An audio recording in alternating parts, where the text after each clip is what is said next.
Hello and welcome into the stream for everybody tuning in on YouTube and for everybody that is already hanging out with us on TikTok. It is so good to see you. Now, today, as we do every day, we're going to be debating Trump supporters about why they support Trump, and the purpose of these lives is not just to attempt to change the mind of the person I'm debating, but to also attempt to change the minds of those of you watching from home that may still be supporting President Trump. See, in my mind, and you guys know this if you've ever watched my streams before, I think that Trump is a terrible president. I mean, full stop. I don't think that there is a singular cogent defense of his presidency. And I think that his presidency actually gets worse every day. You know, even coming out of his first administration following January 6th, the attacks on our Capitol, his attempted fake electors plot, he was already one of the worst presidents in American history. But in the last 8 months, you know, his declaration of war on American citizens, his government shutdown, where now Republicans are attempting to defund essential social programs to do with healthcare, which are expected to increase your premiums if you're on Medicaid by 75%, right? It's unreal. It's completely unreal. But, you know, I'm going to stop my spiel and we're going to hop into the debate. So if you happen to be one of the very first 4.2 thousand people hanging out with us over on TikTok for the afternoon, and you are an American adult that supports Trump, go ahead and hop in that queue. One other thing that I would like to very quickly shout out is that today is actually our 200th episode of these debates over on YouTube, or over on YouTube. So it is officially the 200th episode. Sorry, I cannot talk today, of the Dean Withers show, which is kind of crazy. That's kind of crazy. But anyways, guys, let's go to get that very first debate up of the day. Hop in at queue if you are an American adult that supports Donald J. Trump as president. And quite frankly, if you're not a Trump supporter and you try to hop in that queue, I'm going to be banning you very, very quickly. But let's go ahead and hop into that first debate. Let's get Miles loaded up into the box. Here we go. Miles, please be an American adult that's MAGA. All right, Miles, do you support Trump? Hello? Hey, are you MAGA? Yep. Okay, how old are you? 19. What year were you born in? 2006. Okay, sounds good. Miles, well, welcome in. You are the very first guest of the afternoon, and you're a Trump supporter. That's awesome. I'm so happy that we don't have to go through the 20 minutes of trolls. Oh, that's fantastic. Miles, go ahead and take it away. Tell us why the hell you support Trump. I think he's so indefensible, Miles. Every day he does something new that just makes me disgusted, and so sad with the state of our country. But go ahead, take it away. You have my attention. Why do you support Trump? I actually wanted to say that you're a fucking loser and you're... Okay. Well, I kicked you because I thought that you were going to say something meaner, Miles. Now, if you just want to come up here and cry and call me a loser, feel free to hop back in the guest request. Just know that you'll leave with an incredibly bruised ass, right? You know, that's typically what I do to the very fragile egos of a lot of these, young men. I'm going to call them boys because that's what they act like. All right. Wait, he's actually back. All right, Miles, you just got to watch your language. Don't do anything that'd get you banned. Okay. That's all that I ask. Could I get an aye? Are you going to watch your language? Don't say or do anything that'll get you banned. I'm not saying anything that's going to get me banned. I just want to call you a loser because you get on here every day and waste your time debating Trump supporters instead of doing anything actually worth your time. Liberals just have to be My prediction is that you're going to leave. You're just the biggest loser ever. I'm not a Trump supporter. I don't care about Trump. My prediction is that you're going to leave after this. That's my prediction. Don't let that prediction come true. No, I won't leave. I won't leave. Sweet. You get on here and you cry about Charlie Kirk, and you don't cry a single tear for a Palestinian child. You waste your time. Oh.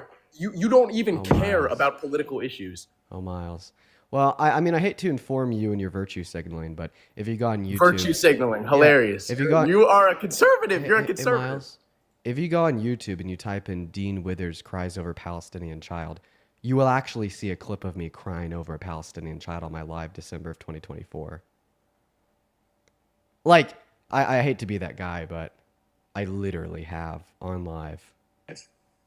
cool flex, bro. Like, Well, I'm do proving you something. wrong. Like you're up here Do trying to something. talk Okay, shit. okay. You're saying that. Congratulations. So first and Congratulations. foremost, You get on here and so cry. first and foremost, you're attempting to like misconstrue what occurred, right? You know, we've already been over this about a billion times, but I guess Miles didn't get the memo, right? So I mean, I yeah, I didn't don't cry tell you over the these fact. dumbass Hey, lies. can I have you act your age, Miles?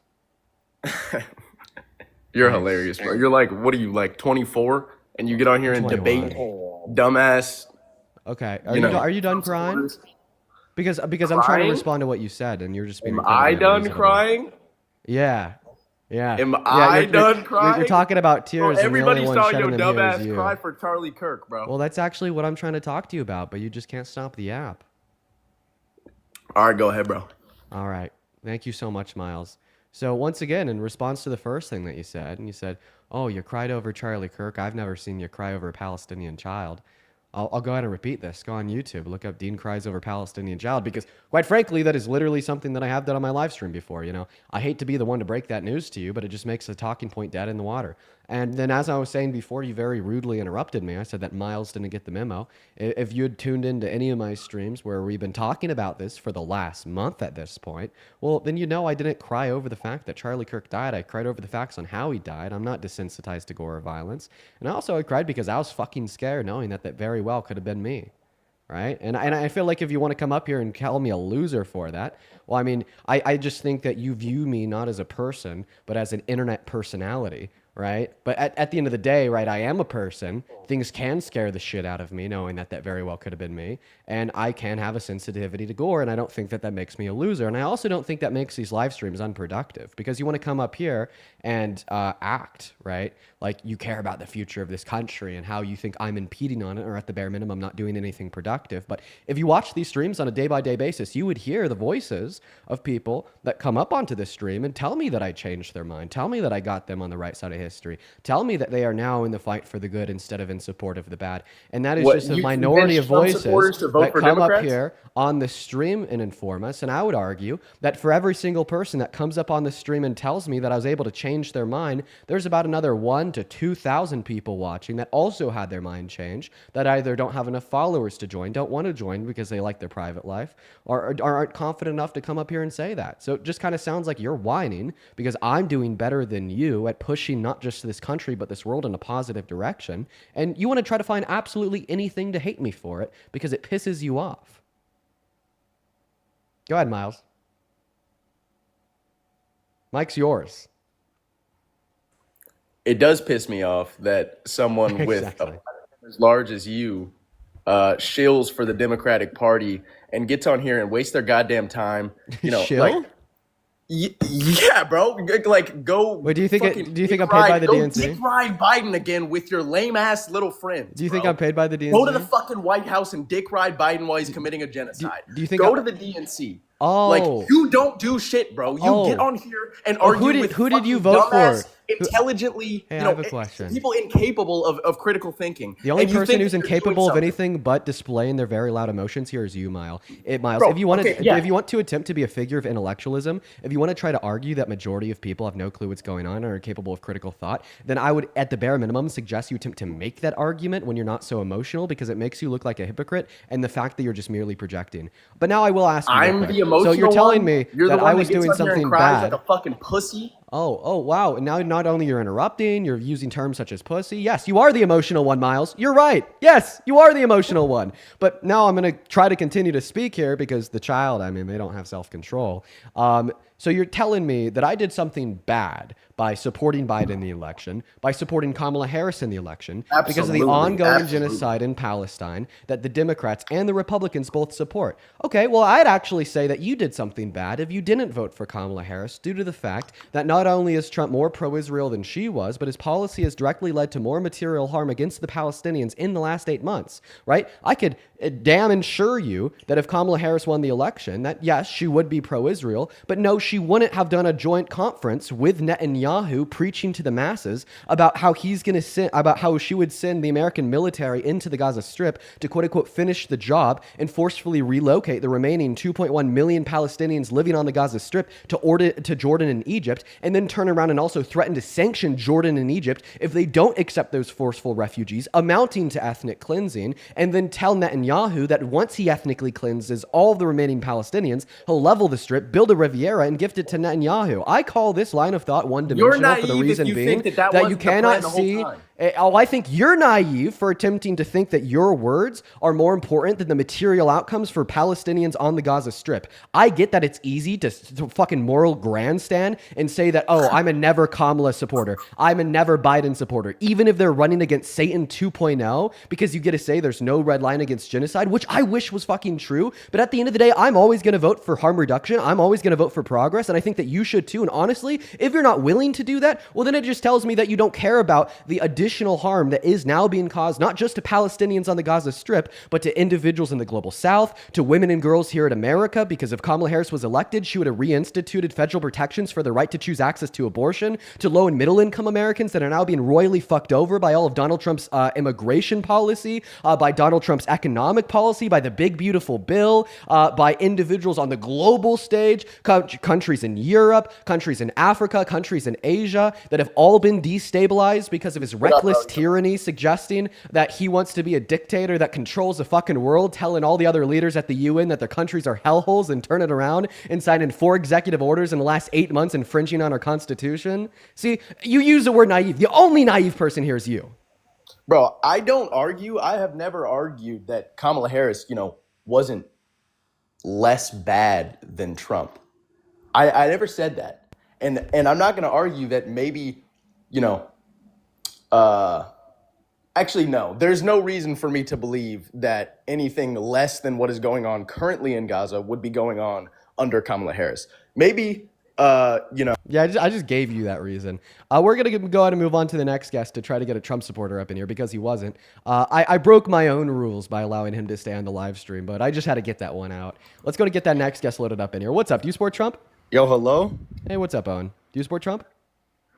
I don't even live in America, bro. I'll be honest. No worries. By the way, he said that he agrees that Kamala Harris would have been less bad than Trump. You understand that less bad means better. God. Let's go to get that next guest up in here. Up in that queue, if you happen to be an American adult that supports Trump as president, we're going to get you loaded in. For the 7.7 thousand people hanging out with us on TikTok right now, make sure that we're double tapping away in that phone screen. What's up? Do you support Trump? Hello? Nope, BCX isn't here. We're going to move on to the next guest. We got Iris connecting to the stream right now. What's up? Do you support Trump? Hi. I just wanted to. First of all, I just want to say Trump? I really appreciate your work. Oh, thank you so It's much. my parents that do, and I just really need your knowledge to help me through this. Are they with you right now? Because if they're with you right now, I'll talk to them. But I do have to ask, how old are you? I'm currently 15. My parents aren't here right now. I'm sorry, I have to disconnect you because of your age. Right, we just got to look out for minor safety on the live. And I'm so sorry that both of your parents are MAGA. I am. What's up, Skylar? Do you support Trump? Hello? What flavor is this vape, Dean? Emily, thank you for the galaxy. 4.5 years of age. Moving on to the next guest. Here we go, guys. Make sure if you're in that queue that you are an American adult that supports Trump as president. I would really appreciate it if y'all would please follow the rules. I would really appreciate it, seriously. And go ahead and put a me with your age down below in that comment section if you happen to be an American adult that supports Trump as president. We're going to go ahead and get that next guest loaded up in here right now, guys. We got Canadian Syrup connecting. Radzara, thank you so much for the $40 over on PayPal. I'm going to call you R because I might be mispronouncing your name. R with the $40 on PayPal says, love your content as always. In Iceland, the parliament is important and the one for the Republican Party wanted happily to be united with America for Trump. This is getting crazier, by the way. Okay, if there's like an ongoing election or anything, I really hope that they do not win the government and they are not introduced into Parliament. I appreciate you for the $40, R, and thank you for being here. Please show some love to R down below in that comment section, folks. I appreciate you for the $40. What is up, Canadian Syrup? Do you support Trump? No, I don't support Trump. All right, guys, we are going to be banning everybody who attempts to join the live that does not support Trump as president, just because we are looking for debates, folks. We are just looking for debates. Let's go to get that next guest connected to the live stream right now. What's up? Are you MAGA? Hello. You got 5 seconds, Mike. Do you support Trump? Hey man, how you doing? I want to say that I did support Trump, but I wanted to say that watching your content and stuff that you're saying has definitely changed my mind. And I just see like how it's become a cult following to follow him. Sorry, my dog's barking. No worries, Mike. Listen, man. I really appreciate you so much for coming up and sharing that with us. You were the fucking reason why I do the lives, Mike, and that is so here. So that is so. I'm so happy and glad to hear that you have left the cult and you are now on the right side of history. Please show some love to Mike in that chat, folks. I am going to disconnect you just because we're looking for debates, but I seriously do think that's awesome. Let's go to move on to the next guest. We got Space Cowboy loading up into the box right now. I'd also like to thank Anna. Thank you for the $10 over on Venmo. Appreciate you for that love, Anna. And yeah, Anna, I just read your message there. You should get your brother to join the live if he's MAGA. As well as Aaliyah. Thank you for the $24 on Venmo. And that's awesome. I'm happy that you look forward to the live streams and they make you happy. Thank you so much, Aaliyah. Please show some love to Aaliyah in that chat, guys. That is ALEAH. Thank you so much, Aaliyah. What is up? Do you support Trump? Absolutely. How old are you? 30. Cool. All right, I have 2 more people to thank here before we hop into our debate. First and foremost, Mark, thank you for the $20 over on Venmo, saying 200 dimes for your 200th show. Keep up the good work. Thank you so much, Mark. That is very kind of you. Yeah, we're on the big 200th episode. Let's go, folks. Show some love to Mark down below for the 20. As well as Shauna, thank you so much for the $35 on Venmo 13 minutes ago, saying my evenings are so boring when you take the day off. Glad you're back. Hopefully you had a great time at the concert. Oh, I sure did. I had a fantastic time. But Space Cowboy, go ahead and take it away. Tell us why you support Trump.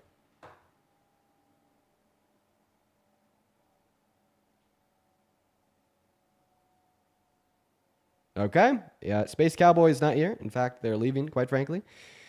All right, guys. Right now, we have 8,000 people hanging out with us in the stream over on TikTok. See, the problem that we're running into right now is MAGA is too scared to come up here and have a conversation with me. I appreciate you for that, Galaxy. So, yeah, folks, it's unfortunate that this is... yeah, folks. What's up, Jeb? Do you support Trump?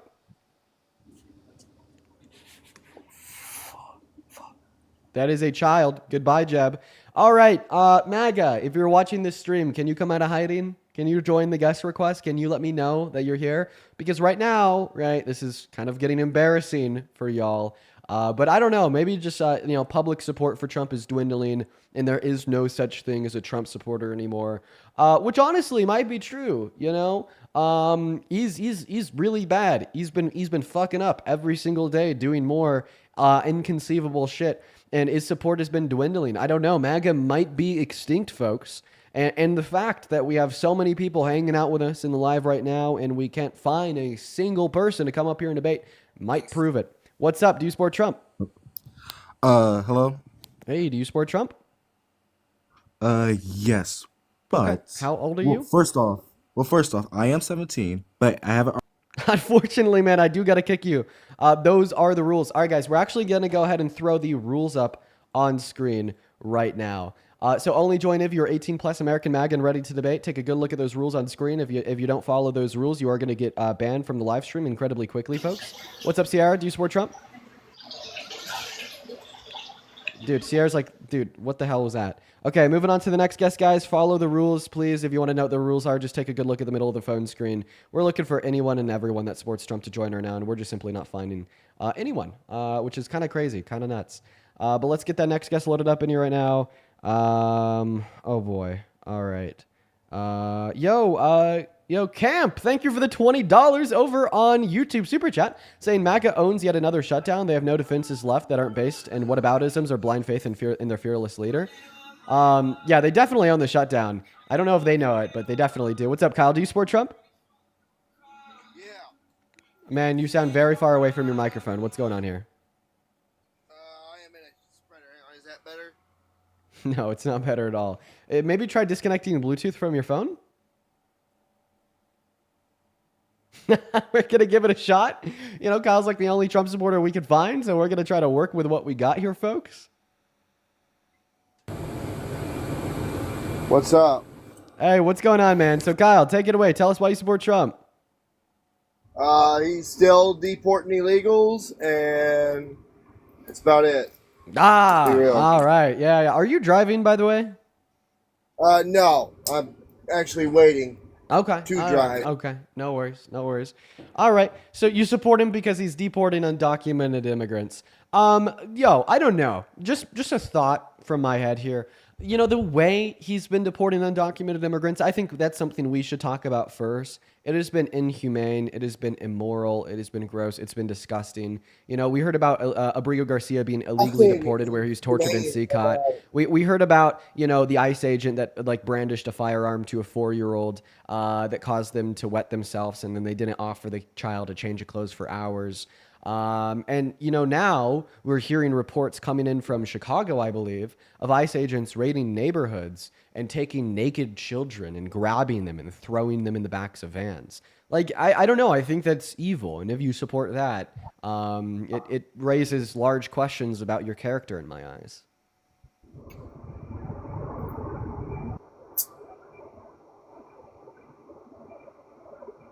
You done? Yeah. There is nothing nice about kicking people out of our country that don't belong here. It's not supposed to be nice. You're told to get the fuck out. And that's what we're doing. And that's what we needed to do for a long fucking time.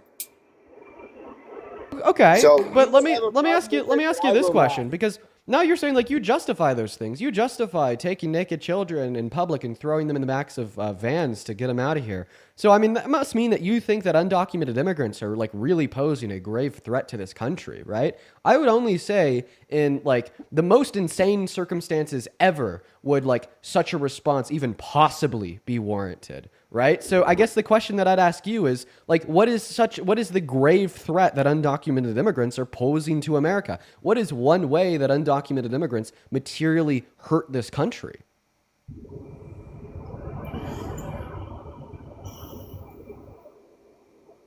They are here taking our supplies that we should be giving to our own people. Supplies? You What know, do you mean by supplies?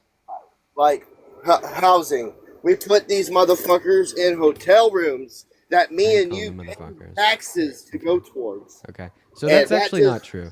I know where that misinformation is coming from. That's coming from offering free housing to some asylum seekers under specific circumstances in New York City. However, asylum seekers are illegal immigrants that aren't being deported because they have documentation. So you're wrong. And additionally here, you're saying that they take our houses. Well, 1 out of every 7 construction workers is an undocumented immigrant. Meanwhile, most lenders will not give loans to undocumented immigrants to buy houses, meaning that they disproportionately contribute in the supply side of housing, and they disproportionately don't contribute in the demand side of housing. But he got booted for hate speech, which makes total sense. I mean, he was literally justifying Nazi-like rhetoric. Now, everyone in the chat is spamming about his 29th video. What was his 29th video? You know, I had to kick him out there, so I didn't get a chance to see it. But let's go to move on to the next guest, MH3. Everyone, just give us a minute. Hop in that queue if you happen to be an American adult that's MAGA. We'll get you loaded into the live, folks. What's up? Do you support Trump? Do you like my profile picture? I'm going to kick you because you're like 3. Moving on to AC Spaghetti. Here we go, folks. Yo, PY, thank you so much for the $10 over on Super Chat saying that MAGA is a cult. Dead ass PY, appreciate you for the 10. As well as Ronry, appreciate you for the $5 over on Super Chat. What's going on? Do you support Trump? 6, 7. 6 to 7 years old. Moving on to the next guest. Let's get Precious loaded up into the stream. Here we go, folks. Hey, Marisol, thank you so much for the $10 on Venmo. Marisol says, I work for the ACA Marketplace Insurance Plans. No applications gets approved for subsidies without an SSN. Tell them to get proof of it. Where are they getting that undocumented immigrants get benefits from the government? Well, you're actually right, Marisol. There's like a plethora of federal laws that prevent giving federal benefits to undocumented immigrants. You are spot on. What's up? Do you support Trump? Nope, they don't. They're gone. I'm going to move on to the next guest. Everyone, just do be patient here while we are trying to get that next guest loaded up into the live. Do be patient, everyone. Give me a second. If you happen to be a Trump supporter, go ahead and hop on that. Go ahead and hop in that queue for me.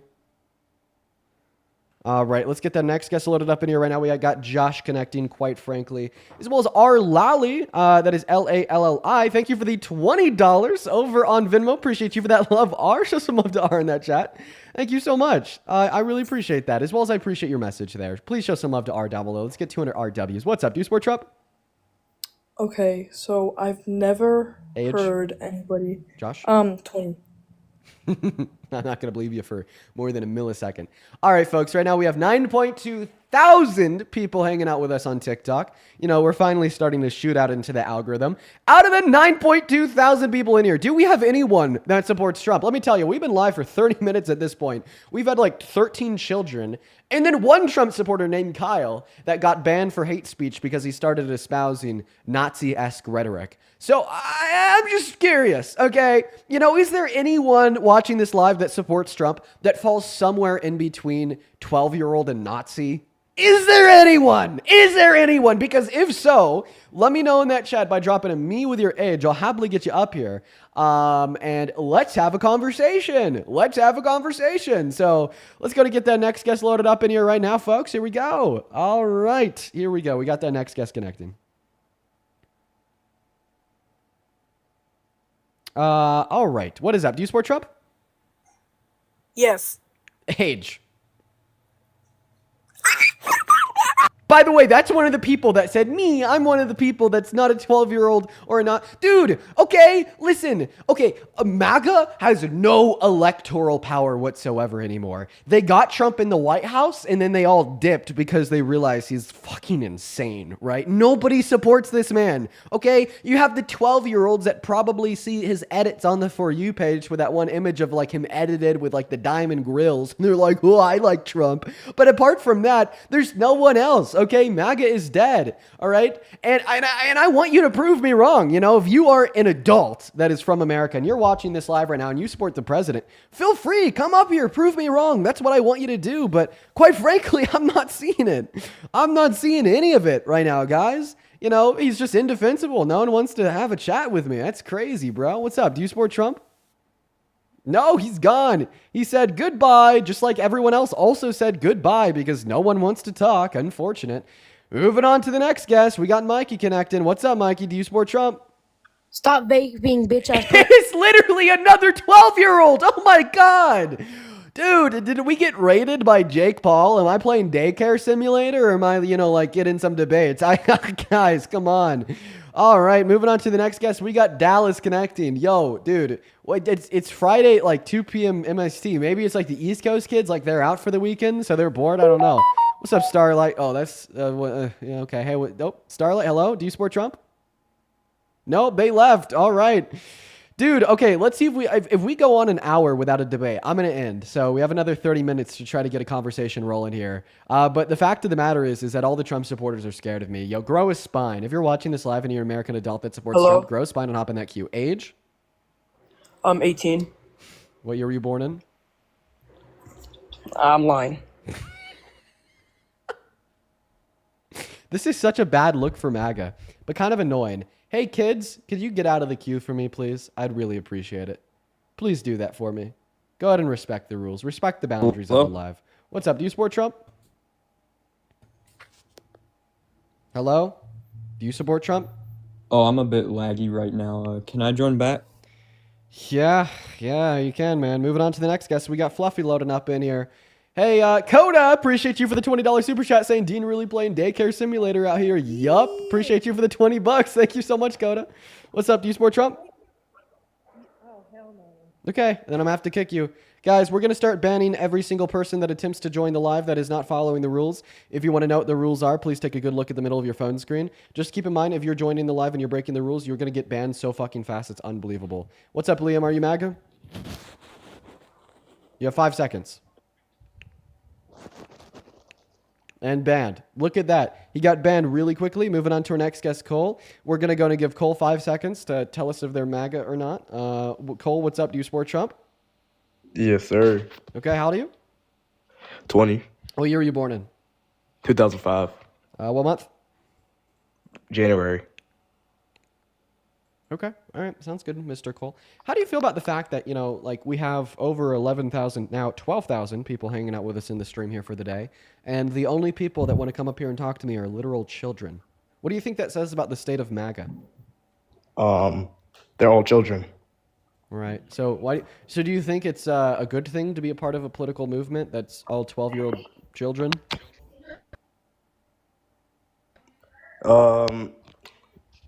I mean, yeah. Or how does it make you feel that only 12-year-old children agree with you? That's a good question. I don't know. I mean, I like Trump because of Coca-Cola, cane sugar. Okay, and it's a troll. All right, everyone. So, yeah, guys, right now we don't have anyone to debate with 11,000 people in here. MAGA's dead. I don't know what else to say at this point. MAGA's dead. There's no one to debate. The political movement of MAGA is over. I think that these lives have just about served their purpose.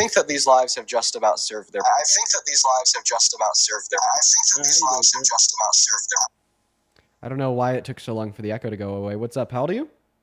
19, sir. 19. Do you support Trump? Yes, sir. I don't believe in everything he's done, but there's some things. Okay, but overall, like knowing everything that you do now, if you were teleported back to November, who'd you vote for? I don't really know because I can't really determine how Kamala's term would have been. It might have been better. Okay. It really depends, I think. Okay, well, I think that this is like too vague of a position to come up here and debate, right? Because we're looking for people that support Trump as president, but if you're telling me that Kamala Harris might have been better, right, I think that you maybe like fall in like the middle where it would be better for you to just kind of like watch the live and see if you could like learn and take things away from the conversations that we have compared to like having a debate. Oh, okay. I gotcha. Yeah, hope you have a good rest of your day, man. Yeah, guys, so this is the 200th episode of, the debates over on YouTube. And I think that it took us 200 episodes to finally prove all of the Trump supporters wrong. There's none left. There's nobody else left for me to debate. 6, 7. Apparently. Okay, yeah, check this out. 6, 7. So that's going to be the block button. I'm going to hit confirm on the block button. 6, 7. So blocked from the account. And now you're banned. Awesome. Moving on to the next guest. Here we go, folks. Hop in that queue if you happen to support Trump. We got the next guest, Maya, loading up. Here we go, everyone. Yo, Libby, thank you so much for the $20 over on Venmo saying, this is a MAGA extinction. Dude, Libby, it is a MAGA extinction. Dude, I have to say, this is probably the one place on the internet right now with 13,000 people hanging out with us where there's not a single Trump supporter watching the live. Okay, this is like a liberated space right now with no MAGA, no Trump supporters, which is kind of crazy. We've changed everyone's mind apparently. I love you so much. I'm so sorry. I love you. Jasmine, unfortunately, I'm gonna ban you from the live, so you get you're blocked from my account now. I guess so you're not even hearing this. I do really appreciate you for the love, but unfortunately, that is just what we are doing to every single person that comes up here in violation of the rules, just because it's been 33 minutes without a debate. Yo, Chloe, thank you for the $4 over on Venmo. Appreciate you for the love, as well as Cass. Thank you so much for the $25 donation on Venmo. Cass says you are a big part of what inspired me to become more educated on politics and take action where I can. You are amazing, Dean. Well, Cass, I really appreciate you so much for your kind words. Thank you so much for being here. Thank you for the $25. Show some love to Cass in that chat. As well as Tyler, thank you so much for the $10 on Venmo. What's up? Do you support Trump? Yeah. Okay. You were 4. All right. So you're banned, just like the last guest. Guys, we're not gonna stream today if this goes on for another 30 minutes. Like I said, if we hit an hour and we don't get a debate. All right. Gonna block you too. Ban them. Awesome. Moving on to the next guest. Everyone just do be patient. All right. We got Frankie connecting. Hey, Frankie, do you support Trump? How do I leave? I didn't mean to. All right. Goodbye. Moving on to the next guest, everyone. There's no Trump supporters, bro. All right. I'm not filling this today, guys. We're getting in here pretty soon. What's up? Do you support Trump? Chris? Hey. Yes, I do. Awesome. What about you, Jacob? Yes. Okay, tell me how that works. So we could go 34 minutes without a single person in the queue, and then all of a sudden I just randomly stumble upon 2 people. Interesting. I want to ask you both, how do you feel about the fact that Trump supporters are extinct? For me personally, I wouldn't say that they're extinct. There's still a lot of people out there that do still support Trump. I have a lot of friends. I have a lot of family that... Why aren't they here? We have right now, let's see, 15,000 people in here, and in the last 30 minutes of having, thousands of new people cycle in and out every second, you guys are the only 2 Trump supporters out of a group of 15K. They know who you are. Who am I? What do you mean? What do you mean by that ominous statement? You don't vote for Trump. It's obvious. So I don't support Trump, so like they're not going to be here. So does this mean that you think that MAGA doesn't want to like entertain like productive conversations with people that they disagree with politically? Per the prompt. Absolutely. Absolutely. I mean, don't you think that speaks towards like the intelligence of MAGA? Like if you guys aren't willing to like entertain productive lines of dialogue with those in which you disagree with politically, kind of just like demonstrates that maybe you don't really know what you're talking about. Some people have real jobs. Some people do have real jobs. I don't think that answered my question. You could have a job and still They can't sit on an app all day long and talk about Trump. Okay. Well, I mean, does that mean that you don't have a real job since you're on the live right now trying to talk to me about Trump? I do have a job. Well, I mean, you just said like those that come up here to talk don't have real jobs. I didn't say that. I said some people have real jobs. That's why they're not on here. Okay. All right. Whatever. I'll stop digging in that hole. Go ahead. Take it away. Tell us why you support Trump.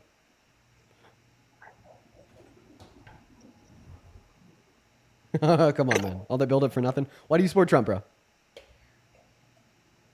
Come on, guys. Give me something. Tristan, thank you for the galaxy. Let's see if I can help. He has immigration policy. What about like the whole drill, baby, drill? Like you want to like anything? Why do you not? Explain that. Sure. After you tell me why you do and answering the question on top of my head, I'll happily tell you why I don't. Okay, explain to me why you think that women should be able to, or guys should be able to play women's sports. Tell me that. Well, we're actually not going to be moving anywhere until you tell us why you support Trump. I just like the policies that he has. Which ones? I mean, I just explained one to you. Which one? Were you hinting at like, okay, so do you support his policy of like trying to ban like trans women from competing in women's sports? Is that what you're trying to get at? That's one of them. Okay, That's great. one of them. So we can't really talk about trans individuals on TikTok Live. You'll get a hate speech ban. I'll get taken down for it too. It's not fun for anyone. And unfortunately, I wish that the TOS were different so I could. Okay, explain to me why you think that illegal do you mind if people are supposed to be in the United States. I wish I could continue to talk without you interrupting me. In fact, that's what I'm going to do now. On that first topic, though, right? So you think that trans women aren't women, you think that they're men, and you think that men should be kept out of women's spaces. So, and obviously, right, you find this to be a massive, massive deal, considering the fact that you voted for a president that fulfills all 14 characteristics of fascism just so you could get 10 trans women excluded from the NCAA. So how pissed would you be? Did he leave? I think he left. Okay, you're also MAGA, right? Yes, sir. Okay, do you see what's going on with like your people, right? Like no one wants to talk to me. Then like finally I get someone to talk to me. He leaves like 10 seconds in. You know, like I've been looking for a single Trump supporter for the last 38 minutes. He was the first one I found. I've been in this whole time trying to get up seconds. here. I don't know. I think it speaks towards like your group. But anyways, you take it away. Tell us why you support Trump. I totally understand what you mean. I voted for him during the election. So the policies that I liked that he enforced is definitely the border, the immigration, the deportation I support, which I know is a very heavy topic, obviously, but it's something that I completely believe in, and that's just one of my main points. I think we never should have let that go. We should have always kept on top of that. And I just think that when he's hiring more agents to be at the border is probably one of the best decisions anyone could have made because of just how many were purely coming in each day. And I know your opinion on that is, obviously you don't believe in that policy, which is totally fine. But along the lines of what you're trying to say also about how there's basically no more MAGA out there, I'm totally in a disagreement on that. There's still a ton of MAGA. I mean, you can look at how many people showed up at Charlie Kirk's events. I don't know if you've ever, you have been to, haven't you been to like 2 of them? Yeah. Okay. That's what I thought. I've attended one myself at ISU. And you can see the pure crowd out there who is MAGA, who does support Trump and all that aspect. So I'm not saying that all because they're not in the live or all because they don't want to come up here, or all because it's just trolls that are, trying to just make fun of the situation and not trying to be serious about stuff. They don't stand for the rest of the people who aren't in the live, who may be doing other stuff. You know what I mean? Like, they Can I hop may in not there? just. Yeah, go ahead. Okay. Well, first point. On October 18th, I would suggest that wherever you live, you go downtown, take a look at those crowds on No King's Day 2.0, see how they compare to anything you've seen of Kirk's. Second point that I'd like to bring up here is hopping into the debate about why you support Trump. You told us it's because you support his border policy, more specifically putting more agents on the border. So, I mean, I just looked up on Google how many agents did Trump put on the border, and I couldn't find like any like specific compelling information.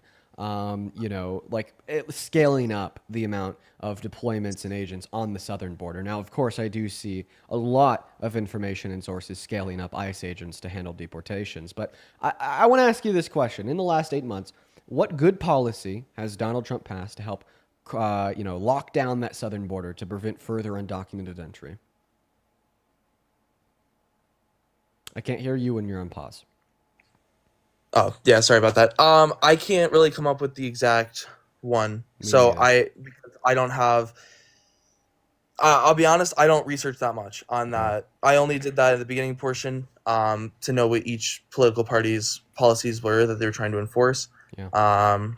What it came from after that, I can't 100% answer that with this is for sure what he did. I can't just pull that out right now. Okay, well, listen, man, I couldn't tell you either, all right? And I do this research every single day. It's my full-time job. I couldn't tell you what good policy Donald Trump passed to stop further undocumented entry either. I think the reason why we've seen such a significant reduction in the amount of undocumented border crossings is because they're scared, because the undocumented immigrants that are in this country are being treated incredibly terribly by the Trump administration.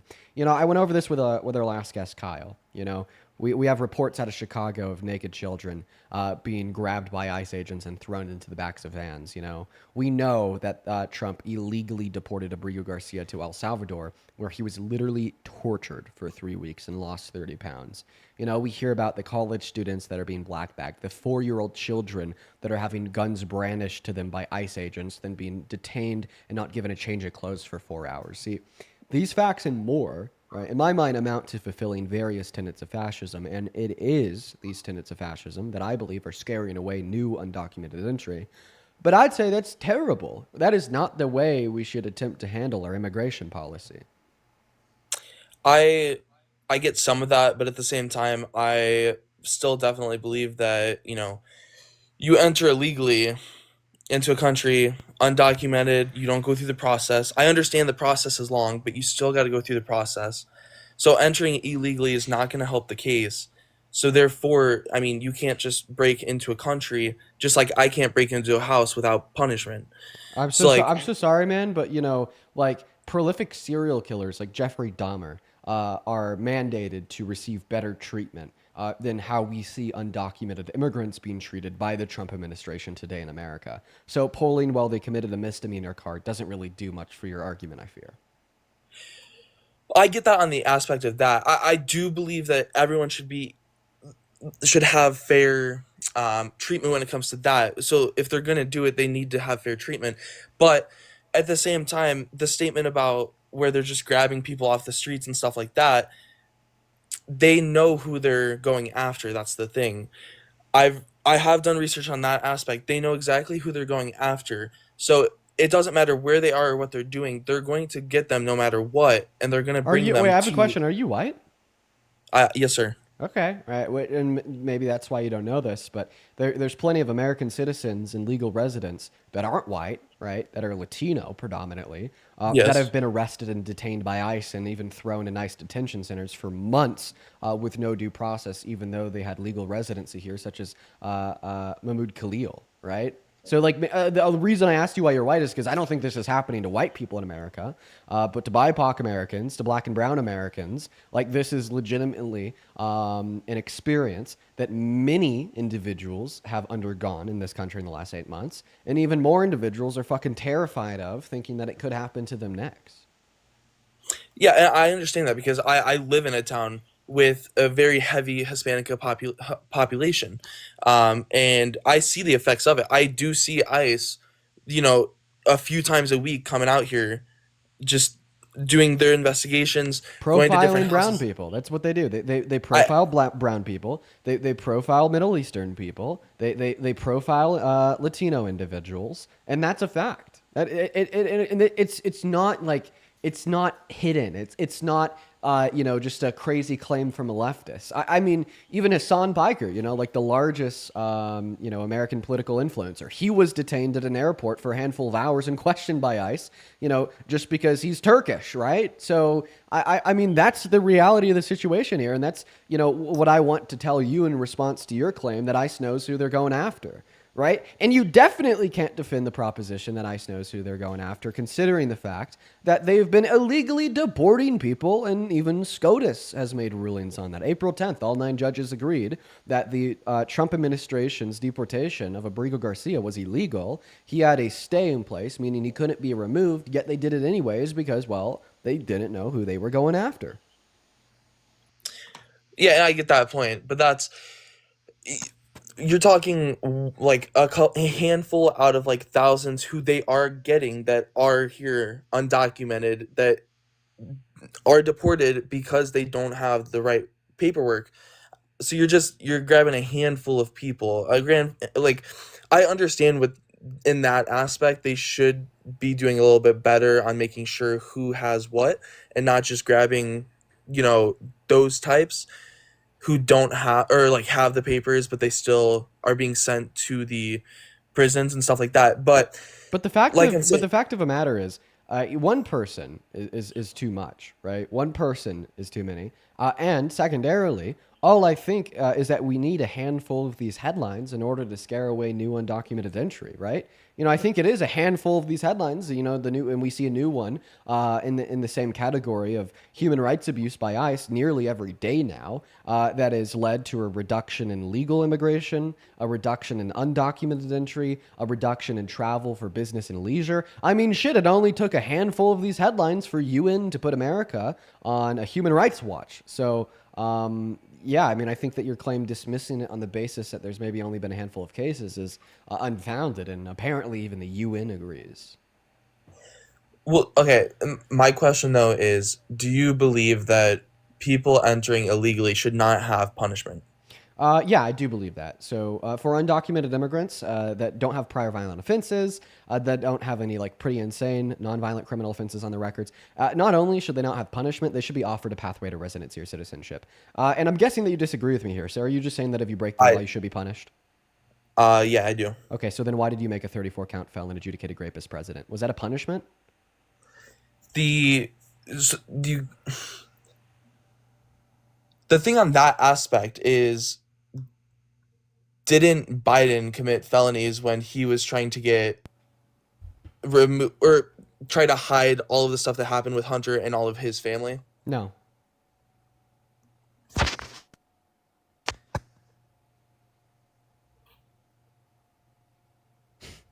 It's a really simple answer. The answer is no. What felonies?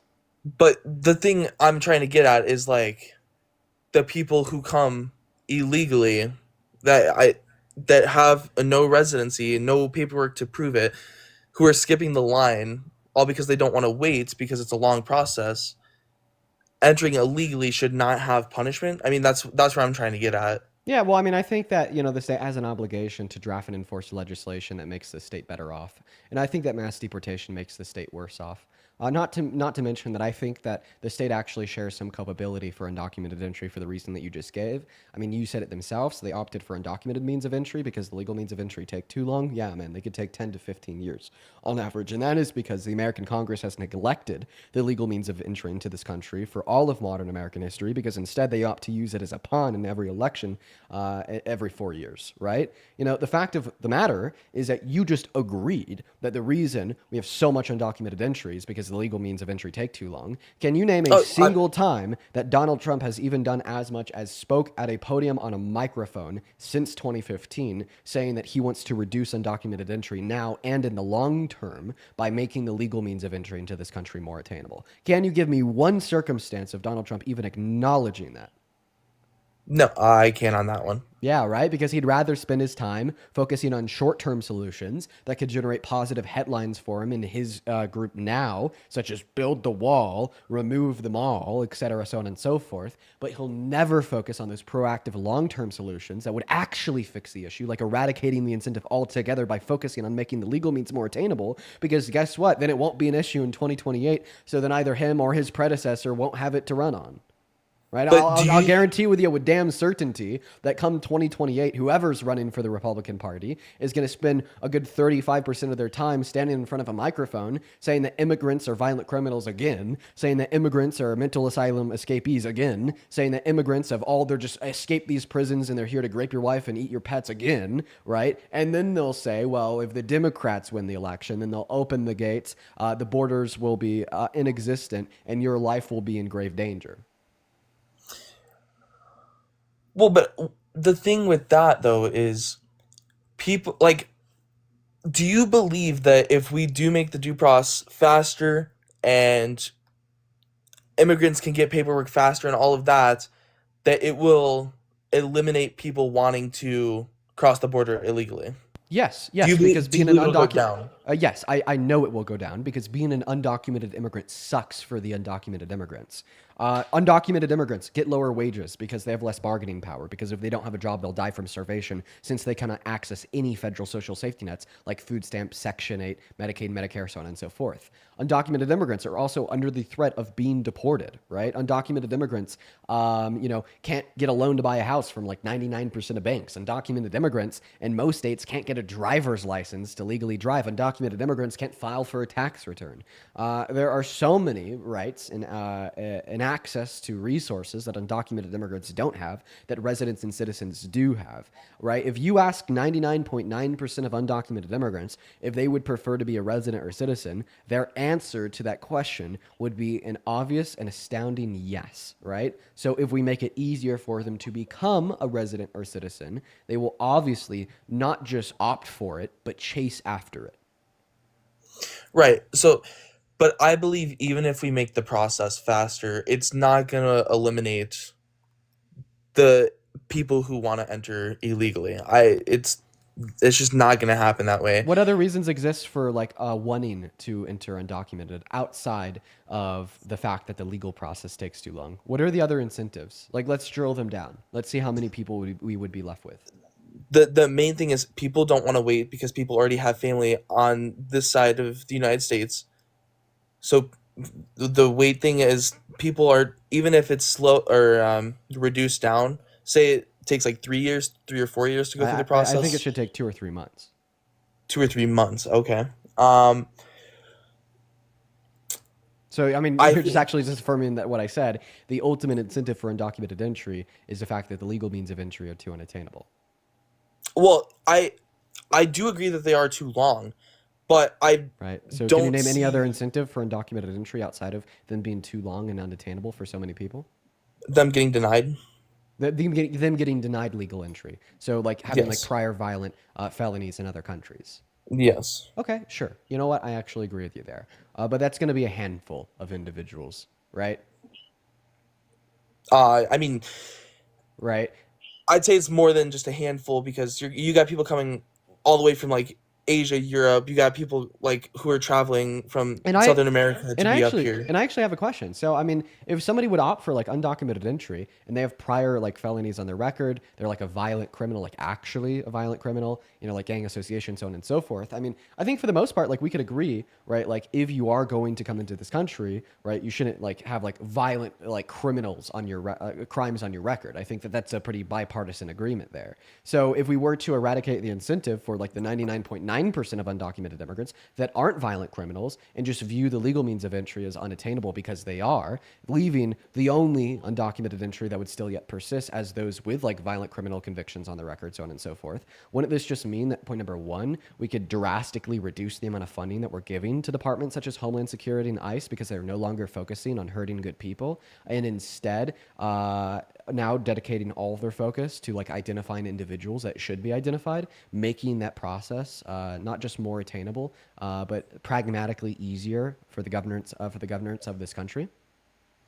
I do not believe that we should defund Homeland nor ICE. I think we still need that because there's still thousands of hundreds. I said in my question, if we eradicated the incentive for like 99.9999% of all undocumented immigration to this country by making the legal means more attainable, then obviously we wouldn't have needed to expand ICE funding by another $150 billion over the course of the next 10 years to focus on deporting millions of individuals that are just here for a better life. I don't think we would necessarily have to do that much funding towards ICE, but definitely still towards Homeland so we don't have a reoccurrence of this happening. I think defunding Homeland and not having enough agents out there is what caused half the issue to begin with. Because once again, I think that you're honing in on the wrong point and you're missing the point, right? I was just simply saying that we wouldn't have to be giving them extra funding, such as the Trump administration is, to attempt on the focused removal of like 11 million people. That's all that I was saying. But like the meat on the bone there is that if it was the case that we could eradicate the incentive for 99%.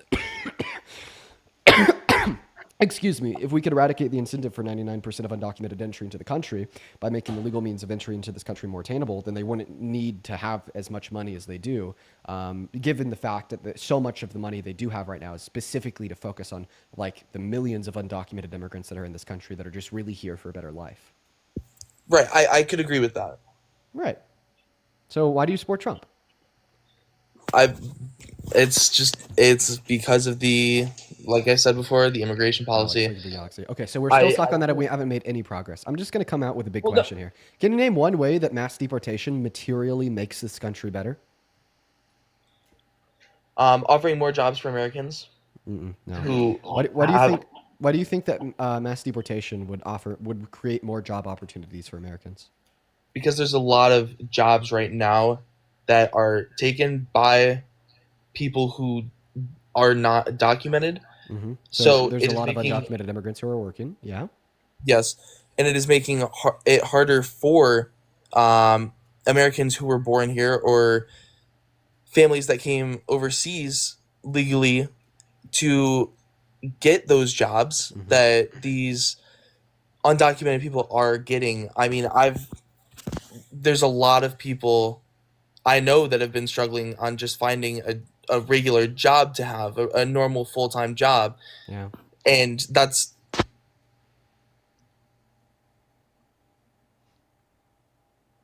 Are you here? Hello? I don't know why he stopped talking. I guess I'll start talking. You're wrong. That's a one-dimensional way of thinking. Jobs aren't just positions that need to be filled for no reason. Jobs are positions that companies want to fill, so those jobs can generate a return on investment or production of capital for them, and which grows their company. And then when their company grows, they reinvest that into offering more jobs. That's how the job market works under capitalism. You can't say just if we were to have a smaller labor force that there therefore be more job opportunity. I mean, think about it this way. 100 years in America, we had a smaller labor force, but we have significantly more open job opportunity in America today. Why? Or it's for the reasons that I already gave. When you work a job, you're actively generating profit for the company. You're scaling and growing it. Not to mention, when you work a job, you also make money in which you then turn around and pay into that same market. Right? This is why the American Immigration Council tells us that undocumented immigrants pay $1.1 trillion through $1.7 trillion per year into the American GDP, meaning if we were to forcefully remove the 8.3 million undocumented laborers and 11 million undocumented consumers, our GDP would experience a crash, right? All of these industries where the 8.3 million undocumented immigrants are employed would be so destabilized because it would be a forceful layoff of 8 million people, right? And then in turn, they would stop spending money in the market, not just reducing the productive capacities of these American companies because they're losing employees, but also reducing the productive capacities via a sharp an immediate reduction in demand. And by the way, don't just trust me, maybe trust the empirical outcomes that we've seen in this country over the course of the last 8 months. Donald Trump has been touting his big mass deportation, yet for the last 2 months in a row, for whatever reason, we've actually been losing jobs. And right now is the first time, ignoring the pandemic since 2017, that we've had more unemployed Americans than open jobs. Right, I understand that. And sorry, my thing cut out as I was talking, so apologize for that. I understand that, but at the same time, there's also like you can't just say that people who are undocumented don't just are not giving Americans the opportunity to have that job, because companies are hiring that knowing that they don't have to pay as much because of their status and all of that. Okay, well, that's actually a true point, is that undocumented immigrants right now do have downward pressure on average wages, right? And that's because it's easier for these immoral companies to exploit them due to their lack of residency or citizenship. The way to fix that is to offer the undocumented immigrants a pathway to residency or citizenship, so they have just as much bargaining power as residents or citizens, because they are residents and citizens, meaning that we'd actually therefore see them have an upward pressure on real median wages, and we'd see the average employee in this country getting paid significantly more. That's actually a reason why you should support mass amnesty. So, any other reasons why you should support mass deportation? Because you told me it's because they take jobs from Americans. I described to you how you're wrong. And then you're like, well, they have a downward pressure on wages. Then I'm like, the way to solve that, because that is an issue, is to make them residents or citizens. I definitely could get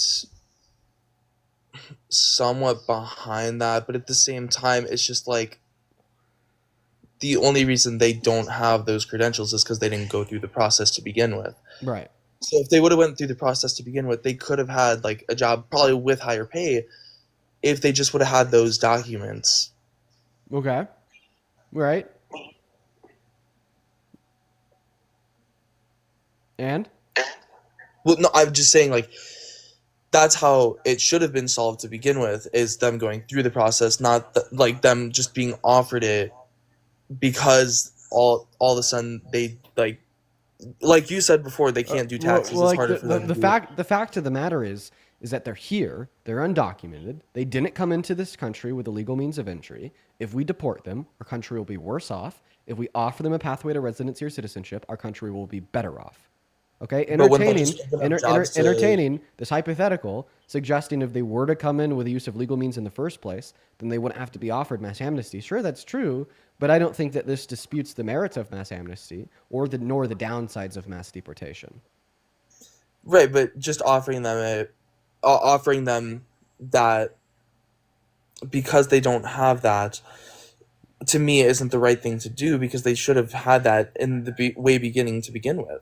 Okay, so you're just saying it's wrong because it's wrong. Like, that's all that I'm hearing, right? You're not actually giving an argument. You're not actually giving an argument here. You're not actually disputing the merits of mass amnesty. You're not responding to my very clear descriptions of all of the material ways that mass deportation hurts us. You can't even name one way that mass deportation helps us, and instead you're attempting to make some dysfunctional moral argument, saying that, well, if they did it in the first place, they wouldn't need it today, therefore it'd be wrong to give it to them today. Like, it makes no sense, man. Like, unfortunately, unless you could argue that there's positive outcomes of mass deportation, I'm unwilling to entertain your conversation. This conversation is serious, right? So can you positively identify any good outcomes of mass deportation on this country? Because if you can't, then I'm going to write you off as a traitor that is endorsing America Last politics and policy just because the guy on TV told you to. No, to me, I believe it would open up more jobs, more scholarships for U.S. Americans. It would open up the whole. The thing is, the jobs, and the scholarships that we're seeing it go towards undocumented people that are getting. I mean, you can look it up too, that scholarships are being offered to these undocumented people rather than U.S. citizens who were here, like born here. Okay, well, you're wrong. So, first of all, you said that if we deported them, there'd be more jobs. I already told you why you're wrong, and you actually never told me why you were right. I gave you a counter argument against that position, and you ignored it. Now you're just repeating the original claim. I feel like this happens all too frequently on this live. What will occur is I'll have a guest. The guest will make an argument for why they support Trump. I will prove it wrong. And then when the guest finds himself at a position where they don't know how to respond to the way in which I proved it wrong, you just say it's wrong and repeat your original claim. That happens all the time. I just want you to recognize that's what you're doing so you could try to actually come up with a counter response to my position when I very clearly described to you how mass deportation would result in less job opportunity by destroying our economy, crashing our GDP, and destabilizing our industries, both on the supply and on the demand side. So take a second, think about that. Now, on your second point, saying that there's some scholarships offered to undocumented immigrants, taking away scholarships from U.S. citizens. So one part of that statement was true. The second part of that statement was not true. There is like a very minimal amount of scholarships offered to undocumented immigrants. This doesn't take away scholarships from citizens because there's also scholarships offered to citizens. The nature in which a lot of scholarships work is not anyone that wants it can come get it. In fact, usually they're created in the sense of being geared towards one very specific group of people. You know, like we have scholarships for like academics that really excelled in high school. We have scholarships for undocumented immigrants. We have some scholarships like particularly to athletes. We have scholarships to women. We have scholarships to BIPOC people, just like there's a very minimal amount of scholarships offered to undocumented immigrants. But I don't know why you dispute the basis of a scholarship being offered to anyone in this country, considering the fact that scholarships generate an insane ROI for the economy. All right. Fact of the matter is, you give an undocumented immigrant that is in this country the ability to go to school and become a high-skilled laborer. Then they end up on the other end of that tunnel after they're educated with the help of said scholarship, making more money and contributing more to the economy. You are now endorsing a view that it can be reduced down to you saying that you don't care if it negatively impacts the economy. You want to hurt undocumented immigrants. And while you're thinking about that, I'm actually going to go and thank a handful of people. I said a lot there, so you just digest that. I'm going to thank like 3 people here real quick. Mini Blues, thank you so much for the $20 over on Super Chat. I really appreciate you so much for the love. Thank you, Mini Blues. Mini Blues with the $20 says, happy 200th anniversary, Dean. Let's go. Yeah, we are in that 200th episode. As well as Scarlett with the $20. Thank you so much for the love, Mini Blues and Scarlett. As well as Matthew. Thank you for the $50 on Super Chat. Show some love to Matthew down below. Thank you, Matthew. Matthew with the $50 says, the devil can step into a church preaching Jesus' name, leading all of them to hell through their very own faith. Matthew, that is a beautiful quote. This guy's cooking over here. Show some love to Minnie Blue, Scarlett, and Matthew. As well as Bonnie. Thank you for the $20 on Venmo. Bonnie says, you've changed my mind on immigration and Trump. Thank you for doing what you do. Thank you so much for the love, Bonnie. I'm really happy to hear that you've been able to change your mind. That's awesome. As well as John J.O. Win with the $25 on Venmo. Thank you, John. John says, as a 57-year-old viewer, you give me hope for the future generations. I appreciate that, John. I think that, if we all get on board with critical thought, we'll end up all right. It just may be a while. You know what I mean? Thank you for the $25. As well as Kiana, thank you so much for the $20 on Venmo, saying, please be careful about going on the 18th. Police are arresting protesters, even if they are peaceful, and look out for ICE agents. Yeah, good point about the ICE agents, but honestly, if police are arresting peaceful protesters, I'm going to make sure I have a camera on me, and I hope that I get arrested. Right? That would be a great demonstration of the inarticulatable authoritarian nature of the Trump regime, right? As well as Andrea, thank you for the $50 on Venmo. Jesus Christ, thank you, Andrea. For everyone watching, please show some love to Andrea down below. Andrea with the $50 says, being in the South, so many of my acquaintances are MAGA. You are my inspiration to face them. Again, like I said last night, you give me hope for the world. My daughter is facing, love you for it. Oh, Andrea, I remember you from last evening. Thank you so much for your support. Once again, you are fantastic. Please show some love to Andrea down below. And then a couple more people here. Let's see. Missy, thank you for the $50 on Venmo 30 minutes ago, saying, hey, maybe it's time to start talking to people that are leaving MAGA because MAGA is watching. That actually may be a good idea, Missy. Thank you so much for the idea. I've been thinking about that a little bit on my own. It might be good to talk to people that have already left MAGA.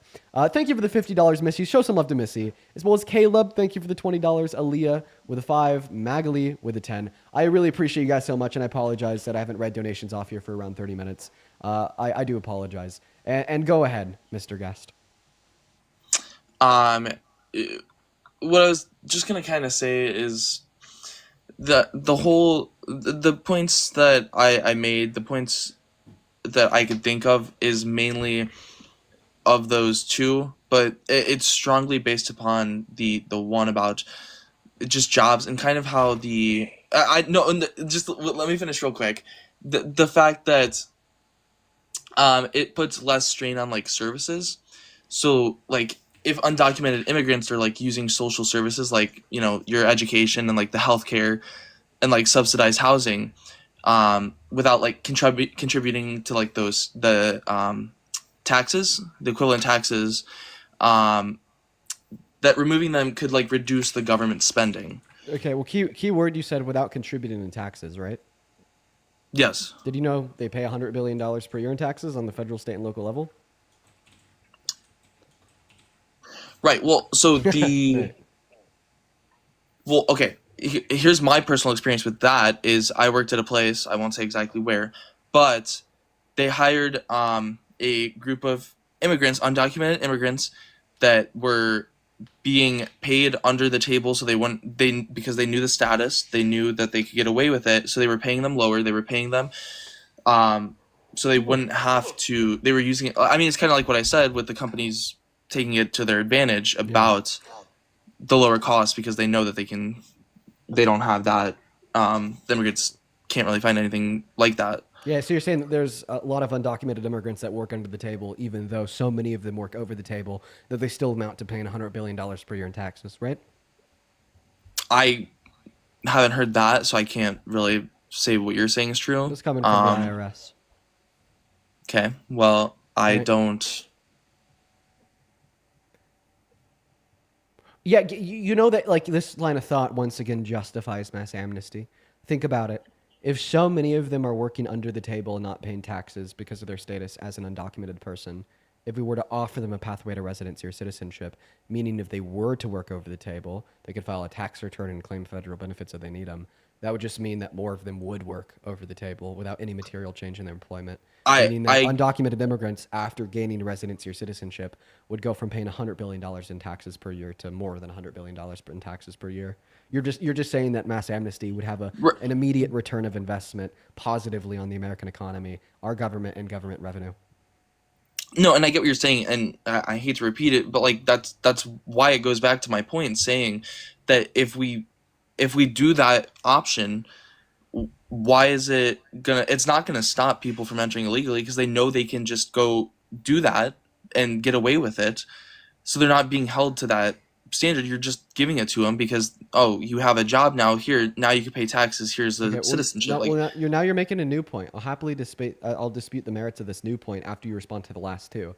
Where we're at in this conversation is you make a point, I prove you wrong, then you pivot.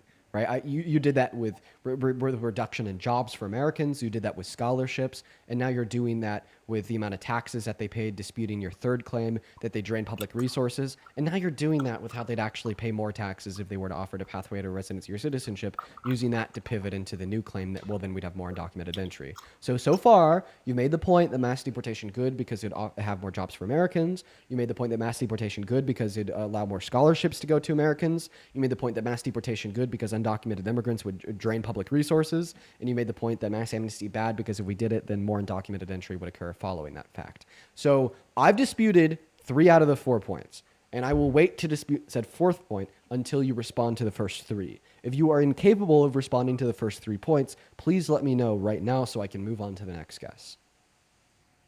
I can answer 1 or 2, but I can't answer all 3 with infinitive for sureness. I don't want to give you something I don't 100% know and 100% don't believe in. But I know, I could tell you about... Just one would suffice. The scholarships thing, the thing with that is, there's been $100 million that have went towards undocumented immigrants for that. Only 100 million? Okay. That's very minuscule. Well, I know it doesn't sound like a lot, but it is a lot when you think about it.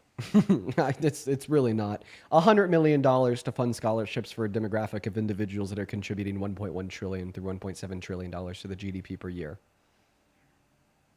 It sounds like those scholarships are yielding an incredibly high ROI.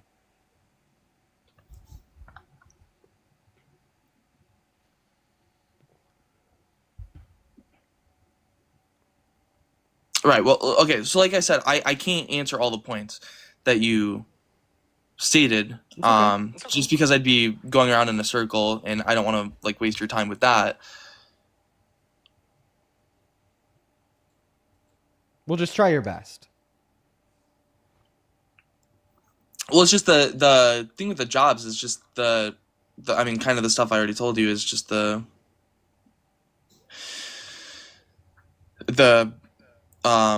low higher wages, the remember, I already disputed that.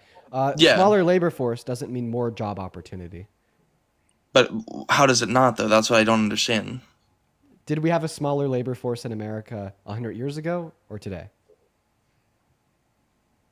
I'd say 100 years ago. Is there more job opportunity in America today, or was there more job opportunity in America 100 years ago? There's more today. There you go. Yeah, okay, but I get that. But at the same time, there's still a ton of jobs that are taken by the undocumented immigrants that aren't opening it up to American citizens. There's a lot of jobs that are being worked by undocumented immigrants. And when you work a job, you get paid, right? Yes. Meaning that you have money. And then when you have money, what do you do with that money? You buy stuff, pay taxes. You buy stuff from what? From companies? Yes. Okay. So you're giving your money to companies. Now, what incentivizes companies to hire more employees?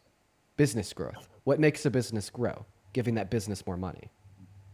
So there's a very common sense reduction of macroeconomics 101, how the productivity generated by undocumented immigrants in the labor force doesn't contribute to positive business growth for the companies, but also as a second order consequence would create more job opportunity by incentivizing more business growth on the demand side, right? But see, you ignore that nuance when you reduce your claim down to they make it so there's less job opportunities for Americans by thinking of it in an incredibly one-dimensional nature by suggesting because they have these jobs, that job cannot be, operated in by an American, right? But the fact of the matter is, there's 8 million open job opportunities in America today that American citizens aren't working already, right?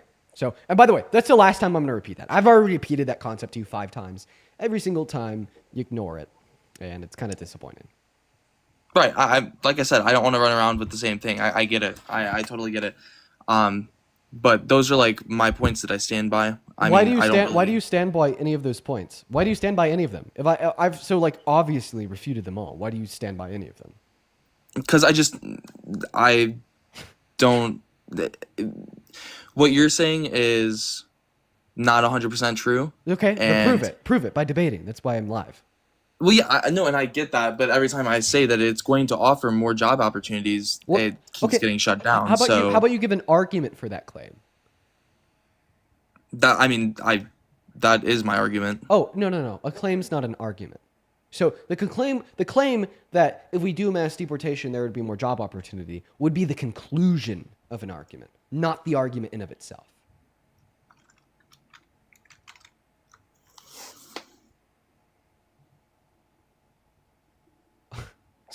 Yeah, sentences like that aren't arguments, right? Imagine if I just said that Trump's a bad president.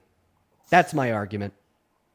Obviously, you'd respond to that by saying, no, that's not an argument. That'd be the conclusion of the argument, right? What is the motivating reason that you could give me to believe that Trump's a bad president? The same way I'm asking you, what is a motivating reason you could give to me to believe that if we did a mass deportation, there'd be more job opportunity for Americans?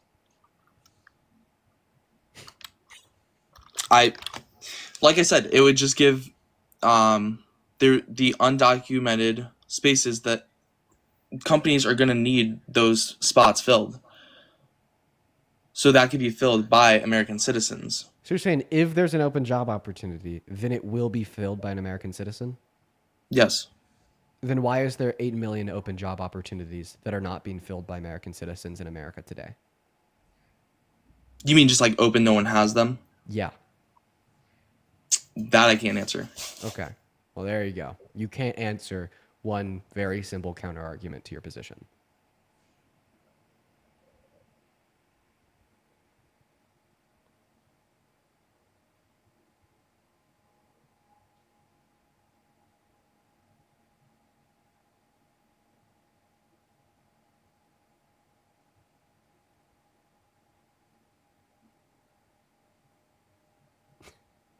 Well, let me thank a couple people here.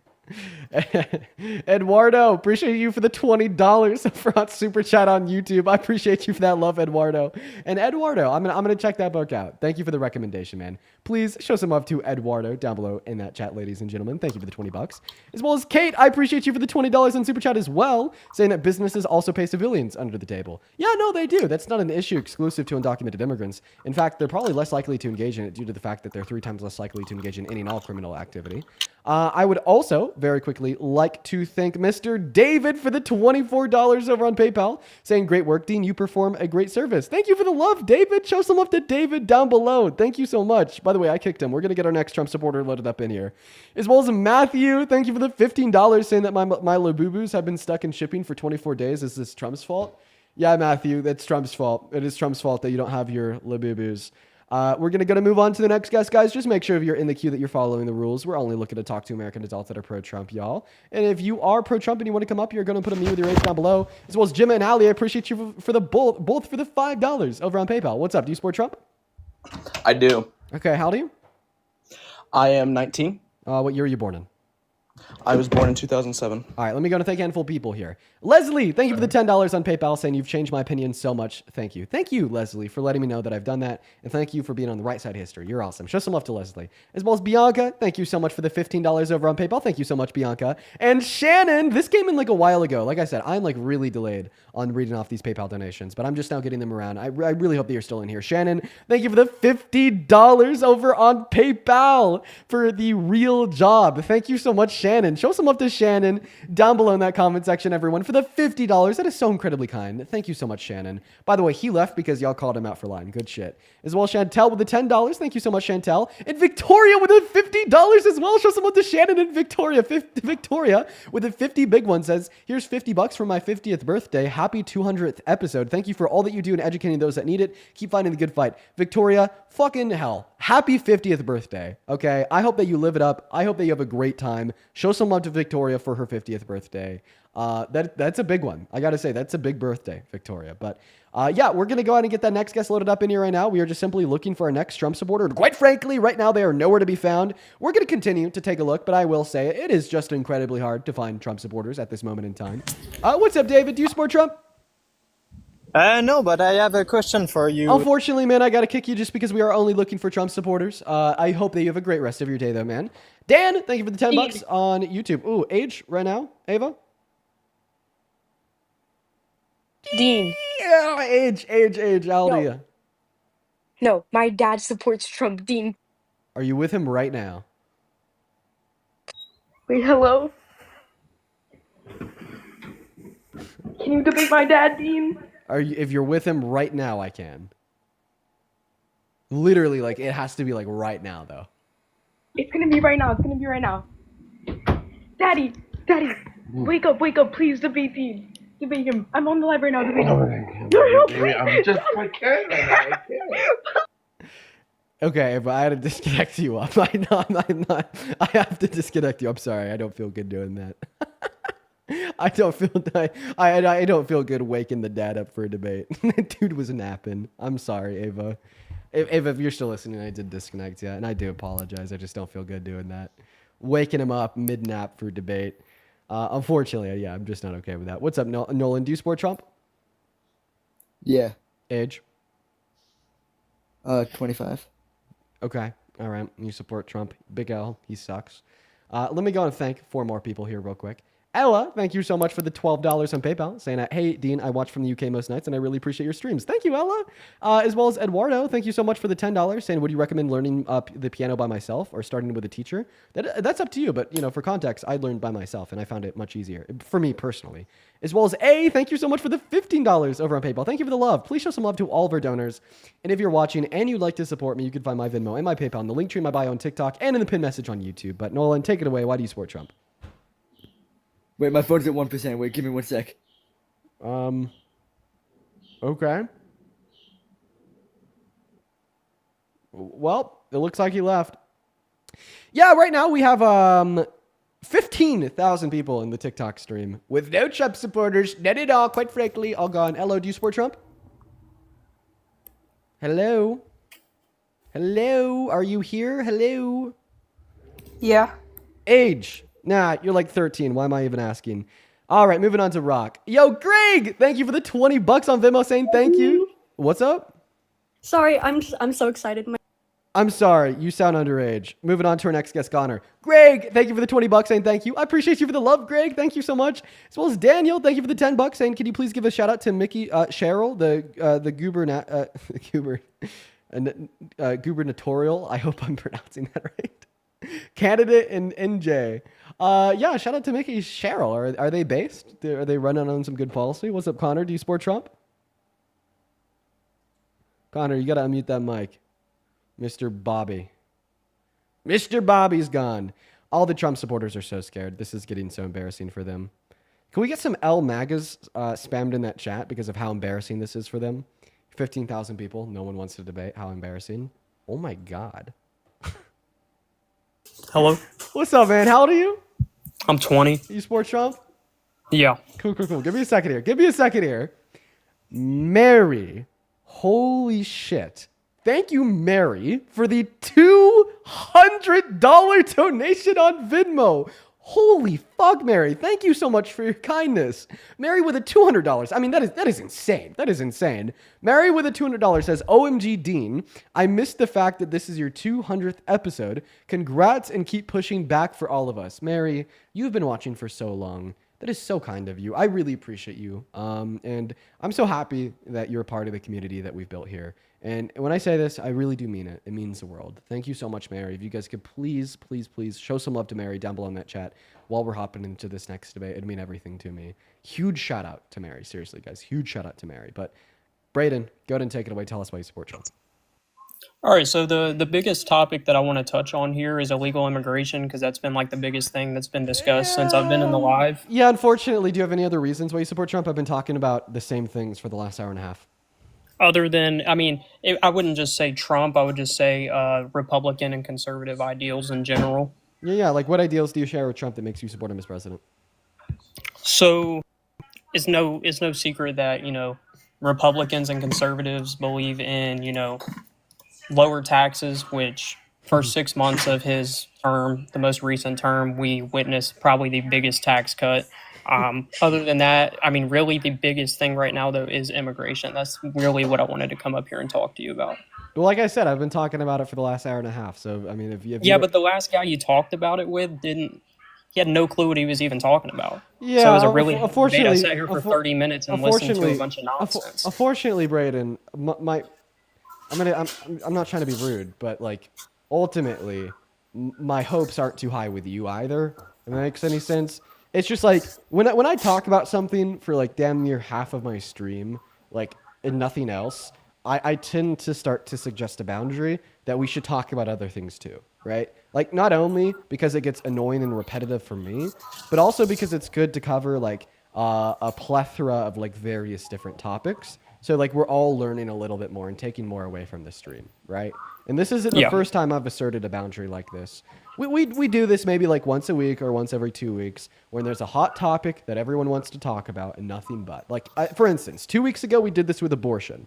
But anyways, now to respond to your point about the economic policy and the tax cuts, you're telling us that you support him because he's cut taxes and that's a conservative ideal. Well, according to the Center of Budget and Policy Priorities, because of the cuts in the Big Beautiful Bill, around half of Americans are going to have a lower purchasing power because of the Big Beautiful Bill if you make at or under $51,000 per year. So once again, according to the projections, the average American making at or under $51,000 per year will have less purchasing power at the end of the day, all things considered, because of the Big Beautiful Bill. Not to mention that it also takes healthcare away from 10 million low-income Americans, which I think is gross and immoral. It takes food stamps away from 3 million low-income Americans, that I think is gross and immoral. And if you want to talk about conservative fiscal responsibility, well, then it wasn't fiscally responsible when he spent $4.5 trillion on that bill over the next 10 years, marking the single-handedly most expensive bill in American history. God. 1 second. I'm not going to lie, I really wanted to speak on, I've been sitting here for over an hour taking notes to debate you on illegal immigration, so this is all I really had prepared. Okay, man. Well, I mean, if that's the case, then like no worries. But like I said, I want to talk about other things too. I just feel like I had a way more solid argument than the last guy that was on here. So Then feel free to come back up at the end of the stream, or maybe on a stream another day. But like I said, I want to talk about other things too. And we've been talking about immigration for the last hour and a half. Okay, yeah, he just left. And no response there about the immigration. Sorry, not about the immigration, about the economic policy. All right. Let's go to get that next guest loaded up into the stream. Hop in that queue if you support Trump. All right. And for everyone just saying just do it, like, guys, no, I mean, I'm not. I've been talking about nothing but undocumented entry and immigration policy for the last hour and a half. I want to break it up a little bit so I'm not over here banging my head into the desk. What's up, G18? Do you support Trump? Puppy. And that would be like a 4-year-old max. Let's go to get that next guest loaded up in here. Go ahead and hop in that queue if you happen to be an American adult that supports Donald J. Trump as president. Here we go. What's up? Are you MAGA? Liberal sissy. Liberal sissy. Is this a troll or are you being for real? CSC. Liberal CSC. You really put in MAGA. He's really putting the emphasis on the CSC. Liberal CSC. That was great. That was great. Let's go to get that next guest up here. We got Spoops loading into the box. Here we go, folks. Hey, Chelsea, thank you so much for the $50 donation over on Venmo. I really appreciate that from you. Let's get 500 Chelsea W's down below in that chat, folks. I seriously, thank you so much, Chelsea. Chelsea with a 50 big one says, I strive for my son to turn out as knowledgeable, brave, and convicted as you. You're doing a great job. Your family must be proud. Well, I mean, I think my family, they're okay with what I do. A lot of them are MAGA. I'm working on that, but I appreciate you for your kind words, and thank you so much for the $50. Seriously, please show some love to Chelsea down below in that chat, folks. What's up? Do you support Trump? Yes, I do. I got my notes ready this time. Have you been up before? I was up last night, and yeah, I didn't have my notes ready. Okay, how long were you up for? I was up till like 11 or 12. So you were up for a while? Yeah, I was up for a while. On the stream? I don't remember you. Okay, That's I'll leave it up to the chat. So usually I only talk to one person once, but I mean, if the chat wants to hear me converse with you, I'll allow you to stay up. Okay. Do it? Okay. Go ahead, take it away. Why do you support Trump? So he secured a ceasefire between Pakistan and India. Mhm. He also did peace agreements between Rwanda and the Democratic Republic of Congo. Yeah. Well, let's talk about those two things. So the peace agreement that he secured between Pakistan with India, before they came to terms, J.D. Vance said that they fundamentally have no involvement with Pakistan or India. After they came to terms, Donald Trump took credit. So I guess my question to you would be, what exactly did Donald Trump do to help achieve that ceasefire? And then on the second point about Rwanda and Congo, that was very bad. And not a lot of people in America and Western society are too educated about this issue, but Rwanda, they've been funding M23 rebels to go into the Congo to commit a genocide of the Congolese people to extract their resources, right? Now, Donald Trump came into the picture. He went to the Congo and he was like, hey, if you give me some of your resources, the same way everyone has been taking your resources for so long and literally killing your people to get to them, then I will talk to Rwanda and get them to pull back some of their troops, right? And of course, the Congo accepted this deal because there's been an ongoing genocide for so long now, they're willing to accept anything that may help them. But in pulling back some of the Rwandan troops, they didn't pull back the M23 rebels, who have been the ones that have been disproportionately responsible for the genocide and who are being funded by Rwanda, and that is a conclusion agreed upon by the UN. I honestly didn't know all of that. I got this from the White House website. Yeah. So it goes over their deal. Of course, you don't know these things. I'm happy you do now. I think that everyone should be a little bit more educated on these issues. I mean, I wasn't too educated on the Congo, Rwanda, M23 rebels, and the ongoing genocide to its full extent until like a couple months ago. That's crazy. I'm gonna do a little bit more research on that. But I also have the U.S. took in $90 billion in tariff duties since January of 2025, which is a record of $27 billion in June for a surplus since 2005. Yeah. So we have taken in a lot of the tariff duties. Point number one, Donald Trump has already spent what we've collected off of tariffs times 10 on the big, beautiful bill to take money from the poor and give it to the rich. So that money's already kind of dispensed. And point number two, that those tariff duties are in all reality just a tax that hurts you more the less you make, right? Because that tariff is inevitably paid for, then passed off to the consumer to allow either the importers or exporters to stay in business, right? I mean, I guess they you have gotta to look pass at that tariff off to the consumer, and you spend more on consumption disproportionate to your income the less money you make, meaning that is a regressive tax that is being paid for disproportionately by poor people. I guess you have to look at it from a long-term stance because, so you're going to say we have a pen made in China and they're selling it for $2, and then we have a pen made in America and they're selling it for $3. You're more inclined to buy the one from China because it's cheaper, right? So setting tariffs onto China and essentially like levels it out. Well, So actually, they have to raise their price exactly. to meet American prices. Yes, you're right. And It then levels it out. It their makes the pin prices rise above $3. ours and then lower our prices. So most of what you said there was actually true. You're right. This is a good example. Pin made in China, pin made in America. The American pin costs $3. The Chinese pin costs $2. So if you're a consumer, you're going to be more inclined to spend $2 when you want a new pin. After Trump's tariffs, that is now going to increase the price of the Chinese pin from $2 to $3 or $4, right? So then either you're spending $4 instead of $2, or you're buying the American pin over the Chinese pin, meaning that you're spending $3 instead of $2. But at the end of the day, nonetheless, you are spending more money, and that is the tariff tax that is being disproportionately paid for by poor people, since poor people spend a greater proportion of their income on consumption, right? So you were right in your description of how tariffs work. But that description of tariffs perfectly coincides with my last line of reasoning, detailing exactly how this is inevitably a regressive tax on the poor, so it's not something that we should celebrate. I guess I'm seeing it as more of a long-term thing than a short-term, because we've only been with Trump for a year so far. So you're saying that a regressive tax on the poor will be good in the long term? How so?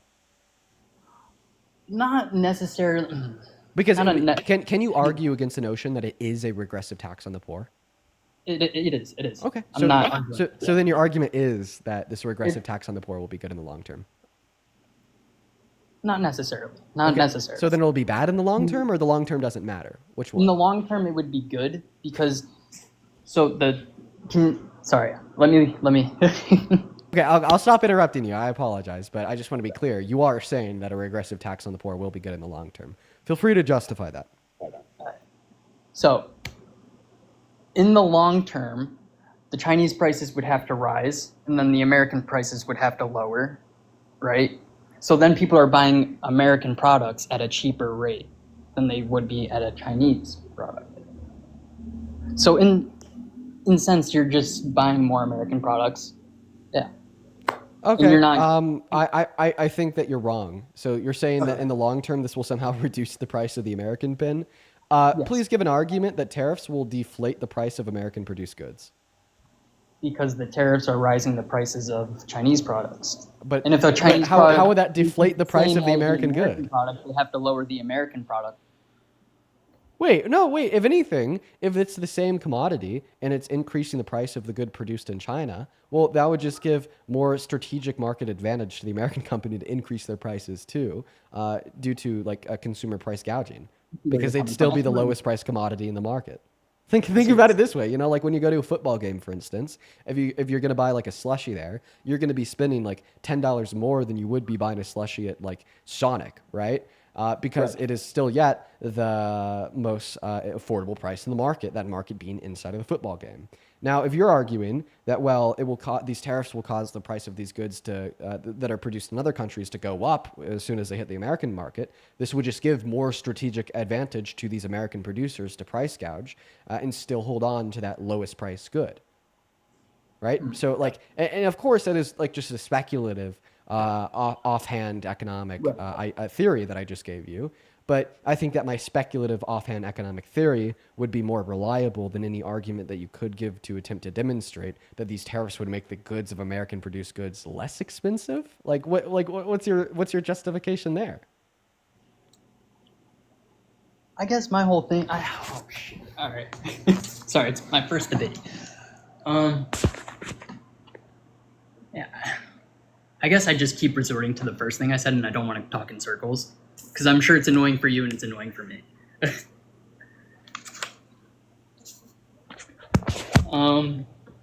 Shit.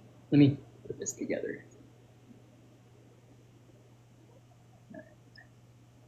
Yeah, the tariffs. Listen, man, why you're working on that? No, I appreciate you for thinking things through. I actually do.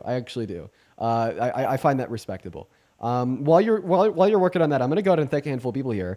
Let's see here. Sky Lee, thank you for the $10 on Venmo, saying, "Hey Dean, keep up the great work and happy 200th episode." Thank you, Sky Lee. And then let's see here. R, thank you so much for the $20 over on Venmo, saying if you could call me R, that would be cool.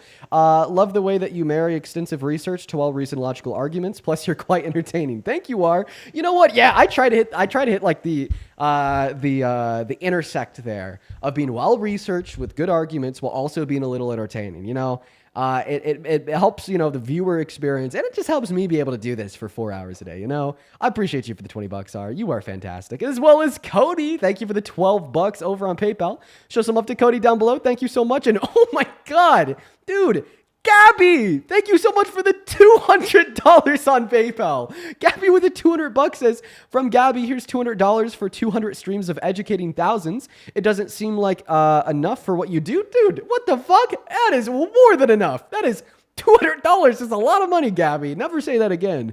It doesn't seem like it's enough for what you do. On behalf of everyone who shares your views, please continue to spread the message. Much love from the UK. Much love to the UK, and more specifically, much love to you. I seriously appreciate you for the goddamn $200 donation. Show some love to Gabby down below in that chat, folks. I mean that. Please show some love to Gabby. As well as Caleb with a $20 super chat saying, "Hey, Dean, big fan of your show. I'm 20 years old and I work in HVAC, which is definitely hostile for liberal/leftists.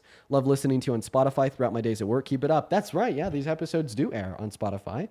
And yeah, that's definitely one of those workforces where you're like the minority. Most people that I know that work in HVAC are incredibly right-leaning. I wonder how like certain industries get like coded right like that. It is interesting to think about. Hello? Are you still here, my friend? All right. Yep. All right. Yeah. Any other points, bro? I think I got it. Okay. All right. So I can't hear you when you're on pause. Oh, you hear me? Yeah. All right. So if the tariffs, they help by they just raise the prices of foreign products and lower the price of American. That's the whole thing. You're doing the same thing that the last guest did. Listen, I'm going to be honest. You're doing the same thing that the last guest did, where you treat a claim as an argument. Then when I debunk the claim, then you repeat it, right? So I'm gonna say the same thing. I'm gonna tell you the same thing I said to the last guest. If you think that tariffs are gonna reduce the price of American-produced commodities, you have to be able to give an argument for that. This is not the first time I've asked you for the argument. This is now the third time I've asked for an argument. Keep in mind that I've already given you one counter argument to the position, demonstrating that if anything, we have more speculative reason to believe that it increased the price of American-produced goods due to manufactured price gouging, as it could still be the lowest price good in the market, right?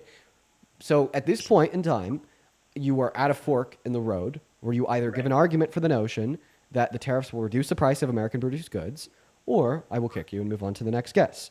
And maybe before you attempt to give an argument for the idea that it would reduce the price, I'm going to give you one other counter-argument that it would increase the price of some American-produced goods and commodities. There's a shit ton of American companies that are reliant on the raw materials produced in other countries to make their goods in America, especially small businesses that don't have the billions of dollars to pay for the infrastructure to produce the raw materials here.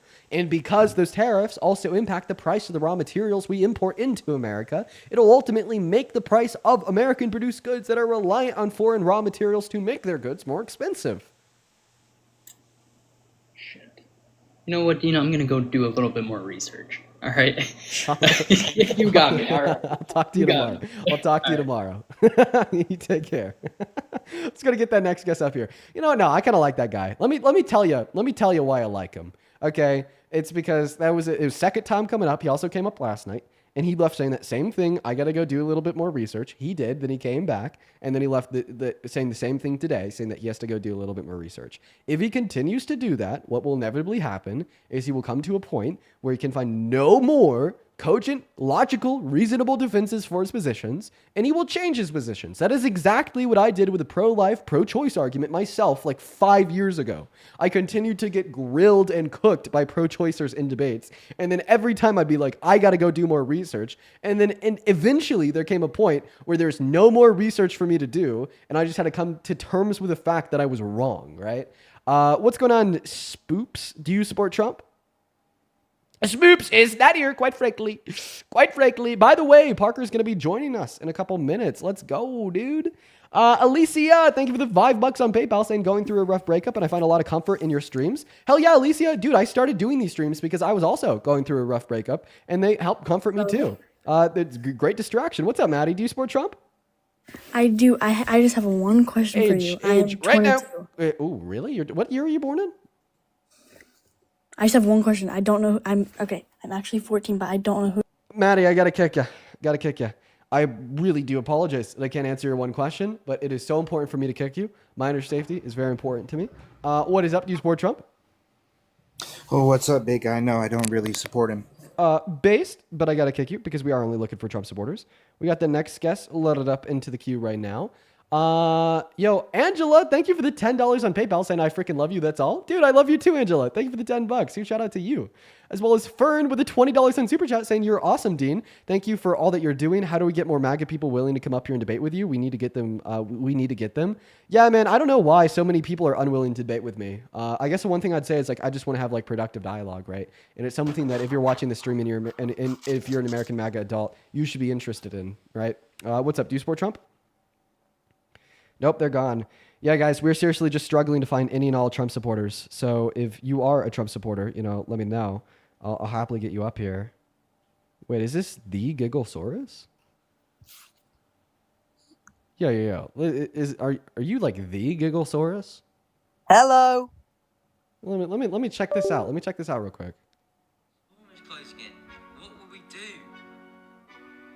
There's nothing can do. I'm pretty sure this is like the Gigglesaurus. 1 second. Can you hear me? Yeah, I can hear you. What's going on? Do you support Trump? I live in the UK, so I don't really know about that stuff. I just thought I'd come in and say hi. Hello, Gigglesaurus. I remember Nice watching. to meet you. I remember watching you like back in like 2020. Your voice was a bit higher than it is now. Was it really? Well, I appreciate the support. Yeah, all right, man. You have a good one. You have a good one, You too. Gigglesaurus.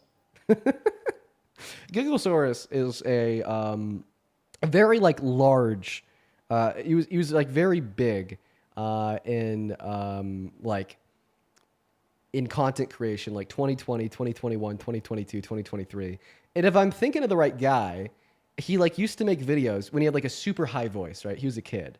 And then like he hit puberty and his voice like really dropped. And then everybody started to make jokes about him falling off. Am I thinking of the right guy here? Is that Gigglesaurus or is that someone else? Right? There has to be like some like portion of my audience right now that knows exactly what I'm talking about because that's the nature of the internet. Maybe I'm thinking about the wrong guy. You guys are saying yes? Yeah. See? Yeah, that's what I'm thinking about. Yeah. Okay. You guys know exactly what I'm talking about. All right. Let's go to move on to the next guest. Shout out Gigglesaurus. I thought he was going to come up here and say that he was Trumpy. So, happy he didn't. Just want to come up and say, hey, hope all is well. What's up? Do you support Trump? What's going on, Dean? I'm not too much, man. Do you support Trump? I do. Perfect. How old are you? 18. Okay. All right. Quickly before we hop into our debate, let's see if I have anyone else to thank. Eduardo, thank you for another $20 over on Super Chat. I appreciate that. As well as, like I said, I will be checking out that book. As well as Kara, thank you for the $20 on Venmo saying keep up the good fight. Thank you, Kara. I'm just going to mute you because of your background noise. Edith, thank you for the $15 over on Venmo. Thank you so much for the love, Edith. What are the statistics of U.S. citizens filling immigrant jobs and not lowering the GDP? in reference to the claim that Americans would. I'm not familiar with any like studies done on that particular subject. I should look for them though. As well as Aaliyah, thank you for the $10, saying another donation. I hope this goes to a good cause. Thank you again for what you do. Well, I appreciate you for the $10, Aaliyah. You know, I'm going to be honest. I like to be upfront about this. You know, the donations that come to me, you know, they're not sent to me like specifically for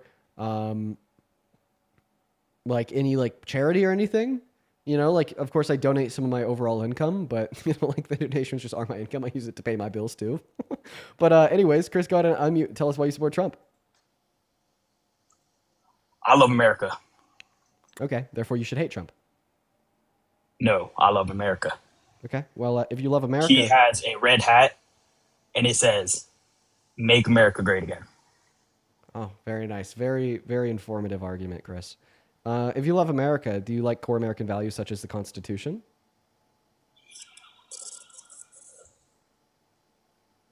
I do. I do, Okay. Dean. Okay, well, if you love the Constitution, then you should hate Trump. In December of 2022, he literally called for its termination. And since his first day in office, he's violated or called for the termination of the First Amendment, the Second Amendment, the 14th Amendment, and the 22nd Amendment. Did he try to make a new one, though? Is it called the Trump amendments? Nope, there's no new Trump amendment.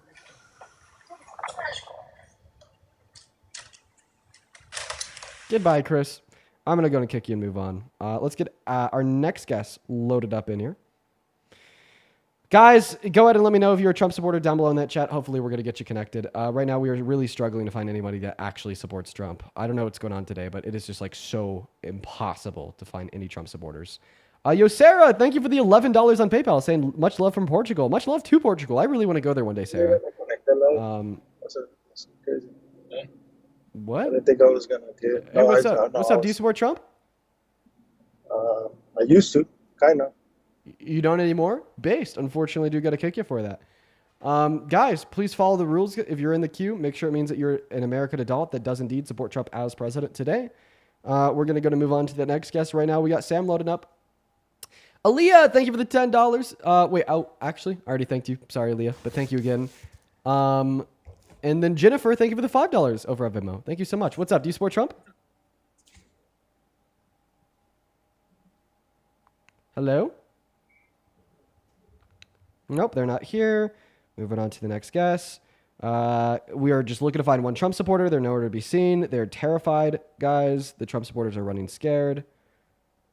So scared. All right, who is next? We got Cade loading up in. We're running out of MAGA. In fact, if you are one of the 13.5 thousand people hanging out with us on TikTok, if y'all could please double tap away in that phone screen for me, it'd really help this live and sending out. Because like I said, right now, we just have no one that is willing to debate us. I don't understand how it got to this point of, you know, like running like one of the largest consecutive viewership lives on TikTok, and then even somehow in running one of the largest lives on the platform. You know, we just fail to find anyone that supports Trump. But it also kind of serves as like a silver lining, you know, shows us that support for him is diminishing. What's up? Do you support Trump? Hey, Dean. Yes, I support Trump. How are you? I'm doing all right. How old are you? Hey, I'm 39, man. Have we already talked? I tried to get on yesterday, and I was in the middle of the phone call, and then it dropped. Oh, okay. All right. No worries. Scarlett, thank you so much for the $10 over on Super Chat. Thank you, Scarlett. As well as Cody, thank you for the $10 on PayPal. Man, go ahead and take it away. Tell us why you support Trump. Hey, so I support Trump on a few things. Most notably is his policy where he brought in IVF support. So my wife and I, last year, we went through a miscarriage, and ended up being that there were some infertility on both sides. And because of that IVF support, it ended up being paid for by my insurance. And now she is due in February. And that has been a huge benefit for us, for money that I didn't have to spend out of my pocket, because I know Trump is starting to force insurance companies for pro-life. Okay. All right. So you support him because of the support for IVF. So what did he do for IVF? So what he did for IVF is he mandated insurance companies start covering IVF. I think it's technically supposed to. I don't remember if it's supposed to take place in 2026 or 2027, but some companies jumped the gun ahead of time. So I work for a very big private firm, and because of that, they ended up covering IVF due to Trump's policy. But the other reason why I support Trump is I did not like Kamala on the other side of the spectrum of what she was going to stand for. I heard you yesterday talking about. Oh my God. Dude. Okay, so I found his executive order on IVF. Okay? So he signed this one into law on February 18th of this year. I'm not even going to give you my spin on this executive order. Could I just read out like the actual text of it to you? Yeah, absolutely. This order directs policy recommendations to protect IVF access and aggressively reduce the out-of-pocket and health plan costs for such treatment. This order recognizes the importance of family formation and that our nation's public policy must make it easier for loving and longing mothers and fathers to have children.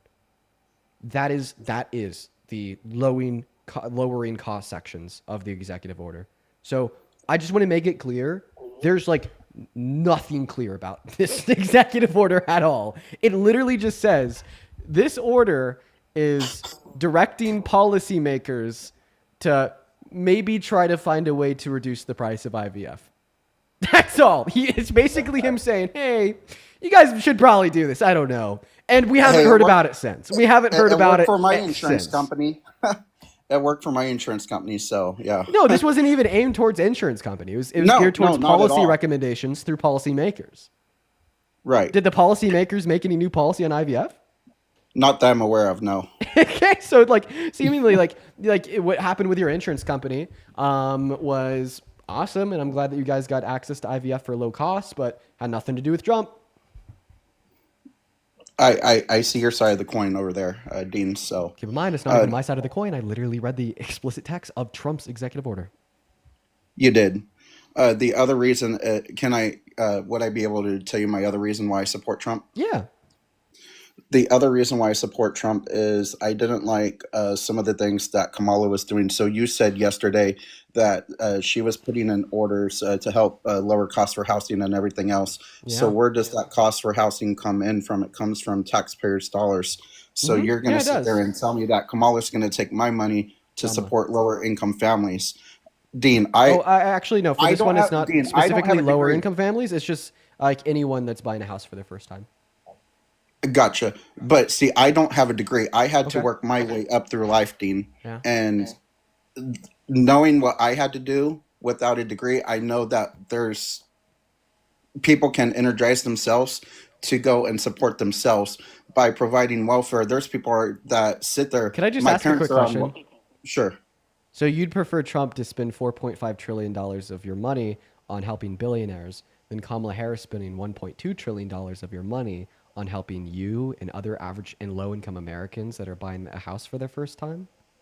So let me hear what he's spending you said $4.5 trillion on? Yeah, that was the CBO's estimate of the cost of the big, beautiful bill. Well, there's so many things that's in there, right? The foreign policy, we could get into that. I've heard you talk quite a bit about that. Why are we pivoting? Yeah, but your question was, do I support the $4.5 trillion bill for the big, beautiful bill? Well, I was just making a good point. Like, you're mad at Kamala Harris for wanting to spend $1.2 trillion, which, by the way, she would have raised back over the course of the next 10 years by one, marginally increasing taxes on those that make over $400,000 per year. Point number two, marginally increasing the corporate tax rate. And point number three, allowing Medicaid a greater renegotiated ability with private pharmaceutical companies to save money. In fact, I think that the Treasury's estimates on how much would be raised by a 3% increase in the corporate tax rate was literally $1.4 trillion. So she would have paid for this housing subsidy with just that increase over the next 10 years.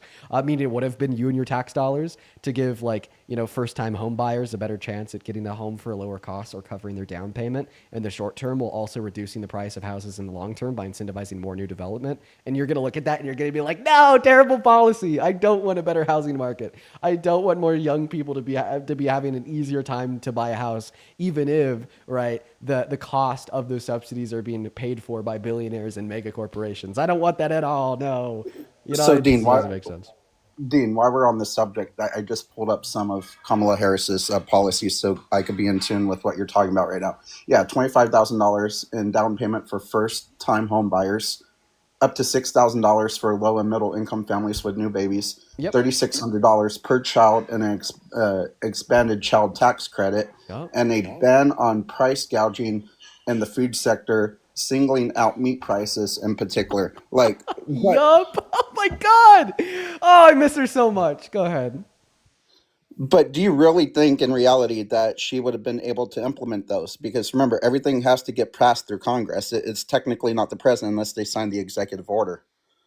Oh my God. Okay. I'm sorry. This is just so silly to me. I'm going to respond to that. The answer is yes, right? Yeah. If she won the presidency and which would also mean they'd probably have a majority in both the House and the Senate. Yes, that policy would have been passed, just like all the great policy under the Biden-Harris administration, including but not limited to the PACT Act, the American Rescue Plan, the Infrastructure Bill, the Inflation Reduction Act, so on and so forth, right? They passed some of the most monumental and most policy out of any, presidency in modern American history. So she would have done just fine. But at the same time, right, everything that you just said sounded great, right? Think about it. Kamala Harris wanted to give you an easier time buying a house. Kamala Harris wanted to give thousands of dollars through an increase in the child tax credit to new families, not only to support Americans, but more so to support American children in families. Oh my God, beautiful, right?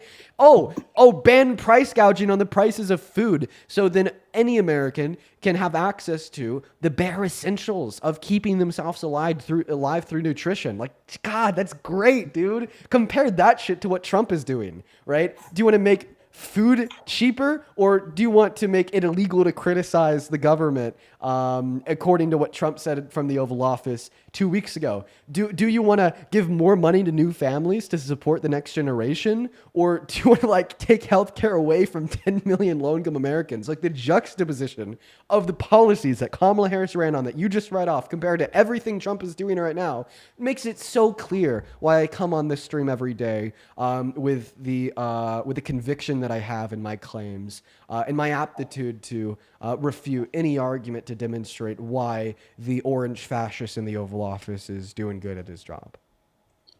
You know what a fascist is, right? Like, it's a authoritarian person / government, right? I don't think Trump is leaning towards that. He is leaning towards loving all Americans, right? There is a reason that we have foreign policy, though, and domestic policies to make sure that the borders are protected, right? Look at the MS-13 gangs in Colorado. Look at everything else that has gone on in this country. Most of those came in towards the end of Biden's administration. Okay, I'm going to respond to the first part of that claim. You said that Trump loves all Americans? Yeah, he does. No, he doesn't. He hates all Democrats. Well, Republican congressmen and women, because what they did is incredible last night, and the Senate, the Republican Senate, we got, not with all of the things we did with the tax cuts and rebuilding our military, not one Democrat voted for us. And I think we use it in the campaign that's coming up, the midterms, because we got to beat them. But all of the things that we've given, and they wouldn't vote only because they hate Trump. But I hate them too, you know that? So it's sort of, I really do, I hate them.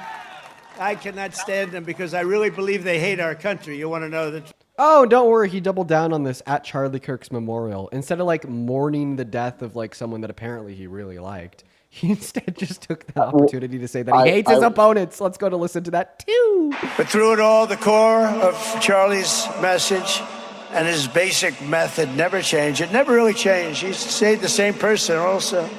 At every campus event, Charlie asked the people who disagreed with him to come forward, and instead of silencing them, he handed them a microphone and let them speak. And he'd convinced so many of them. It was a pretty amazing thing. Okay, I think I'm going to skip through this to find the part where he says he hates his enemies. I'm just going to skip forward 5 seconds. To watch, actually, and rather stringent. He wanted to come back. I want to, his truly was. That's where I disagreed with Charlie. He wanted the best for them. That's where I disagreed with Charlie. I hate my opponent, and I don't want the best for them. I'm sorry. I am sorry, Erica. But now Erica can talk. Okay, so you told us that he loves everyone in the country, but he told us that he hates his opponents. He does not want the best for them. He wants the worst for them, and he hates all Democrats. I do think some of this stuff Trump says can be outlandish, just like he name called, Governor Newsom. I'm not going to repeat what he said about him, things like that. I don't like the name calling he's done. Even when Charlie was here, Kirk was calling that out as well, saying that both J.D. Vance and Trump needed to tone down their rhetoric towards the Democrats to have a peaceful environment. Well, this is such a absolutely change. Right. I did say that Trump loves all Americans, but I know he hates the Democrats. But I know he wants a better society overall for America. That's what I was. Wait, how do you know that he wants a better society overall for America? Just based off what he's doing right now. He's trying to increase the stock prices. He's trying to give jobs back to Americans. If he's trying to give jobs back to Americans, then why for the last 2 months have we lost jobs? Why has unemployment been on the up? And why for the first time, excluding the pandemic since 2017, do we have more unemployed Americans than open job opportunities? Because jobs are still going overseas, and he's trying to bring those jobs back from like countries like Malaysia, for example. Wait. So then why do we have such good job growth under the Biden-Harris administration? Why do we have 2 50-year lows? 2. We had 2 50-year lows under the Harris-Biden. Yeah. I did not know that. Now you do. But those are my reasons why I supported Trump. Dean, I actually donated to you yesterday. I really love what you do. I really love how you debate here. Keep it going, and I think this is what we need for our country. I may disagree with you, but you have a right to disagree with me. I have a right to disagree with you. Just keep the love going, man. I really appreciate what you're doing. Well, do you want to finish our conversation? Yeah, no, absolutely. Okay. I mean, I don't think that we're anywhere near done, Okay, yeah. I appreciate you for your kind words. That's very kind of you. But, engaging in the dialogue that we are, I feel like there's a couple important points to really hone in on here. You're telling us that you think that Donald Trump loves America because he's bringing jobs back. I brought up unemployment statistics, how we're actually losing jobs, and you're like, well, that's been a continued trend. I brought up how that hasn't been a continued trend, and we had 2 50-year lows under the Biden-Harris administration. You brought up how you think that he loves all Americans. I very easily refuted that by playing a clip of Donald Trump saying that he hates Democrats and he hates his enemies and wishes the worst for them twice. So where are we at? Why do you support Trump? I support Trump mostly due to Harris as well. Like I said before, the other issue that I have with Harris is when she was Attorney General for the state of California, she wrongly convicted a man and tried to suppress those papers. And technically, both Harris and Clinton were supposed to be in jail, but those documents were suppressed by the FBI at the time. So who did she wrongly convict? What was his name? Jamal something, I believe, was his name.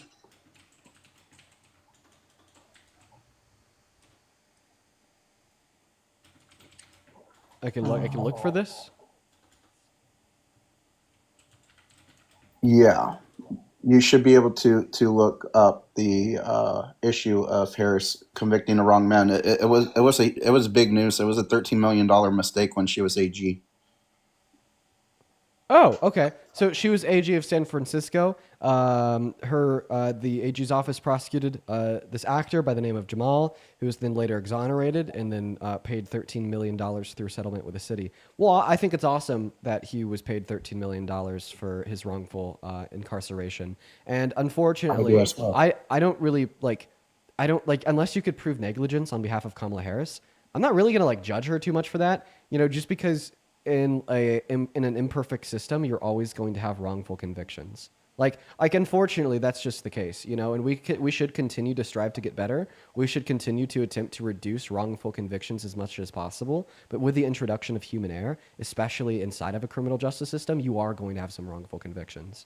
So, I mean, if you could prove negligence on behalf of Kamala Harris that led to the wrongful conviction, I would absolutely agree with judging her on that.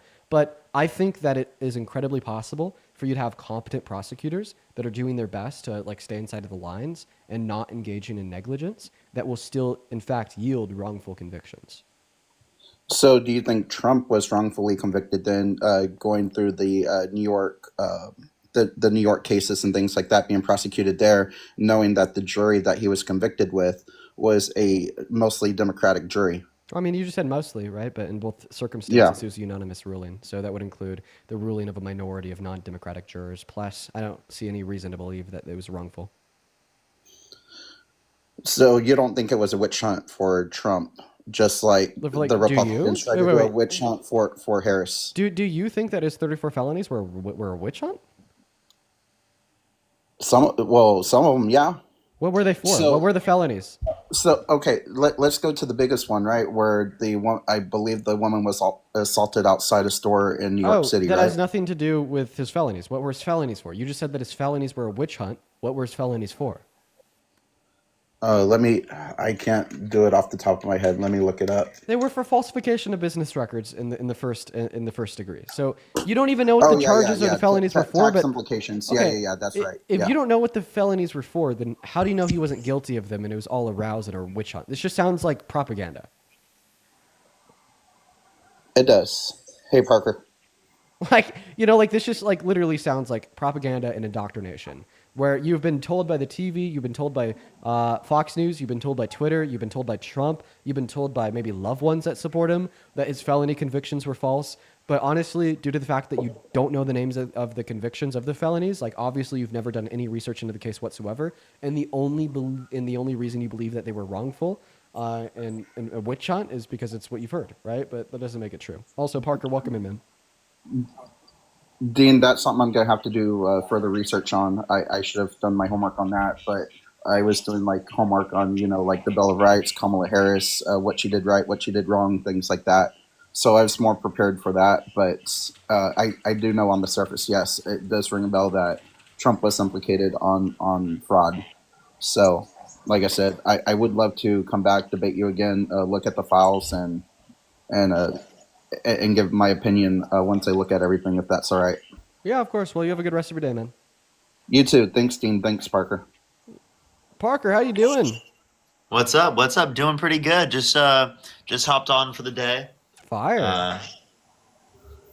Just came to chill for a bit. How you doing? Did you go to the bathroom yet? No, I I was a little haven't. bit late. I haven't. I gotta go. I gotta go use the restroom. So for everyone hanging out with us in here, I need to use the restroom. We're gonna go to get that next debate started. Then I'm gonna step away for maybe a minute, and Parker's gonna take over. What's going on? Do you support Trump? Sylvester? No, I don't neither. You don't support? You don't support Trump? I don't support neither. Okay. Well, at the end of the day, I don't support Trump. I don't support nobody. well, I support myself. Well, I'm really happy that you don't support Trump, and I'm also happy that you have self-love. You have a good rest of your day, Sylvester. Let's go and get that next guest loaded up into the box. Here we go, guys. We got Chelsea G loaded into the stream. Here we go, folks. Scarlett, thank you so much for the $20 on Super Chat, saying, I heard you'd like to be arrested and record it, but Dean, I have to say, please be safe. I wouldn't want you to get silenced. Yeah, but I mean, that was a little bit of a joke comment. But I appreciate you for the $20, as well as Get a Clue. Appreciate you for the $10 on Super Chat, saying that the wealthy people do not care about the working class. Yup, I agree. What's up? Do you support Trump? I support Trump like halfway. I don't know if you're doing like halvesies or not. I was just wondering. Well, knowing everything that you do now, if you were teleported back in time to November, who'd you vote for?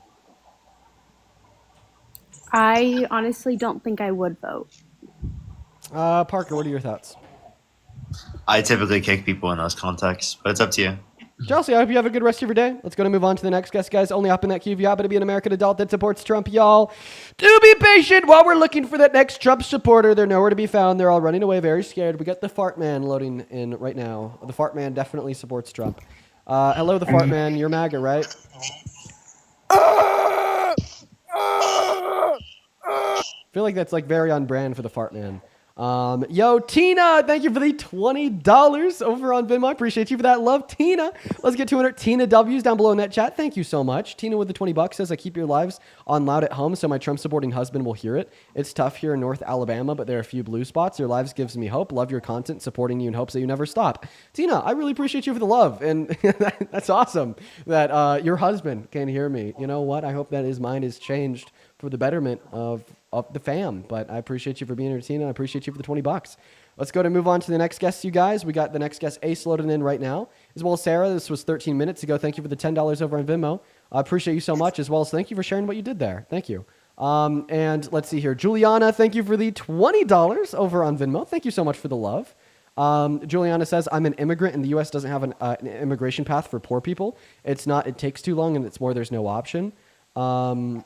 Yeah, well, Juliana, what I'd say is that it needs to take a lower amount of time and it needs to like cost significantly less.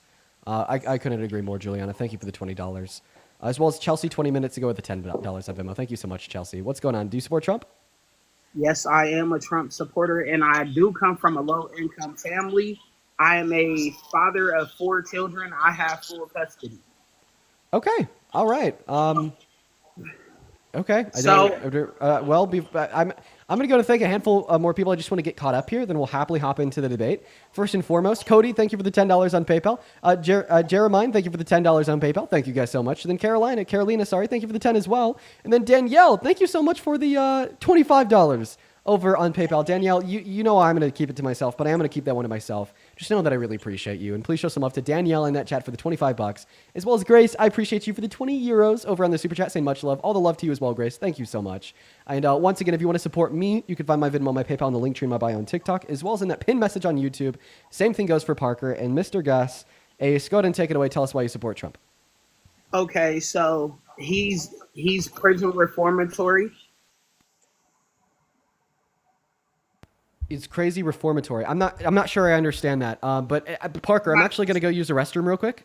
So, Mr. Guest, I'm just going to let you talk to Parker. Yeah, that's cool. I'm not even going to be up here long. I'm just saying, I know that Trump is big on prison reformatory. He's worked side the Kardashian family and stuff like that. And since I come from like a poverty-stricken neighborhood and stuff like that, that's why I support Trump, because of people. It's kind of hard to talk. But you know what I'm trying to say? I'm basically a Trump supporter because he helps people who come out of my environment.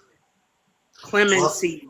Well, I think that we could point to multiple things in terms of this. In terms of, for example, the drug war, Donald Trump wants to put people in prison, or wants to put people on death row for drug dealing, which is specifically something that would be even harsher than was existed previously. Plus, he has literally said that it's okay for him to drone strike people and kill them without due process extrajudicially within international waters because they apparently had quote-unquote drugs, which they had no evidence of that being the case. Plus, if we look at the criminal justice system as a whole, he's actively advocated for police not to have as much accountability when it comes to different situations. And Democrats typically advocate for greater levels of accountability when it comes to police and it comes to the court system. Really, the only place that he advocates against false convictions would be against himself. So if I was correct, I think I seen him pardon some people and give people clemency. And from most presidents that I've ever saw, he's the one that I seen do it the most. So that's just like where I come in and supporting him. You know, I'm not big on criminals or anything like that. It's just that our president, when he sees that somebody's done wrong or they served enough time, he comes in, he steps in. He pardoned Kodak Black and many other rappers and stuff like that. I know that's not just a reason to support him, but I'm just saying that's why I do support him. But I did not know what you said, that drone striking and taking people out and all of that. This is stuff I got to go back and do research on. Yeah, and I would also say that Joe Biden specifically was also into addressing criminal justice reform and specifically pardoning people with nonviolent DRUG offenses. So that was definitely something that Biden addressed, one, and then two, as it relates to that, Trump has also in terms of his pardonings, pardoned people who have assaulted police officers on January 6th and incited a violent insurrection at the Capitol. So Donald Trump's pardons extend to situations that you'd probably disagree with. All right, before I leave this chat, one question that I have is why Kamala Harris over Donald Trump? Just so I have just a little bit of education on this before I leave. Yeah, so Kamala Harris is a better candidate because she advocates for policies meant to benefit working and middle-class Americans, whereas Donald Trump's policies specifically are targeted towards literally taking money from people in the working and middle class by the use of tariffs and then giving it to rich people to a greater extent through massive tax breaks. So his tax policy shifts the burden of taxation from high-income individuals to low-income individuals by replacing a progressive tax structure, income tax, with a regressive tax structure through tariffs. Okay, well, I want to let you guys know, thank you. I appreciate you, Dean, everybody. I've been watching this for a long time. I've been sending Dean some gifts. I do need to go educate myself a little bit more and come back. I did get in here uneducated, but trying my best. Listen, bruh. Actually, before you leave, real quick, your wife is not your mother, and I think that you treat your wife as your mother, and I think it's embarrassing for you as a grown-ass man. You said my wife is not my mother. Yeah, and I'll say that with my goddamn chest again, bro. I just watched a crazy fucking video on your page. You watched my video saying that you don't think you even owe your wife a thank you. I rage bait. Don't go to my page, Dean. It's horrible. That's okay. All right, listen. All right, we're gonna go to move on to the next guest, bro. All right, I'm sorry. That video is fucking crazy, bro. That's all I'm gonna say. I can't click through when I'm on the phone because that would kick me out, I think. All right. Yeah, bro, it was like, honestly, like, I thought it was like a little absurd. Like, I wasn't sure if like it was real or not. Like, honestly, I just didn't doubt that it would be real because I know like so many men that legitimately treat women that way. And like, it was like literally him like lecturing his wife, saying that he doesn't owe her a thank you for cleaning the house because that's like her role. Like that was some crazy shit. We're gonna move on to the next guest here. Hop in that queue if you happen to be an American adult that supports Trump as president. Hop in that queue if you happen to be an American adult that supports Trump as president.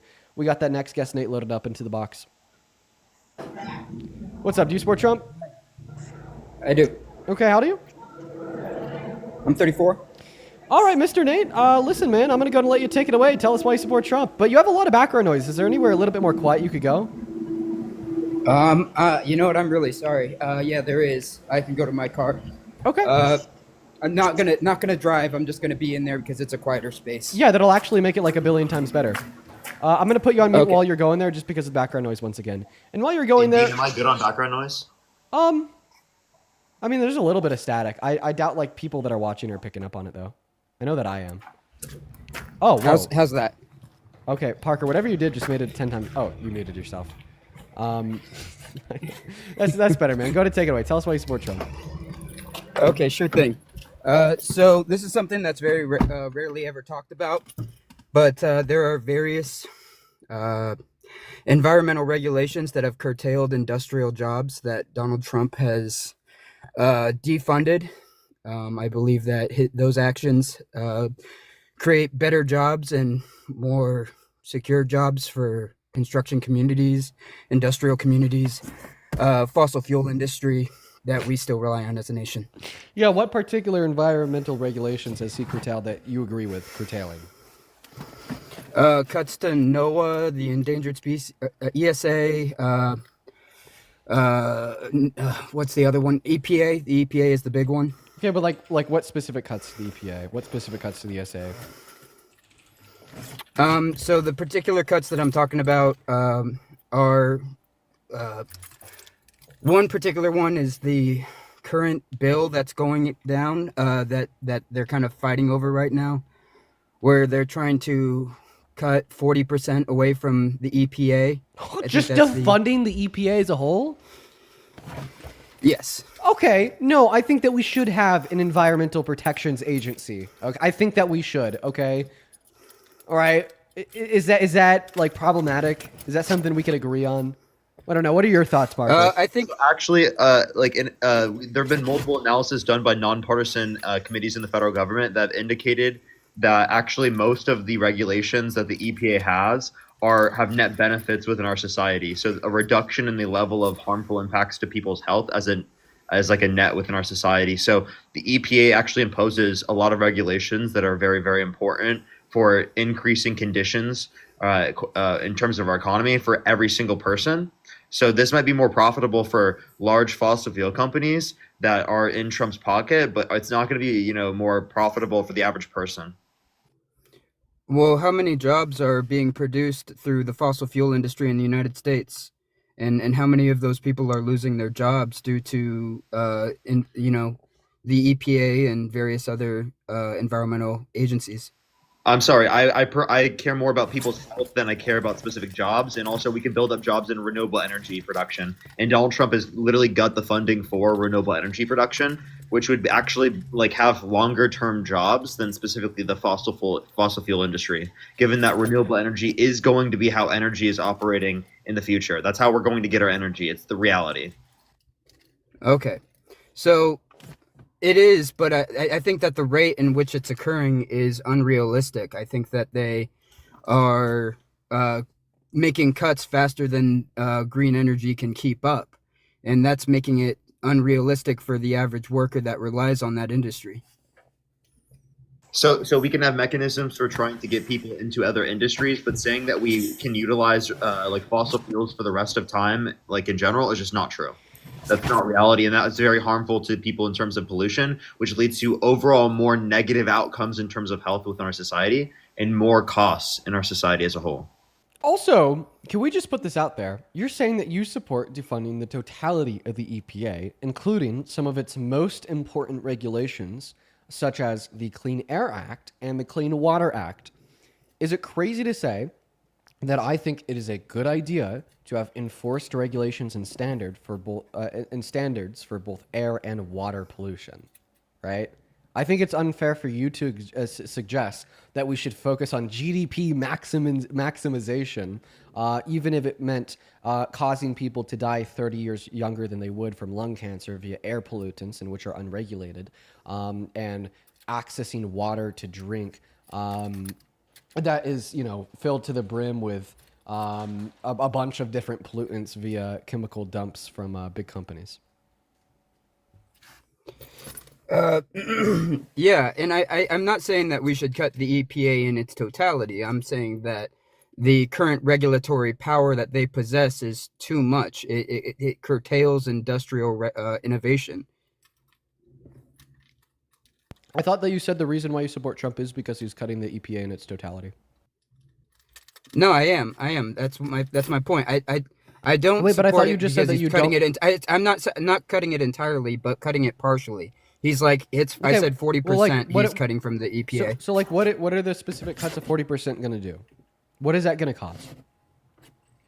It's going to lead to more industrial innovation How within so? various According to whom? industries. Like when we cut the EPA by 40%, what happens to the EPA? Do they drop some of their regulatory guidelines? Like what actually happens? There's less enforcement to curtail. So Wait, so you're basically saying that you essentially support Donald Trump allowing big companies to break the law easier? I'm saying that innovation only occurs under a stance where things can proceed forward. Okay, so you're saying that you're okay with big companies breaking the law because you think it leads to more innovation in this country. So therefore, you're also okay with like undocumented immigrants breaking the law, for instance, because it leads to more innovation in this country. Sources such as the American Immigration Council tell us that immigrants input $1.1 trillion through $1.7 trillion into the economy per year. I have not heard that. But that is valuable information to know. Well, I mean, do you think that Donald Trump is a hypocrite for like defunding the EPA, meaning that they're going to have a more difficult time enforcing the law, meaning that companies are going to have an easier time getting away with breaking the law, so it could like grow and scale our economy? Meanwhile, he's like funded ICE an additional $150 billion over the course of the next 10 years, and has onset a slaughter of human rights violations on behalf of undocumented immigrants because he thinks that they're guilty of breaking the law, a simple federal misdemeanor, even though they also contribute productively to the American economy. They increase innovation, they fill jobs, and they work and pay taxes. Well, so I have just a really quick question for you. It's conceptually relevant, but I have an important question for you. But my question is, do you think it's important to understand your enemy's perspective to better understand yours? It depends. Sometimes, so not some other times. Okay, so I'll be honest with you. I actually, I wanted to shed light on these environmental issues as actually a wildlife conservationist. I actually don't support Trump. I hate the guy, but I wanted to shed light on these issues because it doesn't receive front page information. It doesn't receive front page news ever. I didn't even. Well, actually, I'm not gonna lie. Before our conversation, I didn't even know that he wanted to cut the EPA by 40%. So I hate it, but you're right. So, by the way, the cuts of the 40, it's 33%, and it's the plan, or that's what they're on track to do by the end of the year. So these EPA cuts have already been talked about, but like it's about like essentially like what they're on track to cut by a certain point. It's not like it's like a plan for the future. It's not really like something that he's established as like, oh, I'm going to cut 40% like recently. He never said that recently. Yeah. Okay. Yeah, makes sense. Yo, Budget Cardboard, thank you for the $20 over on Super Chat. I appreciate that. Thank you, Budget Cardboard. They say, I'm a maintenance engineer at a pretty decent hotel in Idaho, surrounded by MAGA. I just wanted to say thank you for giving me some reasonable content to listen to. It really helps me get through the day. I'm really happy that the streams can help you get through the day. They could definitely be pretty fun to listen to, especially when you're in red areas where you don't hear liberals too often. And I appreciate you for the love. What's up, Andres? Do you support Trump? I did halfway support Trump. I didn't actually vote this last go around. I wanted to know because I'm pretty neutral. As two people that are very, very heavily Democratic, obviously, and I'm not gonna not say that you guys don't do your research or you wouldn't do what you do. What are some reasons that's sorry? Just real quick. Are you driving? Yeah. Unfortunately, I'm in a car. I'm not driving. Okay. No, I'm passenger. Okay, go ahead. So I'm just trying to determine here. Like, do you support Trump as president? Not at the moment for a lot of the same reasons. Base bro, I do apologize for kicking you, man, but we've just had like a couple guests in a row here that haven't supported Trump. Guys, we are very specifically only looking to talk to people that do support Trump. If you are in the queue, make sure that means that you are an American adult that supports Donald J. Trump as president. If you are not following those rules, you will be very quickly kicked. As well as Jessica, thank you for the $5 on PayPal. Amy with a 3, Carolina with a 10. Once again, thank you. Then Rachel with the $10 as well, saying thank you for being a voice. Thank you, Rachel. And then Will with the $10. Show some love to all of our donors. And then Jessica, thank you for the $20 on Venmo, saying because we need you doing what you do. Thank you so much for your kindness, Jessica. Let's get to it. Jessica W's. As well as Matt, I appreciate you for the 15, and Joshua with a 5. Thank you guys so much. Let's see, anyone else here? Nope, that is all. Thank you guys so much. Oh, Coral, thank you so much for the $20 in Super Chat. Coral with the $20 on Super Chat says we need to protect our planet to save ourselves. No, 110%. It's so crazy that we still have people in the big 2025 denying human-caused climate change, such as Trump. Completely egregious. What's going on? Do you support Trump? Yes, I do. How old are you? 29. And what time is it? 6:10. What state are you in? Indianapolis, Indiana. Okay, all right, whatever. I believe you. Why do you support Trump? Due to his tax policy, due to his stance on oil and gases, which Biden was completely trying to uproot because he was all in for EV.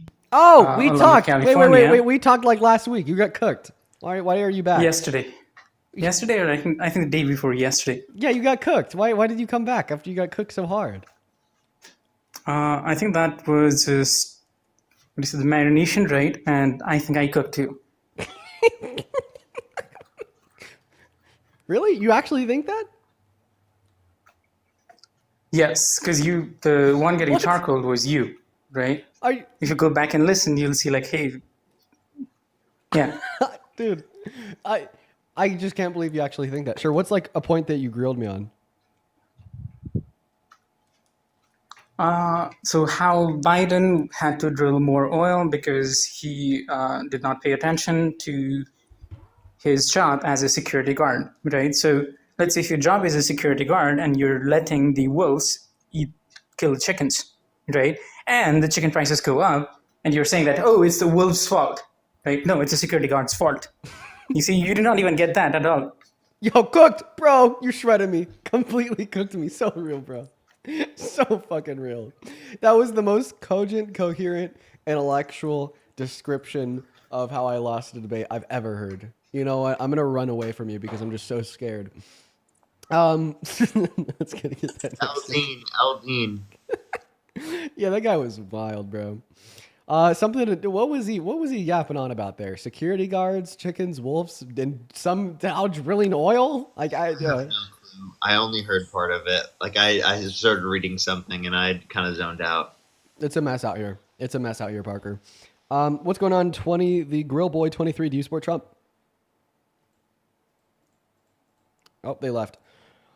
All right, guys. Let's try to find a Trump supporter to come up here and have a conversation with. I'd like to give Parker a chance to debate someone so I could just sit back and chill for a moment. That sounds nice right now.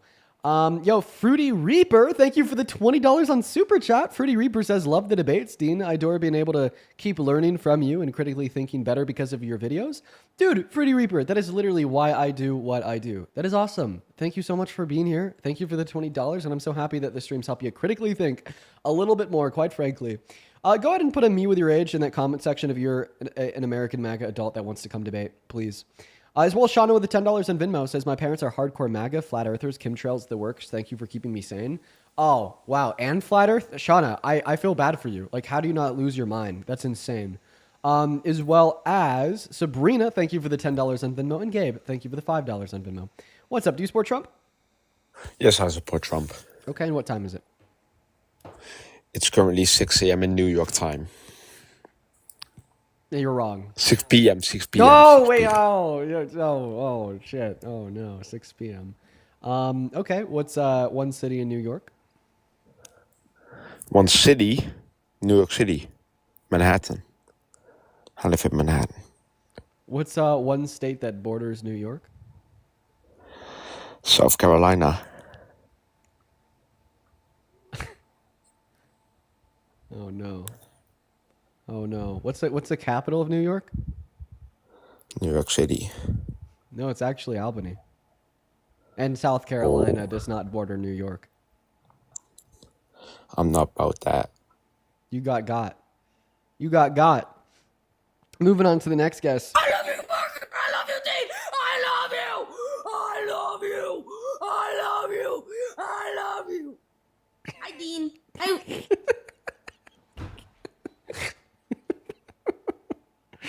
Oh, God.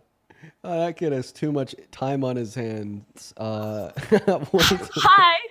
Hi, do you support Trump? Can you debate my dad, please? He's MAGA, and I would love if you debated him and changed his mind. Because I'm a Democrat, and that would help a lot. If he's with you literally right now, then I'm down. But if not, He's right next to me. He voted for Trump, and he's gonna talk to you. Right here. Hi, Dean. How are you? Hey, what's going on, man? I'm doing all right. Not much. What's going on with you? I'm very proud of you, man. Oh, You're thanks. too young, and it's amazing how you debate with other people. Well, I appreciate that. That's very kind of you. Now, I'm hearing that you support Trump. I'm not technically support Trump, but I like his policy. I'm not in favor of the Democrat policy. That's why I vote for him. Okay, so what Trump policy are you a fan of? Let's hear it. Like not necessarily. Well, I'm not really have something particular in mind, but I like that he had a business background. He's not a politician, so he's doing more than talking. Right. Well, I don't really think that his business background has proven to be effective within his economic policy. And I think that's been proven demonstrably clear in the last 8 months, as nearly every fact of the American economy has gotten worse. Right? Unemployment is up long term. Unemployment is up. Inflation is up. GDP growth is down. Investment in American businesses is down. There's not a single macroeconomic variable that is better off today than it was a year ago. And if we want to relate that to his business experience, we might be able to explain it through his 6 bankruptcies. Maybe America is the 7th. It might be somewhat he said is true, but it's kind of hard to prove it.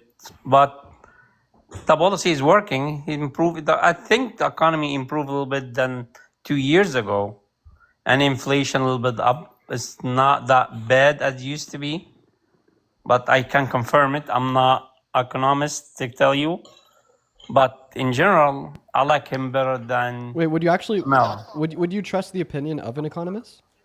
Of course I do. Okay, Parker. He's an economist. He has a bachelor's degree in econ. Parker, what are your thoughts on the economy under Trump?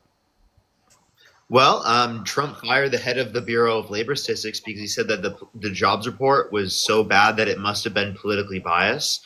And then he hired someone new, and they indicated even less jobs for the next month, indicating that the job growth is so bad that our economy is likely slowing and could lead to stagflation, given that we see an increase in inflation, and we possibly could see declines in the GDP due to indicating job reports.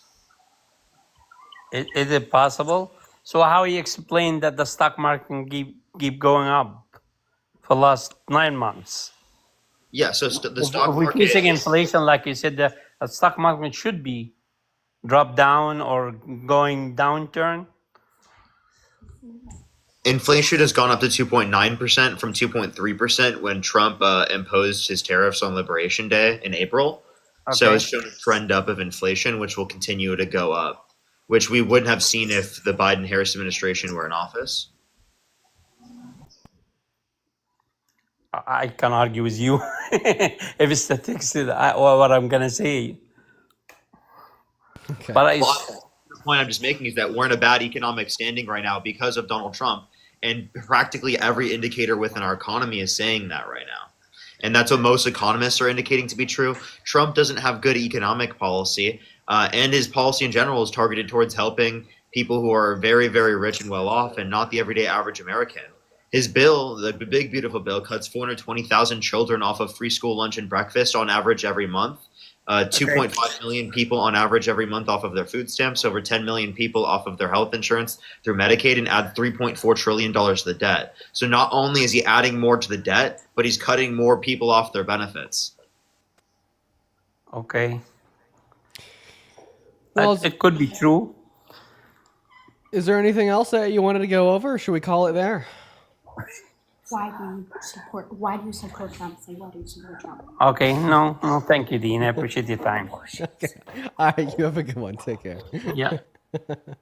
All right, man. Those are fun to do every once in a while. I will say though, especially when someone will want to pass the phone to a dad, I try to keep it cool, and I also try to keep it short because I never want to get a MAGA father angry and upset and fear that they may take it out on their kids. That happened one time, a really long time ago, and ever since then I've just been very hesitant. What's up, Dallas? Do you support Trump? I struggle with self-harm, and you both have helped me so much. I'm sorry. Hey, Dallas, I'm really happy that we've been able to help you, and I hope you have a good rest of your day. We obviously have to disconnect you because you're underage, but I'm happy. I'm happy that we've been able to help you. Let's go to move on to the next guest. Hey, what's up? Do you support Trump? Hang on. All right. They're not here. We're going to move on to the next guest. Here we go, folks. Go ahead and hop in that queue if you're an American adult that supports Trump as president. What's up? Do you support Trump? You just need to shut your bitch ass up. Wow. Silence the opposition. You're a fascist. No, I don't even support Trump. How old are you? 18. And why do I need to shut up? You just do. Okay, could you give a compelling reason for You're your a fucking argument? pussy. Oh, that doesn't sound like a compelling reason. That sounds like a middle grade insult. Yeah, a middle grade You're insult. just a pussy, bro. Shut the fuck up. Oh, wow, someone's getting really angry. Hey, I have a question. How many continents No, are there? I'm not. 7. 7? Name them. Fuck. Yeah, I'll shut up if you go to school. I'm going to be talking till the day I die. I graduated, actually. Hey, bro, I'm not on here to debate you, dude. I just want to tell you to shut the fuck You up. just debated us. Do you know what debating is? Wait, by the way, you went on a debate platform to not debate people? Shut the fuck up. Yo, he grilled your ass, bro. Dude, this is crazy. I feel bad for you. You're kidding. just No, a I don't. fucking pussy. Shut the fuck up. Wow, dude. Once again, big words for a very emotional, small man. Ooh. Ooh, I'm so Wow. scared. Ooh, I'm so scared. Oh, I'm so scared. Frankly, you're an I'm idiot. so scared. Oh, I'm so scared. Fuck Hey, you. Hey, I'll concede to the argument if you could tell me the square root of 9. Sorry, bro. Can't do that. Get the fuck out of here. Let's go to move on Shut to the next guest. Let's get that next guest loaded up in here. Hop in the queue if you happen to be an American adult that supports Trump as president. Here we go, guys. It's terrible. Oh, it's so terrible. Hey, Spencer! Thank you for the $20 on Super Chat. Spencer says, I wonder if MAGA believes this. We're running Earth faster than we anticipated, so we need to build a rocket life raft to save the whole mankind. Meanwhile, we are over here asking how we're about to fix what's broken together. Hey, What's up? Do you support Trump? Hell yeah. You really shouldn't. He's a terrible president. But you kind of sound young, so I You gotta ask. crazy as fuck, boy. Hey, listen. Age? Listen. Age? I'm 21. Okay, what year were you born? That's old enough. 2003. What month? April. Oh, you'd actually be 22. You don't need to know, bitch. Listen. He kind of sounded like 12 for sure, but then on like another hand, he actually kind of did sound 21. He was like kind of one of those confusing voices where it could honestly have gone either way. Parker, how are you enjoying our guests? Interesting so far. Yeah, I feel like your guest request is always just absolutely insane. Yeah, it's dude, you should have seen it last night. What's up? Do you support Trump? L to the no. I'm sorry, man. Base. I'm sorry, man. I know it's for the guys who are the people, ignorant people who support Trump. Yo, dude. I'm from a different country, and I'm telling you, I don't even talk to my friends from my country who told me, hey, he's doing good. I'm like, sucker, don't talk to me until he gets out of office or he croak. Listen, Goodbye. bro, you're Real. cooking. Love You're you. cooking. You're cooking. I love you too, bro. You have a good rest of your evening. Oh my God, dude. You got the coolest man alive on the stream. Let's go. Moving on to the next Trump supporter. We got Victor loading up in here. Here we go, guys. Very quickly, I'd like to thank, let's see here. Hello? Harley, thank you so much for the $10 over on Venmo. Thank you so much. Thank you so much, Harley. As well as I did read your message and the earlier one. Thank you so much for your kindness. What is Victor? Do you support Trump? Surprisingly, I do. Victor, how old are you? I'm 21. Okay. 1 second, because I got to thank somebody. And you have a little bit of echo. Swipe in and out of the app. Oh, I'm so sorry, boss. No worries. Lindsay, thank you so much for the $100 donation over on Venmo. Thank you so much, Lindsay. Lindsay with $100 says, thank you for being an advocate for the good in this messed up world. Question, a few days ago, you said that Gavin Newsom wouldn't be your first choice for the next Democratic leader. Can you tell me why and who might be your awesome? I don't know. Gavin Newsom, he's like said a couple things that I don't agree with. As well as like his track record is like kind of iffy from my perspective. And overall, like if it came down to Gavin Newsom in the race, I would support him. I would vote for him, especially over somebody like JD Vance or, the current Speaker of the House. But like there's maybe like some other candidates that I'd take over Gavin Newsom. Honestly, dependent on like social support, like I may even like take like Kamala Harris over Gavin Newsom. But let's go to get that next guest up in here. We're honestly just gonna have to wait a while to kind of see how things work out there. It's gonna be like another year before we really know who is gonna be running, But thank you for the $100, Lindsay. That is so very kind of you. As well as Tori, thank you so much for the $10 on Venmo, and Tabitha with the 15. I did read both of y'all's messages. Thank you so much, Tori and Tabitha. Please show some love to Tori and Tabitha down below in that chat, folks. And if you are watching and you're a Trump supporter, please hop in that queue. I would love to have you up in here to have a conversation with me and Parker. Right now, we're just looking for a next Trump supporter, and honestly, like they're nowhere to be found. It looks like Parker's starting to get a little bit bored because we just don't have any debates, but that's just kind of how it goes over here, y'all. I'm not bored. I promise. Oh, wait. No, we got to convince them that you are bored. So then they come up here to try to debate.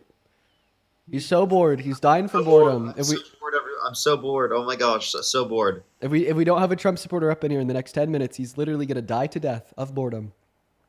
What's up? Do you support Trump, Crystal?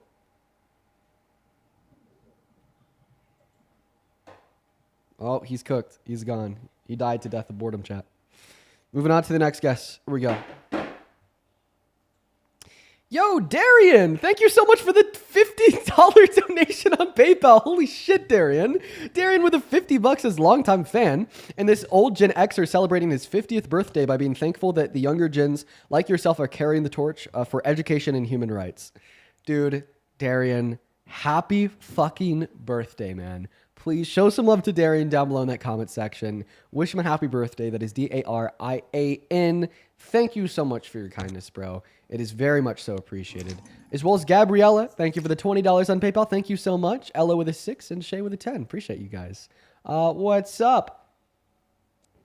Hey, what's going on? So, how do you feel about the Democrats shutting down the government because they want to give all the money to the illegals? I think that Come on, you actually think Democrats are the ones shutting down the government? One, undocumented immigrants do not apply or get access to any of these programs according to the Are federal you sure government's about that, own Parker? laws. You sure Right. about that? Secondly, if you want to look at this, because what you're talking about is emergency health care, not health insurance, by the way. And Republicans are saying it's health insurance. Emergency health care is applicable to everyone within the country. And by the way, also, this is because Republicans don't want to ensure that you have a lower health bill. Okay? If you want your healthcare premiums to go up by 75% plus, right, then go ahead and support the Republicans' plan on this, right? Go ahead. But the Republicans right now have every single position of power, whether that be the presidency, whether that be the House, the Senate, right? We can talk about, the rest of the government. And they still have a shutdown under their administration. Trump himself said that if there's a shutdown under a certain president, that it's the president's fault. So based on Trump's own reasoning, you must say that Donald Trump, right, is responsible. Yeah. No, he's not. He's not responsible. According to Trump, Trump's responsible. How do you feel about that? I feel like he's trolling. It's really the Democrats. You He guys are said that in holding out. You guys don't 2013. want to give any money. You guys want to give a ton of money to illegals. Like, do you understand how bad that You're is? low info. I'm gonna convince you. I'm gonna convince the people watching that you're very low info. Succumb to propaganda mine in about 3 seconds. Do you know what the Personal Responsibility and Work Opportunity Reconciliation Act of 1996 was? Do you know what that is? Not off the top of my head, I don't. Yeah, so that's a law that restricted undocumented immigrants from receiving federal benefits based on regulating eligibility to legal residents and citizens for all federal benefits. Then do you know what IMTALA is?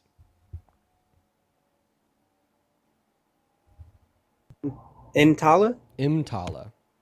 IMTALA was a subsequent piece of legislation passed under the Obama administration, allowing anybody and everybody to access emergency healthcare resources at hospitals and emergency rooms, right? So in response to your first claim that undocumented immigrants are getting healthcare like from our government on Medicaid or Medicare, that's not true. It's never been true.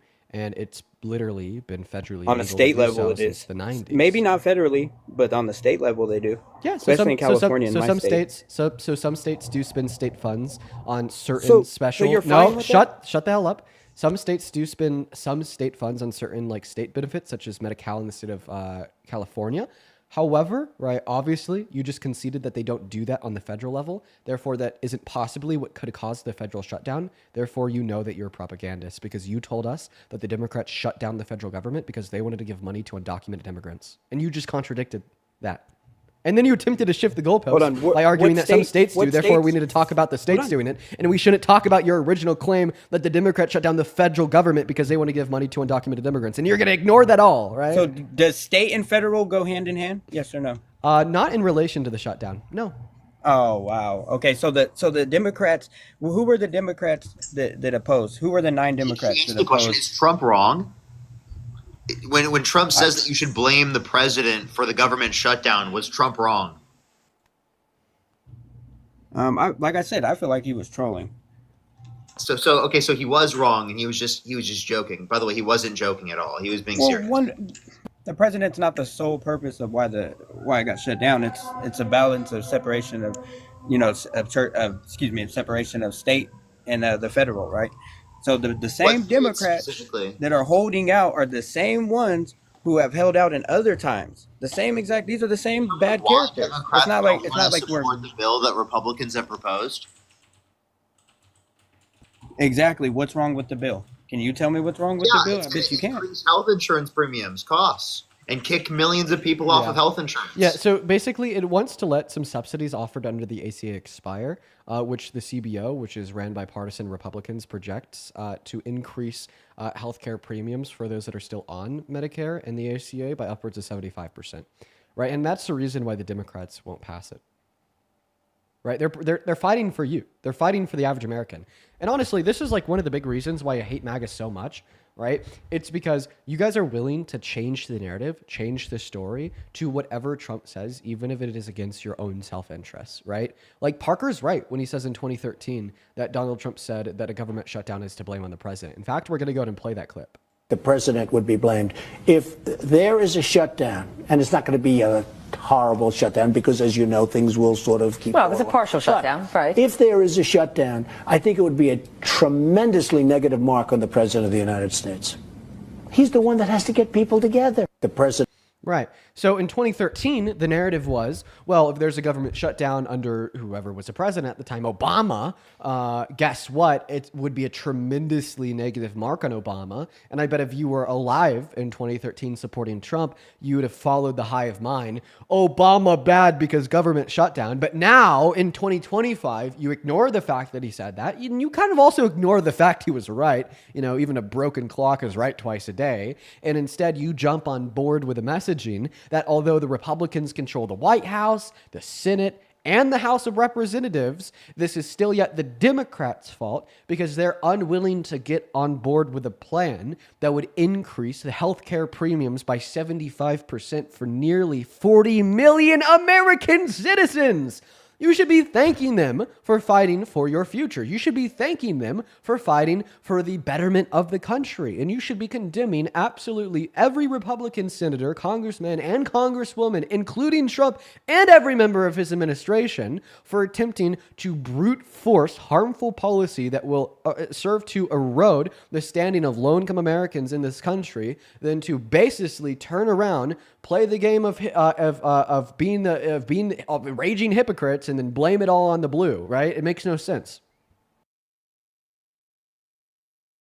A lot of sense when you know who Chuck Schumer is and what he's doing. I mean, these Senate Democrats, I mean, they're in a complicated position. I get it, but these shutdowns are for them to blame. 100%. 100%. They want more money to illegals. Like I don't get how you don't get. What particular provision are you talking about? What is that? Affordable Care Act, right? The Affordable Care Act. That goes into the states well, right? They get money from the Affordable Care Act because it is federal. But at the same time, the state comes in and still gives all these illegal housing, food. We just built a migrant facility for $750 billion in California. States can't use federal funding on programs for undocumented immigrants. I'm sure they have other ways around it, but they do a lot more than just that. And look at all the other stuff that they literally illegal is something that they're doing. Okay, so then prove it. Show where are the criminal charges. Wait, but like I just want to be clear. Like he's saying that they are like advocating for more federal funding to go to undocumented immigrants. Before I proved to him that federal funding can't be directly given to undocumented immigrants, he said that they were advocating for more federal funding to be given to undocumented immigrants as a second-hand consequence by first giving that federal funding to the states. And now once again, I'm re-suggesting that even that is illegal. And now you found yourself in a corner because you operate on misinformation and propaganda, you small-brained MAGA idiot. That's not true at all. And what I was saying is like they've advertised before to say, hey, come to California. If you're an illegal, you can come here. We'll give you free health care. We'll let you go to the front of the line. We'll give you an ID. Hell, you can even work here if you're an illegal.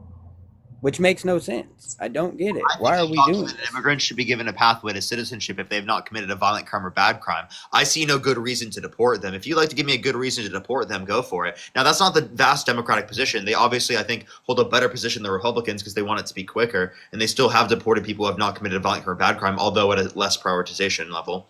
Now, again, I still don't think anyone in the country who's undocumented should be deported if they've not committed a violent crime or bad crime. Could you tell me a single reason to deport someone in that context?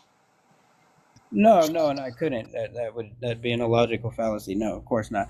No, what I'm saying is, do you think it's right to advertise our state to be like, hey, you can come here? Like Texas won't let you do it, but just come to California and we'll give you free healthcare, or the gender affirming things like California. Same thing with AB. Wait, where is California giving free healthcare to undocumented immigrants, right? Other than the context of emergency health care for everyone in the United States. Exactly. They go under, that's the context they go under. They say, I'm here on asylum. I fled my country.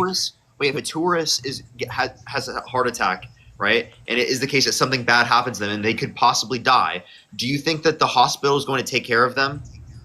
Do you think that they're going to be mandated by law to take care of them? And I'm for that. Yeah, that's because it's mandated that they take care of everyone, that everyone goes to the emergency room will get an evaluation. Even if illegal was dying and we needed to spend money, I would say, hey, fix him. I wouldn't say, oh, he's illegal, let him die off. Like, I have morals. No, don't get me wrong. Okay, then you Like, believe in that's not right. healthcare law. I do, but at an extent. I don't think, like, I believe in universal healthcare. I believe in it, yes. I think we all should. We live in a very rich society. Why can't we have it? But there was nothing wrong with it. I don't see anything wrong with it if we cut it. He said concepts of a plan. Yeah, well, every plan has a concept. Everything you do has to have a concept, right? You can't have a plan without it. That was a claim that shows that he didn't have an answer. Also, can we just like, by the way, like we've gotten a lot like very far off base. How did the Democrats cause the government shutdown? It all goes hand in hand. If they're not going to get the money that they want, Money basically for what? they're big babies. Money for if what? they don't get their way, they're just like, we're going to shut Money down. for Chuck what? Schumer Money for is what? the minority leader. Money for what? For universal health care for citizens is what they're calling it, right? They're just dressing it up like a new funding bill for the next year. Can it possibly fund universal health care for citizens, given the fact that we don't have universal health care for citizens? Well, we do, but it's only for people that are poor. You have to make under a certain threshold. Well, then it's like not if you make universal. under 50. Well, just make everybody poor then. Okay, is everyone poor? Pretty much, I would say most people in my city in Sacramento are pretty poor. So just everyone qualifies for the ACA? Do you qualify for the ACA? No, I don't. Of course not. But what I'm saying is, wait, but I thought you said everyone qualifies for the ACA. Just about, I would say, like in a high 70% range. It's pretty high. I bet you if you were to do the data on it and check the numbers out, it's pretty high. Hold up, Dean. Everyone's saying fourth video, and I can't even check because I already have them blocked. Fourth video? Yeah, you blocked me on your. Why? Because of a Native American conversation. Because your people told you can't have that conversation with me because you know I'm right. What are you talking about? You won't have it. Sovereignty. We were having a discussion about sovereignty. You tried to bring up the black dude. The black dude couldn't help you. So I got like shut his ass down, and you're like, oh, I'm not going to entertain this thing. I'm going to block him. I'm like, okay, whatever. Sure, but I didn't cuss. I didn't say anything bad. I feel like that's a bit of a revisionist description of what happened. I don't think that would be an intention why I blocked someone. By the way, my mods could have blocked you as well, right? Like I know know you specifically said, because I've talked to you a few times and you thought I was a troll, and I'm not a troll. Then you've already been up on the live multiple times. Yeah, I've talked to you multiple times. I've been on other lives with you, or you were on other people's lives. Yeah, his fourth video is just him filming some dude knocked out off of Dear UGS, most likely, and then the caption is like the liberals. Democratic City. Liberals yes, did that's a this. Democratic. That's what you guys want.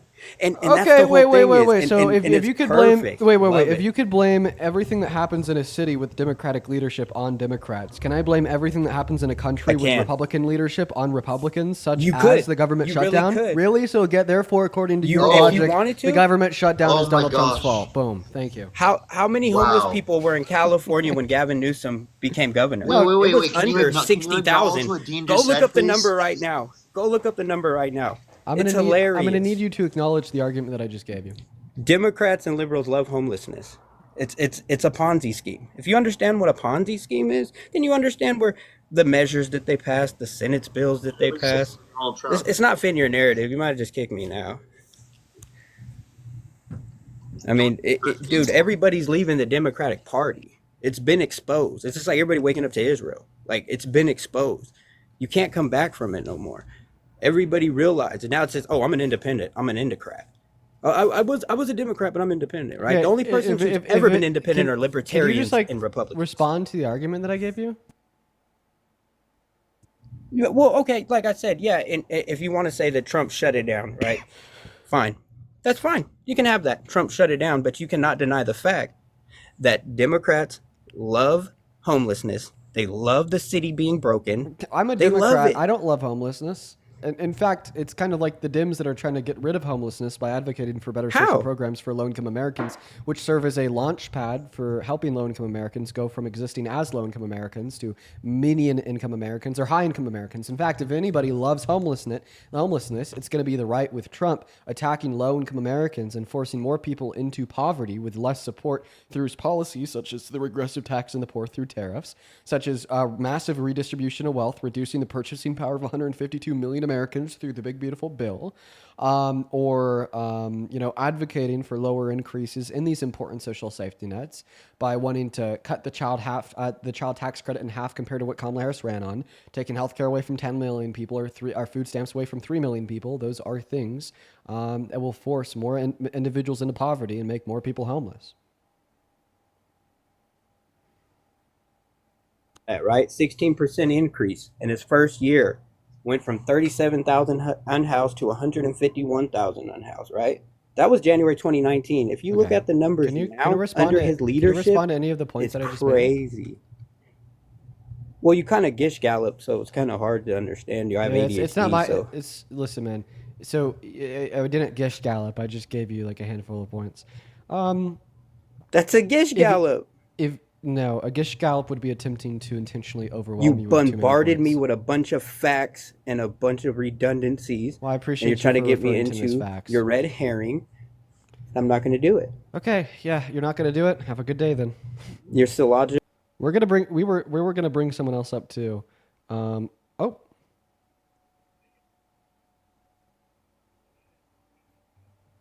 Hello? Yo, Santana. I don't think he's here. I didn't mean to click on him. Oh, fuck. Santana, hop back in that queue, man. I'll let you back up. Hop back in that queue, man. I didn't hear you. Hop back in that queue. I'll let you back up. Where'd he go? I could hear you at the end there. I'll let you back up. Hop back in that queue. Parker, you good? Yeah, I was looking through the box. Yeah. Well, so I didn't mean to click on him, but I'll happily let him back up because I didn't mean to kick him either. Sorry, I was getting close because it's my phone. I'm on my phone. And I was trying to see the box, like see the names in the box. Okay, well, Santana, feel free to hop back in that queue, man. Didn't mean to kick you. I thought that you were gone. Let's go to get that next guest, Duct Genius, loaded up in here. Here we go. What's up? Do you support Trump?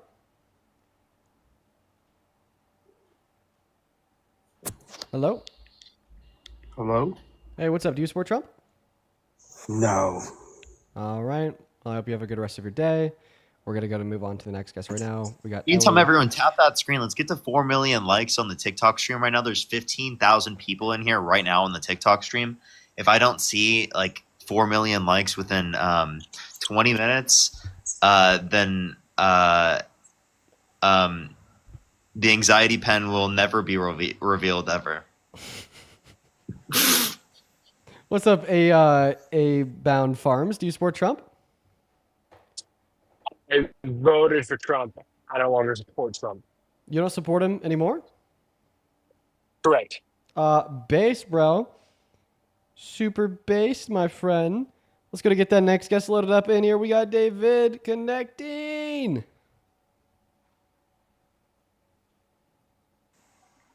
Yes, tap that screen, everybody. 3.3. You guys are going wild. What's up, David? Do you support What's Trump? up? Yes, I do. Okay, how old are you? I'm 24 now, June 14th, 2001. You Okay. can see I have old videos that test. I look young, but No, I trust you. I trust you. Real quick, before we hop into our conversation, Jody, thank you so much for the 31 Australian dollars over on Super Chat. Thank you so much for the love, Jody. Jody with a 31 bucks says, it's so funny whenever they avoid the question because they got cooked. Dude, it is like every other guest. It's not funny, haha anymore. It's like funny, sad. As well as Julene, thank you so much for the $50 over on Super Chat. Thank you, Julene. Julene, you've been here a handful of times before. Make sure to show some love to Julene down below in that chat for the $50. Julene with the $50 says, I am the 60-plus-year-old SA victim. I testified 30 years ago, and he got 34 years in jail. And his lawyer was a Republican senator, a former Secret Service, and a millionaire quote-unquote Christian. Thank you for standing up for all. You know what, Julene? I remember you. We talked about this a little bit ago. I'm so happy that he was able to get the justice that he deserved by getting locked up. I wish he would have been locked up for longer. And I'm really happy that his crazy-ass lawyer couldn't get him off the hook either. Thank you for the $50, Julene. As well as Fruity Reaper, thank you so much for the $20 super chat on YouTube. They didn't leave a message. All in your love. Thank you, Fruity Reaper. As well as Jay Peasy, thank you for the $20 over on super chat as well. Show some love to all of the donors down below in that comment section, folks. And then a couple more here. Laura! Oh my God. Laura! Thank you so much for the $100 over on Venmo. Jesus Christ, Laura. Laura with 100 big ones says, you give me hope in this dumpster fire of an administration. Keep on educating and grilling these fools. Laura, thank you so much for your kindness. It means the absolute world to me. I do not deserve that much love. $100 is just absolutely absurd. Please show some love to Laura down below. As well as Allison, thank you for the $10 over on Venmo. Carry on, thank you for the $15 on PayPal. I really appreciate that. And then Jeanette with the $10 on PayPal as well. Thank you, Jeanette. There we go. I appreciate everyone so much. Go ahead and take it away. Tell us why you support Trump. Well, I mean, I'm basically broadly a social conservative, and I think that Trump, although like flawed and kind of vulgar and idiotic, basically is an effective avatar. He's a special kind of person who's able to bring movement conservatism like a lot of power. And basically he has like a destined or charismatic force. That's like the only reliable way, even if he isn't personally ideologically coherent and, rough on the edges. He basically can channel movement conservatism, and like the broad long-term effect of that will be movement in like a conservative direction. Which basically means I'll endorse like most of the mainline conservative, like social conservative talking points, and like, reform, like anti-Great Society kind of economics. But the point is supposed to be, it's like a kind of broader synthetic approach. Any given detail or getting really in the policy weeds, I don't think that is especially telling. People tend to get bogged down in those debates. Can you give me a reason to believe that Donald Trump is making more people more conservative? Well, the point doesn't rely on people being more conservative or him causing people to be more conservative. And I don't know how much that would show up in issue polling. Instead, what I think is that people basically have latent conservative tendencies because of our species. For 20,000 years, we've lived in a particular kind of way, maybe 8,000 years in, agricultural civilization. And people basically are averse to change. They want a cyclical kind of life. And too much novelty, too much change is basically bad. It makes them unhappy in ways that they're often inarticulate about. So people being adverse to change and wanting to live a cyclical life is completely irrelevant to the original point that you made, as well as the question that I asked you about your point, right? Because I thought that your original point was consistent. He's rough around the edges, but he's just pushing more people to be more conservative, and that's going to be a good thing for the future. That was your point, he's right? channeling. No. It's not he's causing people to be more conservative. People are more conservative. It might not show up in issue polling, but he's an effective conduit of social conservatism in mainstream politics, right? Okay, so you just think he's serving as an effective president. Great leaders. So you just think he's an effective president? Well, I wouldn't characterize that. You just think he's an effective president of your values? He's an avatar. I'm sorry? You just think that he's an effective president to channel your values into American politics. Right. And those values are crucially related to like broad social conservatism. Okay. All right. So what are those values? Well, like I said, aversion to change, basically more or less traditional gender roles, an emphasis on like moderate patriotism, a moderate kind of nationalism, civic pride, like a return to so he's just a patriot. So he's just a patriot that thinks men should lead and women should follow, and that's why you support him. Well, you keep wanting to like reduce these into these slogans or these formulas. I think that because I'm trying to find a way to reduce. I think what I'm your argument here for a way so we could debate it, right? But if you can't give like a simple reduction of your position. Like maybe you don't actually understand your position as well as you should, right? Look, I understand my position. The ability to give like a simple I've reduction of your position, right, is indicative of like having a high level of understanding of the position. So like ultimately, are you telling me that you support Trump? Well, there are lots because of things you think that that he's kind of patriotic. And I think that's actually crucial to understand. That you think he's pretty patriotic and he thinks men should lead and women should follow. Well, no, I don't accept that as a reduction. I think that there's sexual dimorphism. There are differences. Men and women have different essences. They have different personalities. This means that we should expect different, although not unequal treatment across different domains of life. And no, I don't think that lead and follow has this kind of particularly patriarchal connotation that I think we've rightly moved beyond. But I don't think that that's incompatible with a reconstructed kind of emphasis on different social roles, different social spheres. Okay, so what is your reconstruction of traditionalism that you think Donald Trump is helping channel into American politics? I don't understand. You don't. Like, If you don't are understand you the asking? question that I asked you, then you didn't understand anything that you've said in the last 5 minutes. You told me that you support Trump as you think he's an effective conduit for your values. The first value that you named off was traditional gender norms and roles. I then gave like two of the most typical traditional gender norms, that being men should lead and women should follow. And then you went on to say, well, no, right? You know, that's kind of like patriarchal, and I think that we moved past that. And I actually personally hold to a reconstruction of traditional gender norms. So yeah, what are like Right. what are like what's like the reconstruction of traditional gender norms in which you think Donald Trump is channeling into America? Well, I mean, I think that he has a kind of a masculine presentation that a lot of people want to criticize as coarse, but which I think is like demonstrably, like basically like honorable and noble and politically effective. Like, you know, after he's shot, Hold up. You he think kind of Donald Trump's character is honorable and noble? Let's think Right. about that for 1 second. Right. You want me to give you Right. a clear description of how that's not the case? Or do you well, already I think I believe know the kinds of thing you're going to say, and I have my response to it. If we can skip the monologue, but yeah, if you feel so inclined, you know, I'll listen quietly. It's your stream. Go for it. So. Go for it. What's your response? If you already know what I'm going to say. Well, yeah, I mean, the idea is just that, like, yeah, there's a lot of things where he's kind of coarse or dumb or something or vulgar, but like fundamentally, like, there's an emphasis on strength. Like, you know, that basically there are dialectical values in the world. Do you think that like, strength is always honorable?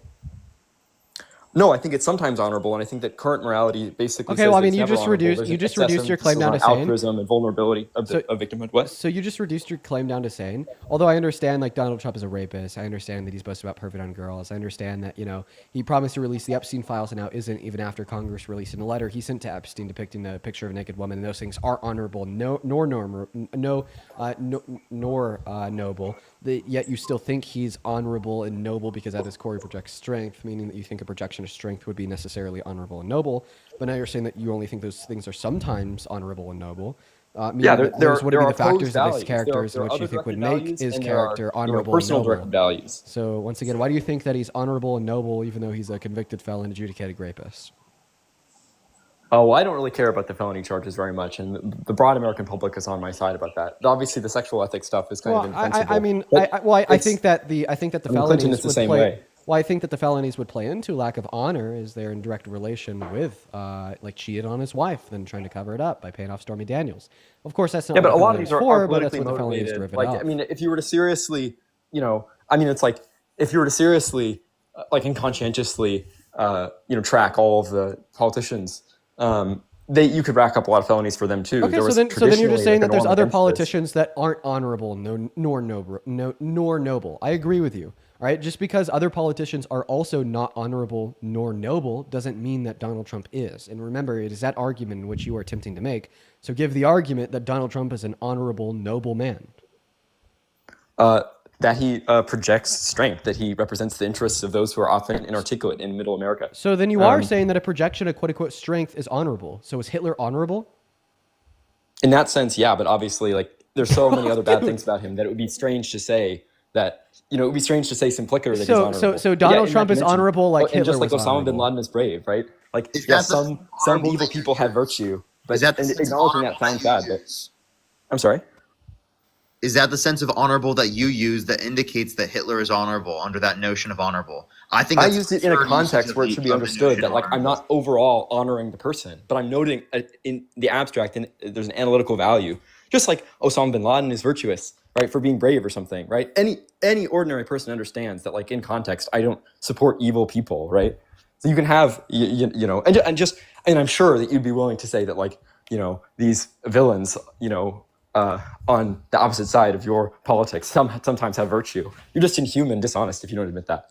Well, I mean, I don't think And I'm so if you want dishonest. to ask this, like, I don't think that I'm that's not dishonest persuasive. for Everyone making knows it what clear you're that doing. I'm not even sure what you mean when you, like, discuss the virtue of honor. If you think somebody such as Hitler would be honorable, right? Like, typically, like, we would frame, like, you know, honor that's in, not like, some, true. like, You know positive exactly light. what I'm saying, right? You know exactly what I'm saying. I don't know what you're saying because typically we'd frame the virtue of honor. No, like you're some- not an illiterate person. You understand that, like, evil people can have some vices or, Well, or I some, think that you're trying to actually even some override. I think that you're trying to, like, gaslight me into thinking that I understand what you're saying, but, like, no, I don't, right? Because, like, typically the virtue of honor, right, could be, like, framed in such a way in which is positive, right?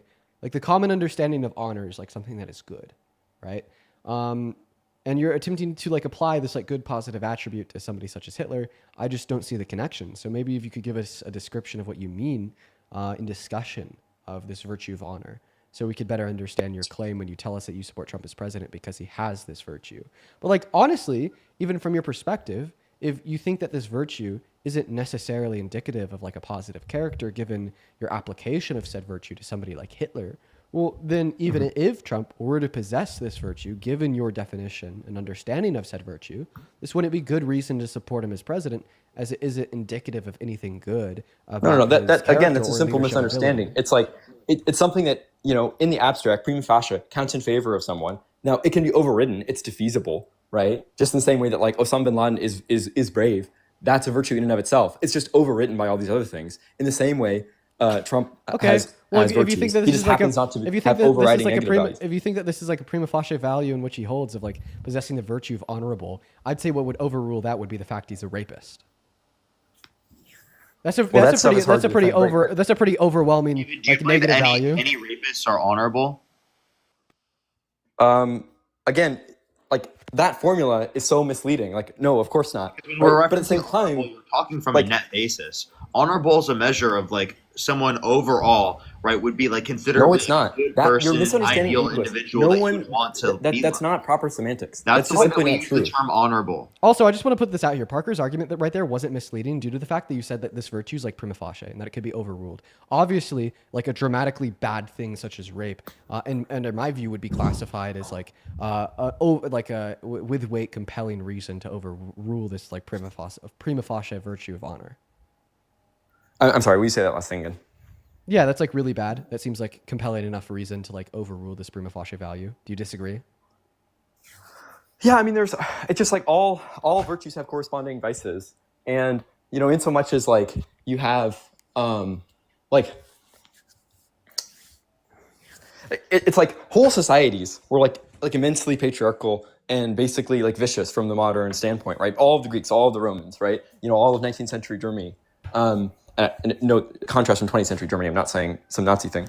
And it's like, if you evaluate these people on like a single dimension, you will basically come away, or basically all of American history until the 1960s, like you will come away basically being like, these people are indefensibly immoral to the point where it's like you can't even. The only individual, that's trying to evaluate the character. The only individual here.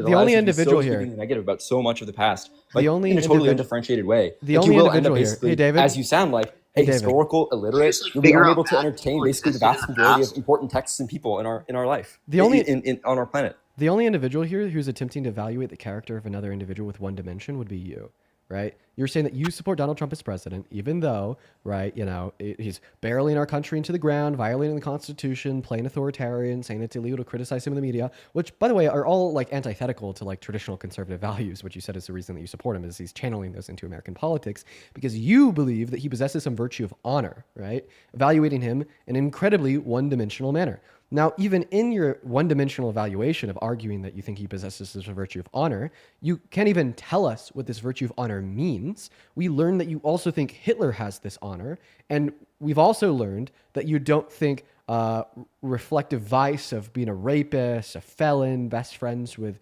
one of the most, quote-unquote, prolific child sex traffickers of the 21st. I'm trying to speak in general, so it's possible to have a conversation. Obviously, in all those points, I'm going to dispute a bunch of the facts, right? Of honor. So, do you maybe just want to start off by telling us, like, what like a fair definition of honor would be? No, the primitive terms in our language are not definable, right? It's like, but like because if you're not going to define honor, right? Well, then I'm going to kick you and move on, David, right? Because basically, what you're saying is you support. Right, the wannabe authoritarian as president because he possesses an attribute because he possesses an attribute that you cannot clearly describe. Okay, define red without reference to other colors. Okay, now you're trying to describe how I hold on to like conceptions of words such as red, and you want me to define it. And the purpose of the question is to come to the conclusion. It's difficult to do because it demonstrates the point that certain primitives are undefinable. We should be cooperative. Like you're a smart guy. Like just David, use language as maybe if you wouldn't interrupt me, I would be able to answer to what you're asking of me, right? And we could try to have a coherent conversation. But with the incessant interruptions, that's going to be impossible. So I actually agree. That like certain words are undefinable, or and like a very like conservative way, really hard to define, right? And I think that I've kind of gone through like this similar like line of dialogue with like other individuals in debates at points before, and I've struggled to define certain words, right? So I get where you're coming from, but like I just want you to know that the reason I'm asking you to define the virtue of honor in this sense is because I literally don't understand how you're using it. And if I don't understand how you're using this virtue of honor, like I don't think that we could have a conversation, because you're basically saying that you support Trump because he possesses this virtue that you cannot clearly describe how you're using it, right? So in this situation, I don't think it's an issue of like the main issue is just an issue of not being able to understand one another. I don't understand what you mean when you say that Donald Trump is honorable. Sorry, I didn't realize I was muted. So, okay, yeah. Yeah, I mean, I do think you probably have a better idea than you're saying, but I'll try my best to try to, explain, which is like, here's this person who basically out of nowhere, with no real political support, actually kind of a bumbling, like bad campaign in 2015, is able to corral all this support. So much so that like by 2016, it's a fait accompli. People constantly say he's going to lose, and then he ends up winning. Again, he's able to inspire on the basis of sheer charismatic authority, a tremendous political campaign. He's basically taken over one of the major parties of the largest, most. So you support Trump. So you support Trump as president because he's president. No, because because guess what? Because guess what? That's gonna be that's gonna be the reduced understanding of gaining such a sheer amount of support from like so many people in America in a mainstream political party. Guess what? Every single president does Ted that Cruz or in the Kasich election in which had they became win the president presidency. in 2016. They wouldn't have the same support as Trump did. Yeah, who knows? Right? They might even have higher support. I think that right now, right? Such a like support. That means that he's such a great candidate. Hello? Yeah, you're just saying that because Donald Trump has a cult, therefore he's a good president? Good question, Barker. No, I'm sorry. That was a question? What was the question? So is your argument because Trump has a cult, therefore Trump's a good president? The fact that he has a cult demonstrates characteristics that he has that are part of being a good leader. Yeah. You can't make this shit up. There's no way you just said that unironically. Because Trump has a cult, therefore Trump is a good president. A lot of president. leaders throughout history, including Washington and actually believe what you just Jackson. See, I hold on to a completely different conception of like leadership ability than you do, right? So I don't like predicate how good or bad of a leader somebody is based upon the amount of individuals that they can get to follow them, but rather what they do with the individuals that they lead, right? And I think that's like a very important distinction. So do you not believe in destiny or fate at all? I do you not believe that there are certain people who have a certain kind of charismatic power? Why are you interrupting me? Well, because I had a question. I think it was interesting. Well, do you not? I think that you could wait to ask your question until I'm done speaking. Is that fair? Well, I mean, you have mute power over me, so, Thank you for reminding me. I'm actually just going to go ahead and use it so I can finish speaking here. So once again, like, I don't think like how good or bad an individual's leadership abilities are is determined predicated on the amount of individuals in which they lead or the amount of individuals in which they can get to follow them. I think how good or bad an individual's leadership abilities are will be or should be predicated off of what they do with said leadership abilities and what they do for the individuals in which follow them, regardless of how many individuals there are. Like for instance, if Jesus was the Son of God, I would say even when Jesus only had 12 followers, right, he would be the best leader that's ever lived, right? And I would say that about Jesus, regardless of his crucifixion led to the dawn of Christianity on the world, leading to the billions of followers he has today, or if it went nowhere and it stomped out, the spread of the religion of Christianity, right? So maybe that's like a good reason why I hold on to this conception of what I think good leadership is. But you're just basically telling us that you think like Donald Trump is a good leader that should be president because of his ability to get a lot of individuals to follow him and to treat him with cult-like mentalities. And I guess here's what I'd ask you in response. Would you in a very similar sense say, maybe if Hitler, right, was able to get, the vast majority support of everyone in Nazi Germany and hold on to it for a while, that during that time he would be a good leader because of the amount of individuals that followed him and how quickly he was able to get those followers? And because he'd be pushing that society to the right. That's what you said earlier. So I'm not endorsing Hitler, but I think that Bernie is an example of someone who on the left inspires a similar degree of Can you answer my question? charismatic authority. That wasn't an answer to the question. Again, it's the same thing. It's a defeasible prima facie virtue that in Hitler's case doesn't apply. Okay, so you're saying that there's overriding bad things that Hitler did, so he didn't possess his virtue? Well, in isolation, he possesses it, but I wouldn't say it in general because there are so many other bad things that it would be Right. So then misleading. you'd say there's overriding bad things that he did, so this virtue no longer applied. Sure. Yeah. Okay. So can we agree that maybe like an overriding bad thing that Trump has done is like, I don't know, where do we start? Taking healthcare away from 10 million people, being best buddies with Epstein and sending him letters with the depictions of naked girls with a statement, "May every new day be another wonderful secret," admitting to sexually exploiting kids to Howard Stern in 2005? Will those be overriding bads? Yeah, I mean these are personal sins that are like make him a bad person individually, but like as a leader, it's like Hitler killed like 6 million people in concentration death camps. I think even comparing to like what Trump did is bad, but it's like even comparing those is like it's almost amoral in my mind. It's like he's just trying to essentially establish that there is going to be some threshold in which you say that he's done such bad things insofar as that you're not going to. No, yeah, I logically accept that, and I agree that like if you prove that Trump is bad enough across the board, threshold that you're applying.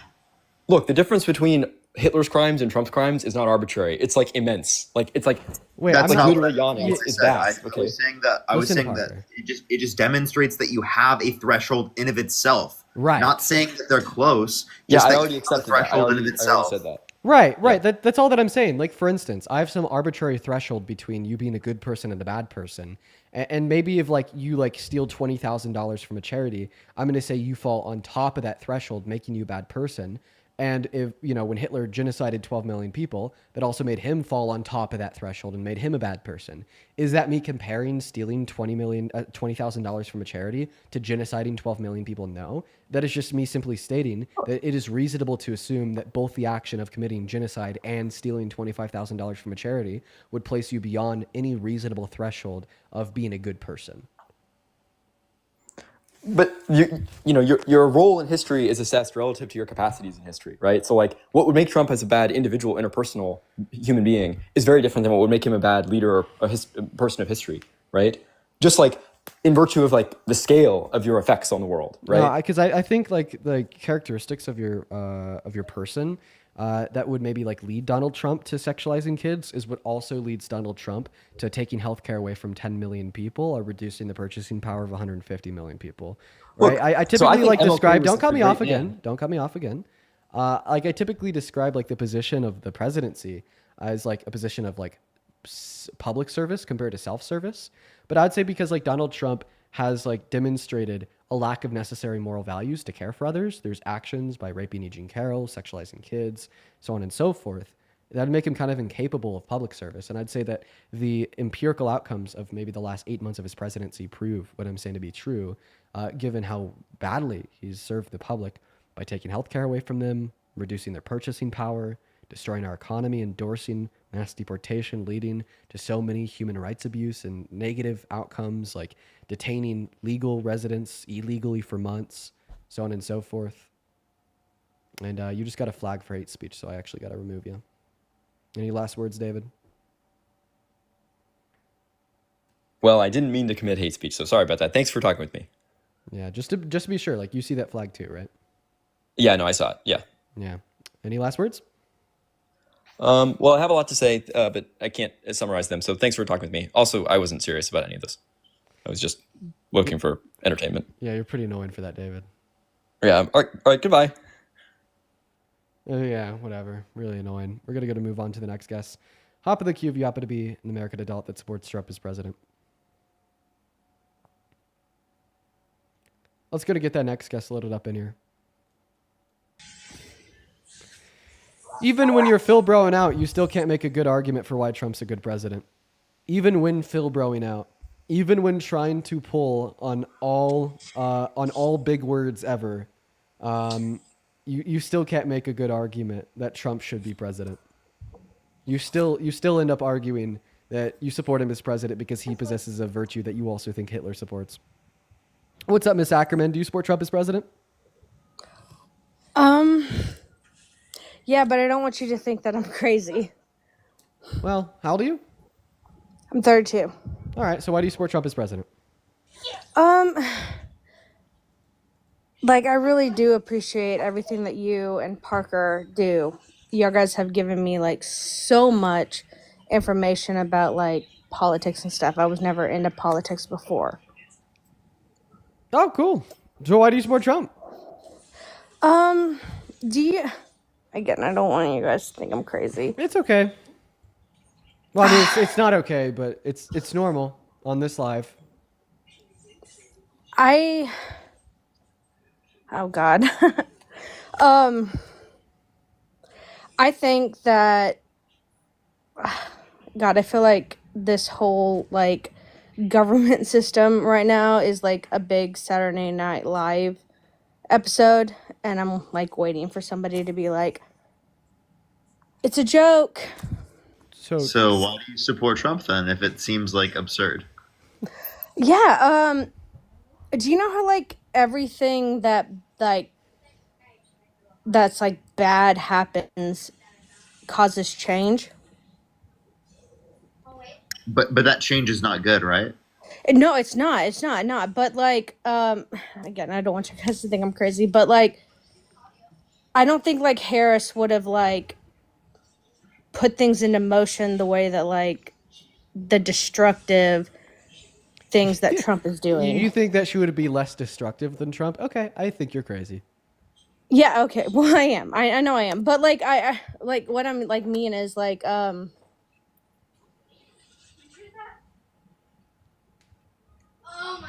like, your guys, like, bring up a lot of stuff, and, like, We're just gonna move on to the next guest. Oh boy.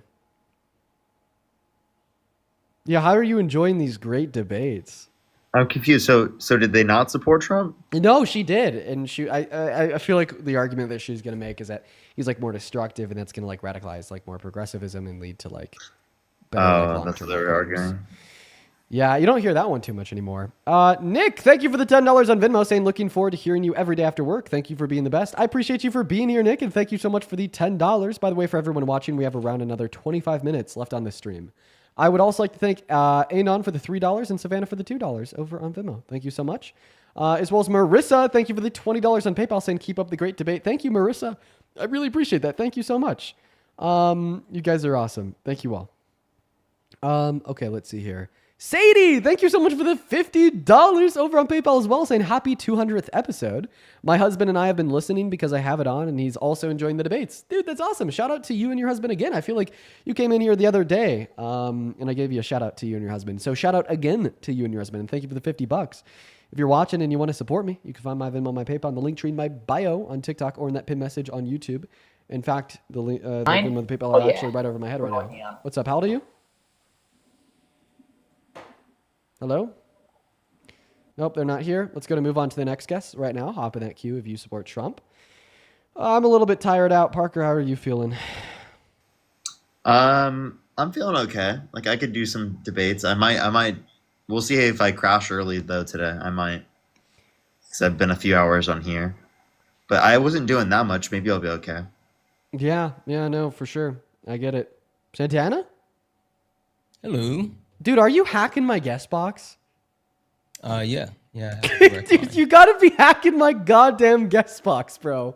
Dude, the box is trash. No, listen. Like it bounces around all the time. Listen, I just clicked on Logan. I just clicked on Logan from Ohio, and then you popped up here. Santana, yeah, this just in. Santana is hacking my guest box, everyone. It's official. It's official. I have an indirect. I have a direct line with TikTok, so I guess so. The DNC called.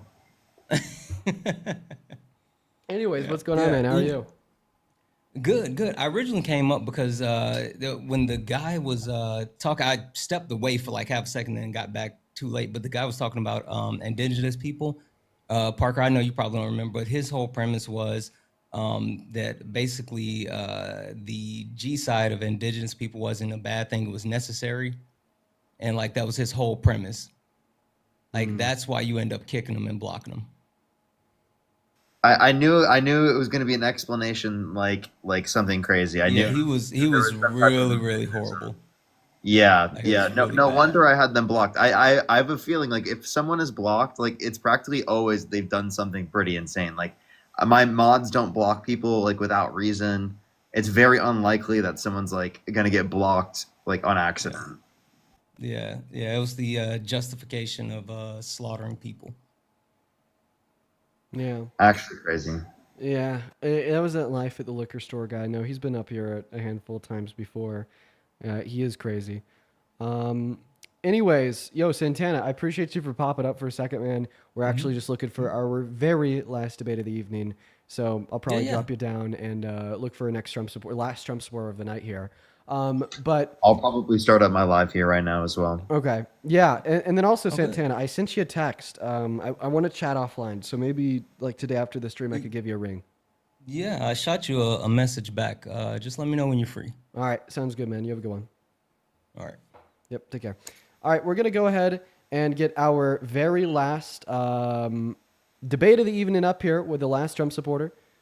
I'll see you in a second, Dean. I'm gonna go start my live right now here in a second. I'm gonna take like a few minutes and get something to drink and stuff before then. All right, you have a good one, man. I will see you, bro. All right, here we go, folks. Quite frankly, this will be the very last debate of the evening right here. I'm kind of tired, you guys. So I think this will be it for me. It is 5:18 over here in Colorado. What should I do for dinner tonight?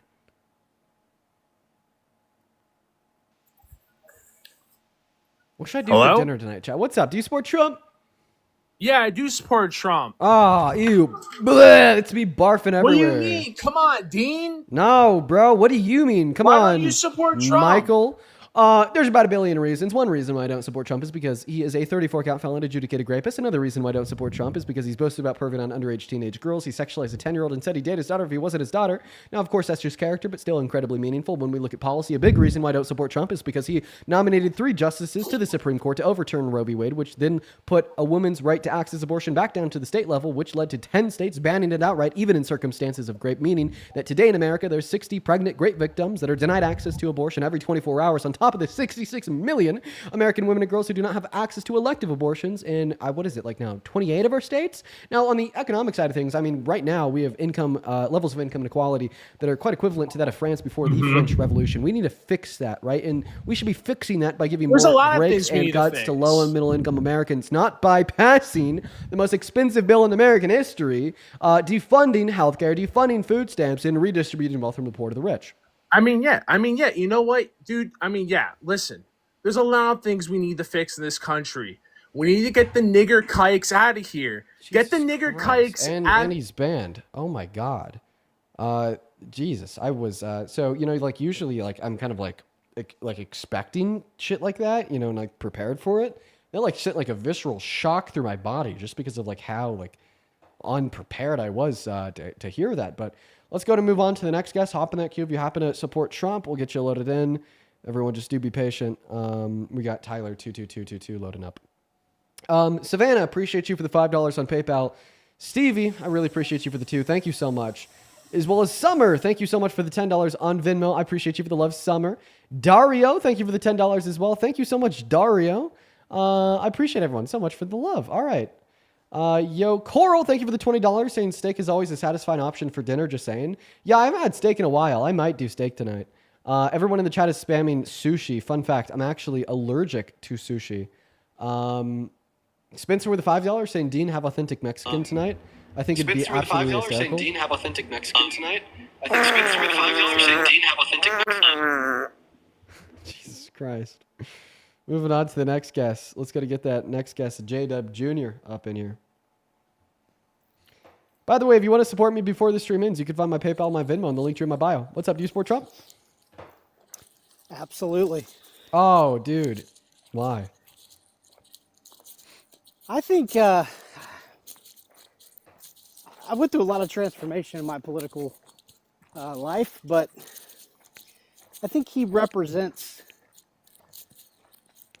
the Republican Party basically represents the ideals that I hold valuable.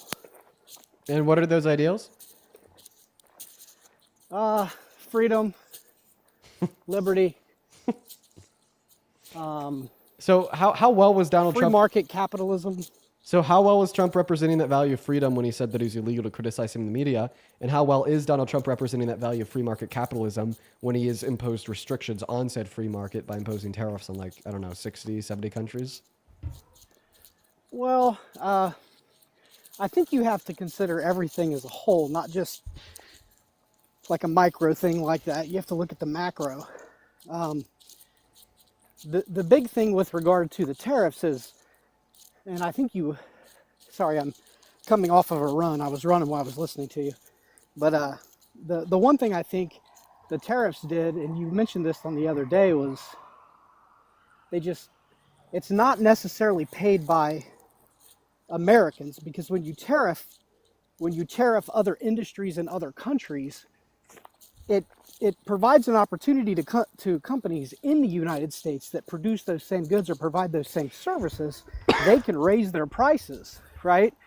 They can pay people more because, it's going to cost a little bit more for folks to import that stuff. So now on the other flip side, you've got companies that can charge a little bit more for those things. So it kind of lifts up the other the companies in the United States and protects their products. Wait, so you're telling me that tariffs are good because they cause goods from other countries to be more expensive, causing goods produced in this country to be more expensive? No, I didn't say more expensive. Dude. Tariffs are good. Tariffs are good because they cause the price of everything to go up. No, you can increase your profit margins, right? So by increasing have prices? you read a bit? I have, but that's just one of the things. Tariffs are just like one of the things. But the reduction of that argument what is were the literally other things? Listen, the reduction of that argument is literally I support Trump because he's going to make everything more expensive. Well, no, I'm not talking about like Trump making things more expensive. I'm talking about lifting up the American economy. By making everything more expensive? No, by reducing the amount of overseas competition, you're strengthening our economy. Oh, actually, usually not, because what drives innovation? Competition. There you go. So he'd be limiting So there's innovation not enough in people. our economy? So what you're saying is there's not enough innovative people in the United States to drive innovation. We have to do it somewhere else. Well, I mean, you just said that competition drives innovation, and you told us that the tariffs are going to limit competition in the American marketplace. Does that mean that the tariffs are going to limit innovation in the American marketplace? So there's going to be plenty of opportunity for new entrepreneurs to start businesses, and that's in those same fields. Well, A, that's not what I asked. B, I don't think that's true. But could you respond to It is true. The only way it's not true is if people don't go out and try to chase it. Well, see, the thing is I don't think that that Donald Trump's tariffs are going to necessarily create more opportunity. I have to mute you because it's so distracting. In the American marketplace, because I think that focusing on competitive advantage allows us to focus on what we're good at making while allowing other countries to focus on what they're good at making, meaning that we don't also have to focus on things that we're bad at making, producing inefficiencies in the market, right? So basically, if we were to impose all these tariffs, we'd have to make everything, A through Z, even the things we're bad at, which would create an inefficient market. And I don't think an inefficient market would be one with higher growth potential and more opportunity. And that's decoupled from the... Why is everyone in the chat telling me to unmute him? I muted him because I can't talk over his background noise. I'm stomping around. Calm down, guys. I'll happily...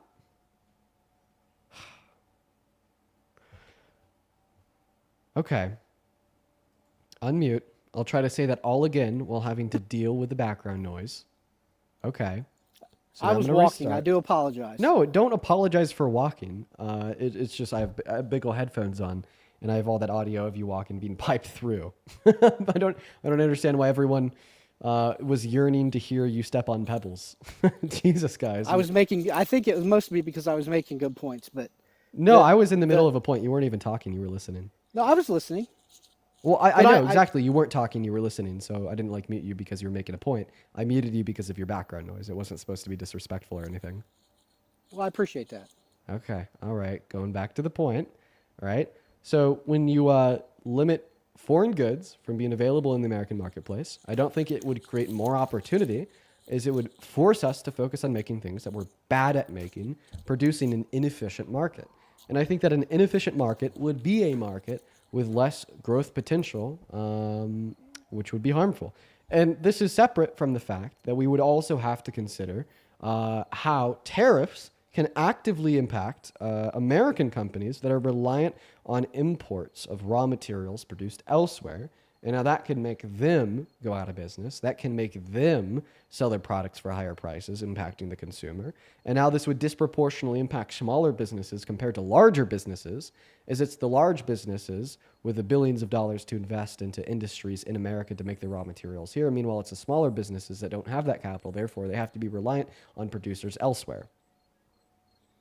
Yeah, I think you're kind of making my point a little bit, Dean, because not all of Trump's tariffs were focused on just specific, countries. They were strategic based on what their inputs were into the U.S. economy. So no, not really. I think there's levels of agreement between what both of us are saying. But what was the strategy of putting the 50% tariff on India? Probably, I'm just guessing here. It had to do with technology and being able to produce some of those technologies in the United States. Like which ones? What do you mean, which ones? What's India known for? Like what technology? What are Indians know? What is the Indian culture known to be really good at? You know? Well, like in reference to technology, I'm not too updated Yes. on geopolitical affairs. Yeah, it would be programming. Wait, it would be the export of programming and services and outsources outsourced programming. But tariffs and are imposed things on that. imports of goods, not services. It can be both. No. No, it can. Services because are not tariff. You can have a contract with an outside company that delivers something into the United States that can be tariffed. Absolutely. But a material good, not a service, not an immaterial service. Well, it can include services. No, it can't. It can. If what? I hire if I hire a company in India to, for example, build me a new car, programmers have to be involved in that. They have to develop the product and import it into the United States. So ultimately, that's applied to the product. So what products is India sending into America? That's what I'm talking. That's what I'm talking about. No, because you said services, like programming. I didn't say services. You put that word in my mouth, sir. Programming is a service.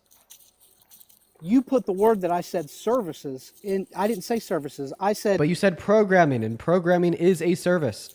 So what commodities? That is correct. It's a service. So what commodities and goods? Of a product. So what goods is India exporting to America that is now warranted a 50% tariff?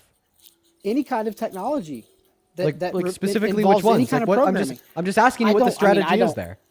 I don't know the specifics of his strategy because I'm not Donald Trump. Okay. Well, then just don't claim to know that it's a good one. I never said it was a good one. I was giving you ideas. No, you told me something along the lines of how is this intricate, really good plan, and he's imposing tariffs on these other countries predicated on what they're sending to us. Yes, sir. You made it sound like he had there was rhyme and reason to his imposition of tariffs on other countries, and now all that I'm doing is asking you for what that rhyme and reason is, and you cannot make it clear to us. Well, I gave you an example of what it could be. Okay, now we can disagree on whether or not it is.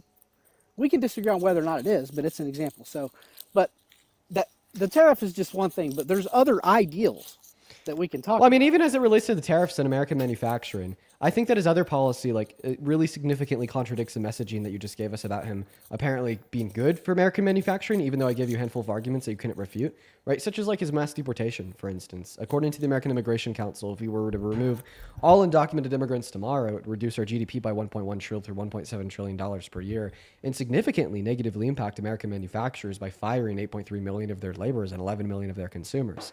So do you not support his biggest policy initiative yet with his mass deportation due to the fact that it is bad for American manufacturers, the same manufacturers that you think he's attempting to protect through his tariffs?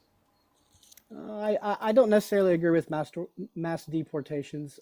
I do agree with the violent people being deported and even the lower crime people that may not necessarily show up in the statistics because they're not violent, quote unquote, but they have committed crimes.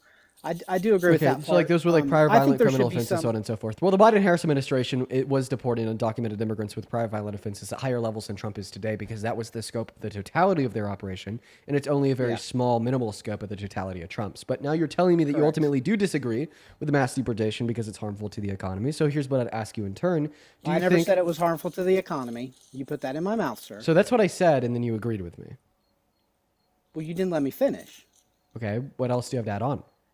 Yeah, so it depends on the industry, right? And it depends on the status of the undocumented or illegal alien. If they're not paying taxes, if they're not doing the things that they need to do to be a proper employee, then they shouldn't enjoy the freedom that you and I enjoy in America. Okay. Well, You sir, know, with when all, you with all hire due somebody, respect, you have to file with all with all due respect, I'd like to make it clear that we're talking about like what you want now, right? And we could have a debate about what you want, but I thought that we were debating what Trump is doing and how this would correspond and be harmful Yes. to American industries, which is something that you think he's protecting through his tariffs. So what Trump is doing is a mass deportation of every single undocumented immigrant in this country. And according to the Immigration Council, that'd be incredibly terrible for American industries, such as the facts I've already given you, by reducing our GDP by trillions of dollars, by forcefully firing 8.3 million laborers, 11 million consumers, reducing government revenues of over $100 billion per year while spending $2 trillion in the next 10 years just to get it done, right? Those are massive destabilizing effects that must be considered, right? So I guess my question for you would be, do you think that the tariffs are going to be more helpful than the mass deportation would be harmful to the American economy?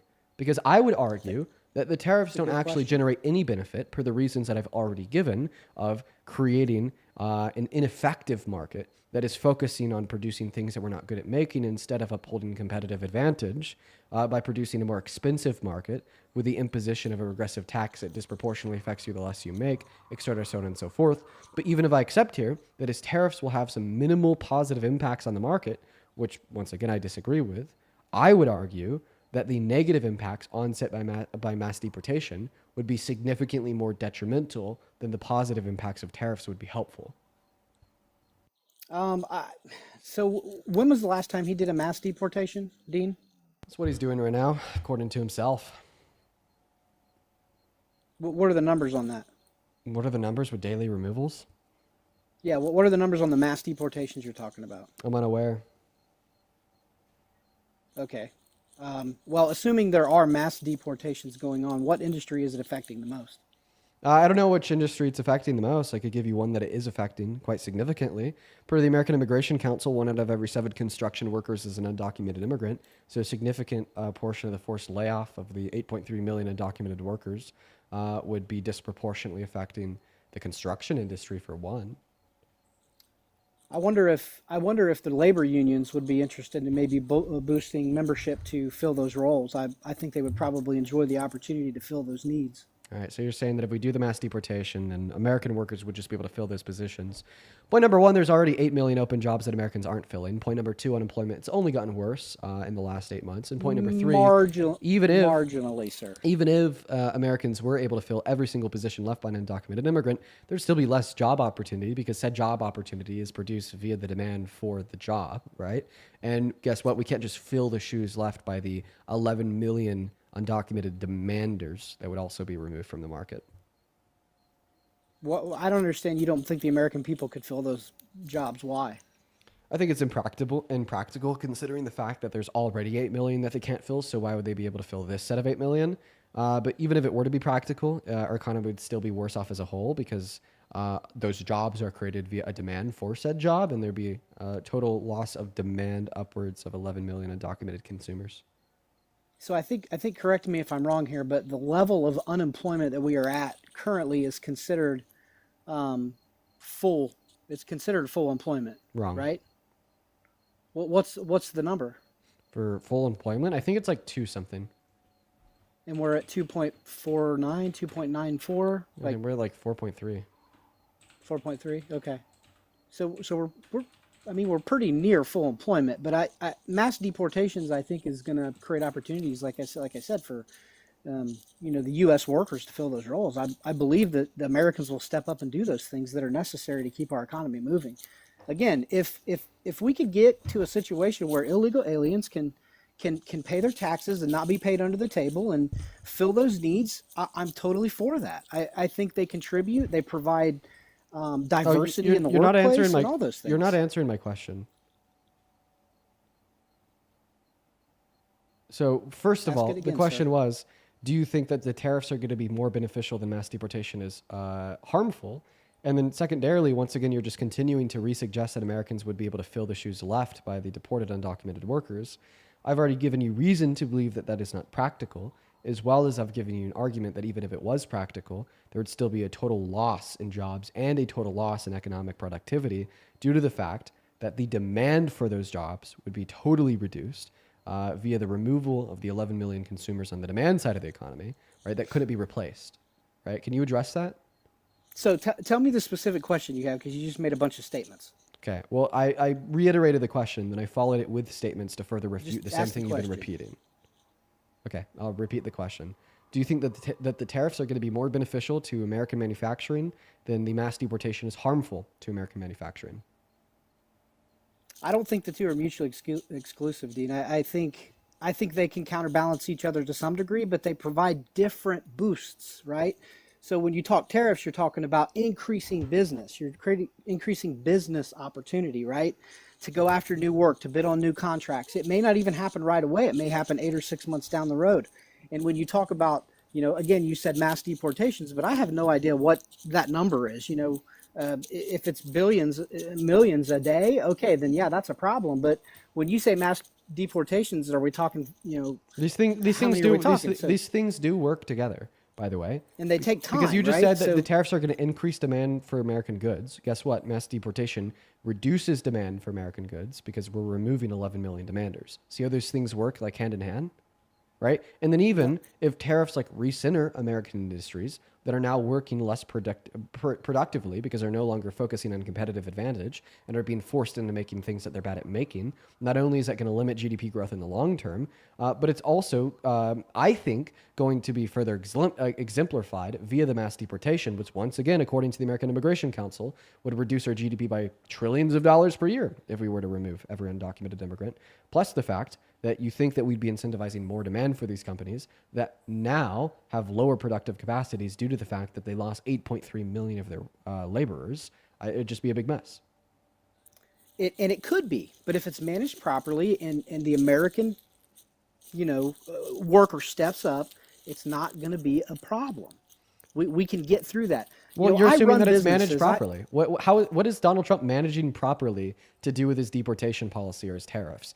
Like, so far today, he imposed tariffs on every other country in the world, retracted them, reimposed them, retracted them, put a 265% tariff on China. Now it's down to 10%. Now we have a 50% tariff on India and a 50% tariff on Brazil. It's just all over the place. There's no rhyme or reason. And I thought that we went over this earlier. So obviously that's not being managed properly. And then even about the mass deportation, that's not being managed properly. Dude, we're hearing about naked kids being thrown in the back of ICE vans. We're hearing about legal immigrants like Mahmoud Khalil being detained in ICE detention centers for 3 months. We're having our Supreme Court rule that some of their removals are illegal. We're having people sent to be tortured in CECOT in another country.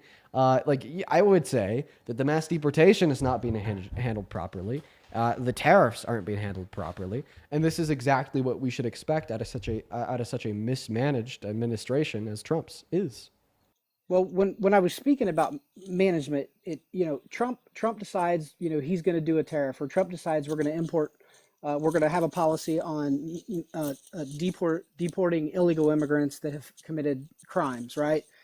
Everything in life, Dean, is about how you respond. Okay, how do you respond when Obama's president? How do you respond when Clinton was president? How do you respond when Trump is president? Well, you have to take the hand you're dealt, and you have to make the best of it. And that's really what makes America great, because we all have the opportunity to do that. And Donald Trump's policies, aren't necessarily something that he has to manage at a micro level, right? We do as business owners. We have to manage those things.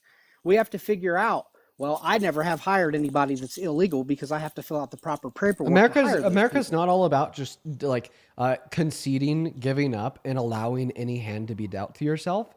America's about fighting for the best possible hand to not just be dealt to yourself, but for everyone. Right? I think that you have a fundamental misunderstanding about what this country's about, or at least what it should be about. And what's my misunderstanding? It's a land of opportunity. Everybody has an opportunity to be successful. Yeah, the misunderstanding is that you think that we should just be willing to take whatever hand we're dealt and deal with it. I instead think that America's all about fighting for the best possible hand to be dealt to you and everyone else. I didn't say that, sir. Right. You put that in my mouth. I didn't. I actually no. I didn't put that one in your mouth. You said that. You did, because what I said is we have the opportunity as business owners and leaders to deal with the hand that we've been given. Right. I never said anything about not saying fighting. That we just have. or So you're just advocating saying for that your like position. it's okay that Trump is president because although he's dealing us a bad hand, you think that we have the tenacity to deal with a bad hand.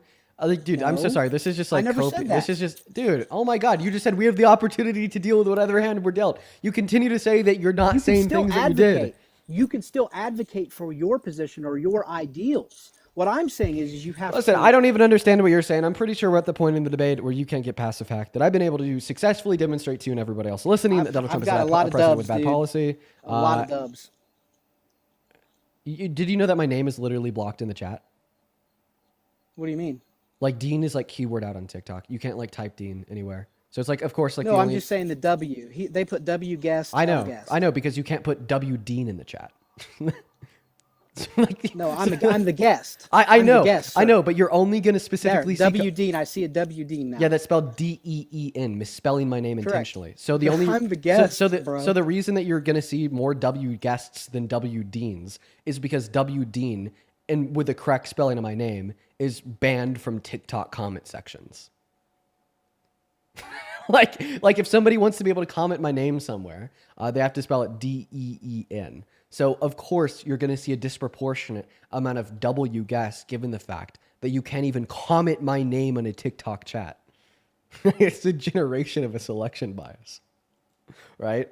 Because if somebody tries to type W Dean, they can't. If somebody tries to type W guest, they can. So therefore you would naturally expect to see vastly more W guests than W Deans. Do you understand what I'm saying? No, I totally understand what you're saying. I'm just saying I got a lot. I never said I got more than you. Again, you're assuming. Well, if you're trying to hinge your argument on like 5 people watching agreeing with what you're saying out of like a total group of like 10K, I mean, I just think that you're coping. There's Right? a lot more than that. Right? Like But you also have a pretty liberal audience. So. Well, see, now that like the whole chat is spamming W Dean, that's something that we should expect because of liberal audience. But when 5 people in the chat say W gas and no one knows you Correct. can't type Dean as it is originally spelled, then that must mean that you're winning the debate. It just kind of seems like a non-falsifiable theory where you take whatever data is inputted and you attempt to contort it to your advantage. But leaving that aside, I don't think that popular support for or against an idea would dictate if it's true or false. So if you want to attempt to cope with losing the debate by saying that, maybe you're popular amongst 10 people in the chat, feel free to, do whatever will keep your ego intact. But the fact of the matter remains. I can't concede that I lost debates. Sir. We're not there yet. And the fact of the matter is, I think now you're attempting to cope and make an argument. Now they've even gotten steamrolled on like nearly every single topic we've discussed by saying, although Trump is a bad president, that you can't defend reasonably speaking in this debate with me, that this is America and we should just deal with whatever hand we've gotten. No, I said you can advocate for your ideals, which is what I have done. Okay. Well, my claim would be is that you've done so unsuccessfully. And the reason I'd say that is because, we had a conversation about the impacts of tariffs and we had a conversation about the impacts of mass deportation. I described how there's not really much reason to believe that tariffs will be a net positive. And I gave you my reasons. You didn't even respond to them. And then I also give you many reasons to believe that mass deportation. But I did respond. Okay, well, sure. Listen. What was your specific response to my argument that tariffs are going to serve as a detriment to future prospects of the American market by creating many inefficiencies in the market, by forcing us to focus on the production of things that we're not good at producing, by forcing us away from competitive advantage, allowing other countries to produce the goods that we're not good at producing? What was your response to that argument? Strategic tariffs. We talked about that. Certain industries are tariffed more than others. But then you couldn't tell us the industries. You couldn't tell us the strategy. You couldn't inform us with any of the facts. You couldn't tell me many of the things I asked you. You're presupposing that there is a strategy when there isn't. No, you literally weren't able to answer any of the questions I had for you either. So we're on the same terms there. Yeah. What questions did you ask me that I was unable to answer? We talked about India, and you had no idea what the main, things that India was known for in the marketplace.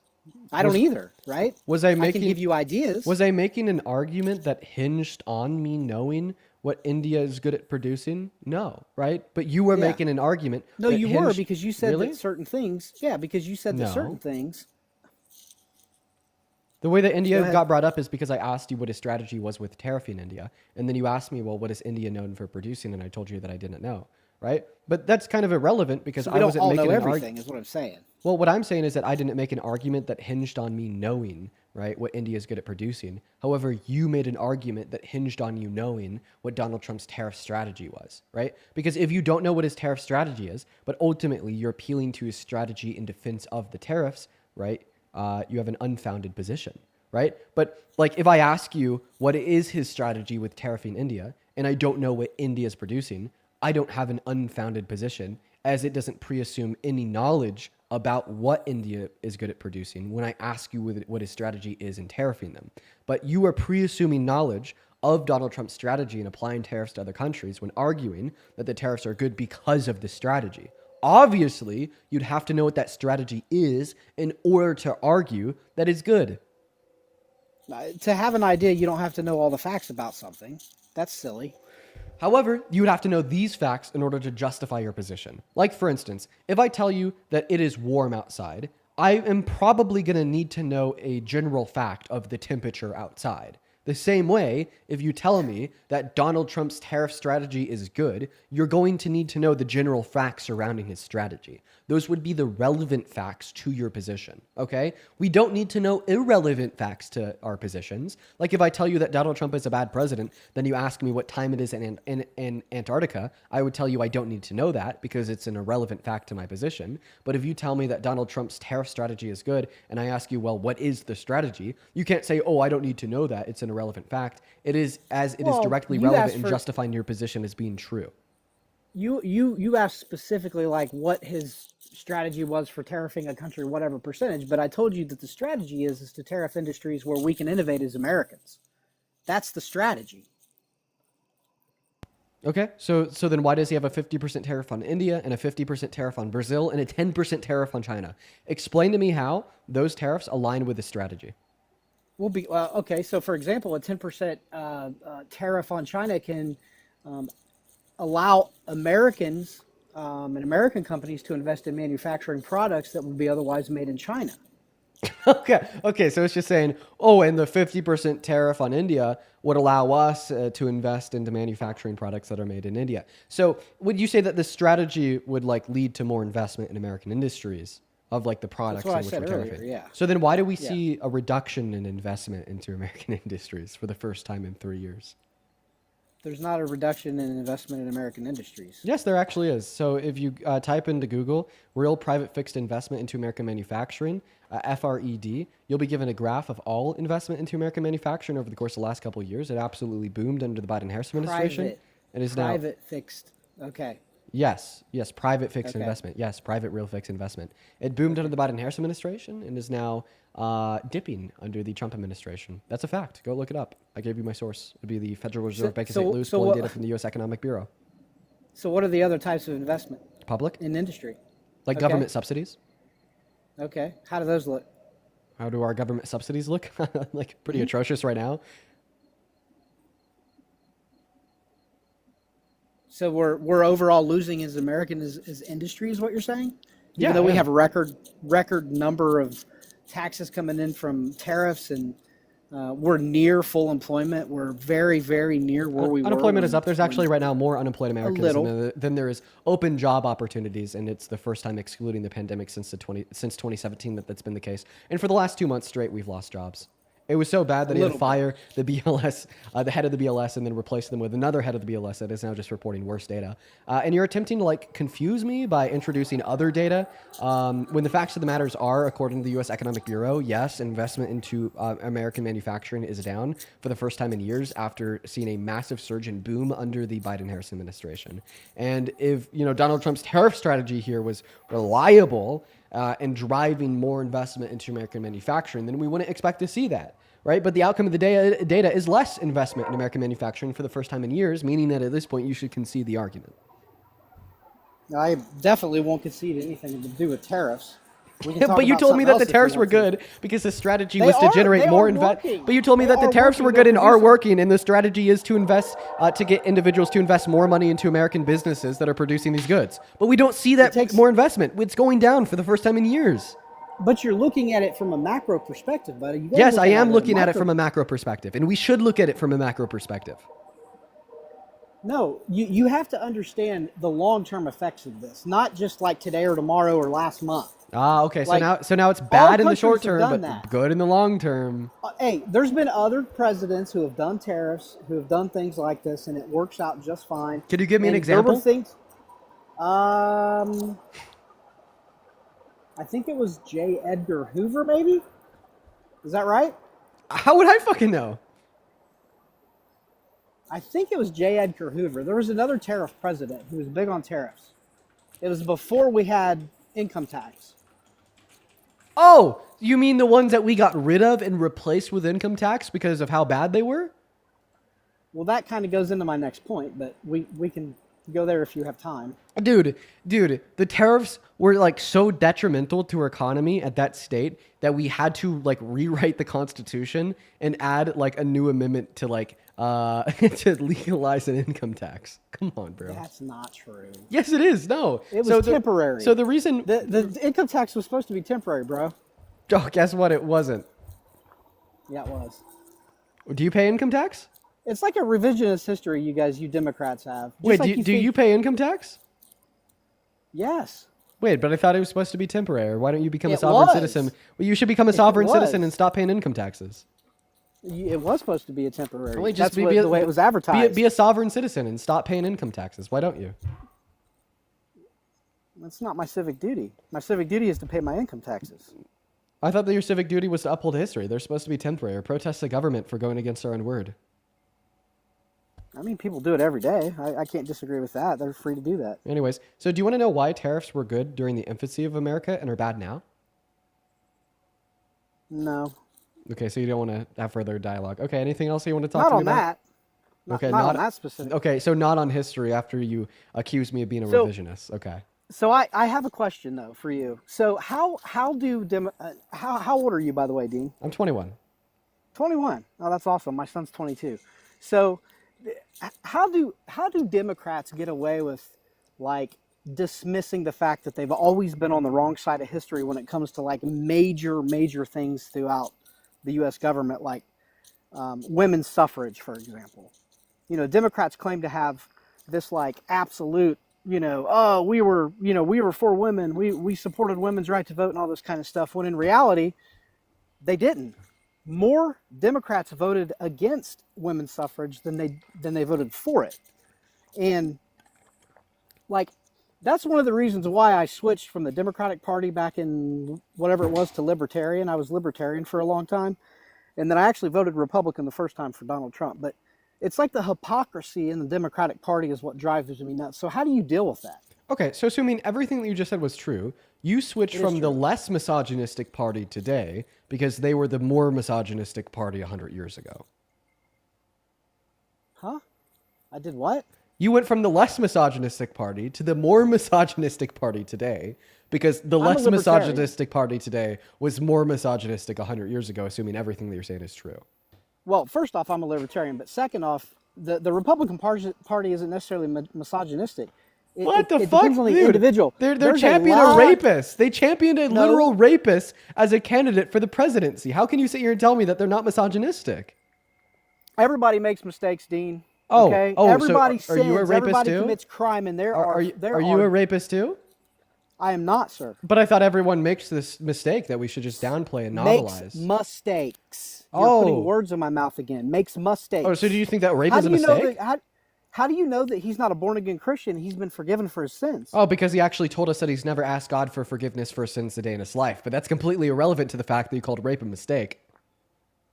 What are you talking about? I think you heard what I said. In 2018, he did a sit-down interview with the panel and said that he's never asked God for forgiveness for anything that he's ever done in his life, but that should be completely irrelevant to the That was in fact that you called 2018, rape a bro. mistake.